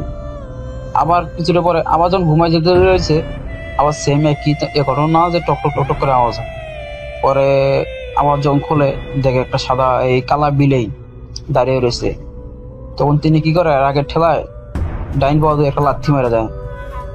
যখন ডান পথে লাথি মারে তখন ছিল একটা বিলাই, ওরা যখন লাথি মারার পর দেখে কি সেখানে দুটো বিলাই হয়ে গেছে। তখন তিনি চিন্তা করে নিশ্চয়ই এটা কোনো শয়তান। তখন তিনি আবার বাম পথে লাথি মারা শুরু করে, দেখে একটা কমে গেছে। মানে এইরকম হাতের সাথে সারা রাত অদ্ভুত টাইপের কিছু ঘটনা ঘটে। যেমন তাদেরকে অনেক দৌড়ায়, মানে পরে তারা দৌড়ে থেকে যখন দৌড়ে বাই হয়ে আসে, তাদের পিছনে পিছনে শিয়ালের মতো ও বিলাই দৌড়ায়, মানে অদ্ভুত টাইপের কিছু ঘটনা ঘটে। তারপরও তারা কি বাড়ি আর আসে না, আবার অন্য জায়গায় যায় বসে থাকে। এইভাবে তারা সারা রাত কাটায়, ওখানে ওখানে দৌড়ে দৌড়ে সারা রাত কাটায়, তাও বাড়ি আসে না। যে মারে বাদ দিলে যদি আমার নানা যদি মারে, এই কারণে আসে নাই। পরে এইভাবে তারা সকালবেলায় ওই আবার কখন যেন ওই তারা এই সকালের আগ দিয়ে, ফজরের আগ দিয়ে আবার ওই মেশিন ঘরে যায়, গিয়ে ওখানে যে শুয়ে পড়ে। সারা মূল্য মানে আমাদের গ্রামে সারা মূল্য ঘুরে আনে আর কি, ঘুরে ফিরে আসে ওখানে আর কি, আবার ঘুমায়। যখন ফজরের আজান দেয় তখন তারা ঘুমায় যায় ওখানে আর কি, ফজরের আগের থেকে যায় ওই জায়গায়, যা ঘুমায় আবার। পরে যখন সকালে অনেকেই যেত ধান ক্ষেত দেখতে যায়, যা দেখে যে ওখানে গঙ্গানের আওয়াজ, যে তাকে গঙ্গানের আওয়াজ পরে যখন আশেপাশ থেকে মানুষ ডাক দেয় ও যায়, যে দেখে তাদের শরীরে অতিরিক্ত জ্বরের কারণে তারা এরকম গঙ্গাইতেছিল, মানে শব্দ করতেছিল। ও তাদেরকে বাড়ি আনা হয়, আনার পরে ঝাড়ফুঁক করা হয় ও তাদের মুখ থেকে শোনানো হয় যে কি হয়েছিল। তারা সবকিছু আর কি বলে, এইভাবে এইভাবে হয়েছিল আমাদের সাথে। এটাই ছিল আমার ঘটনা আর মামার মুখ থেকে শোনানো।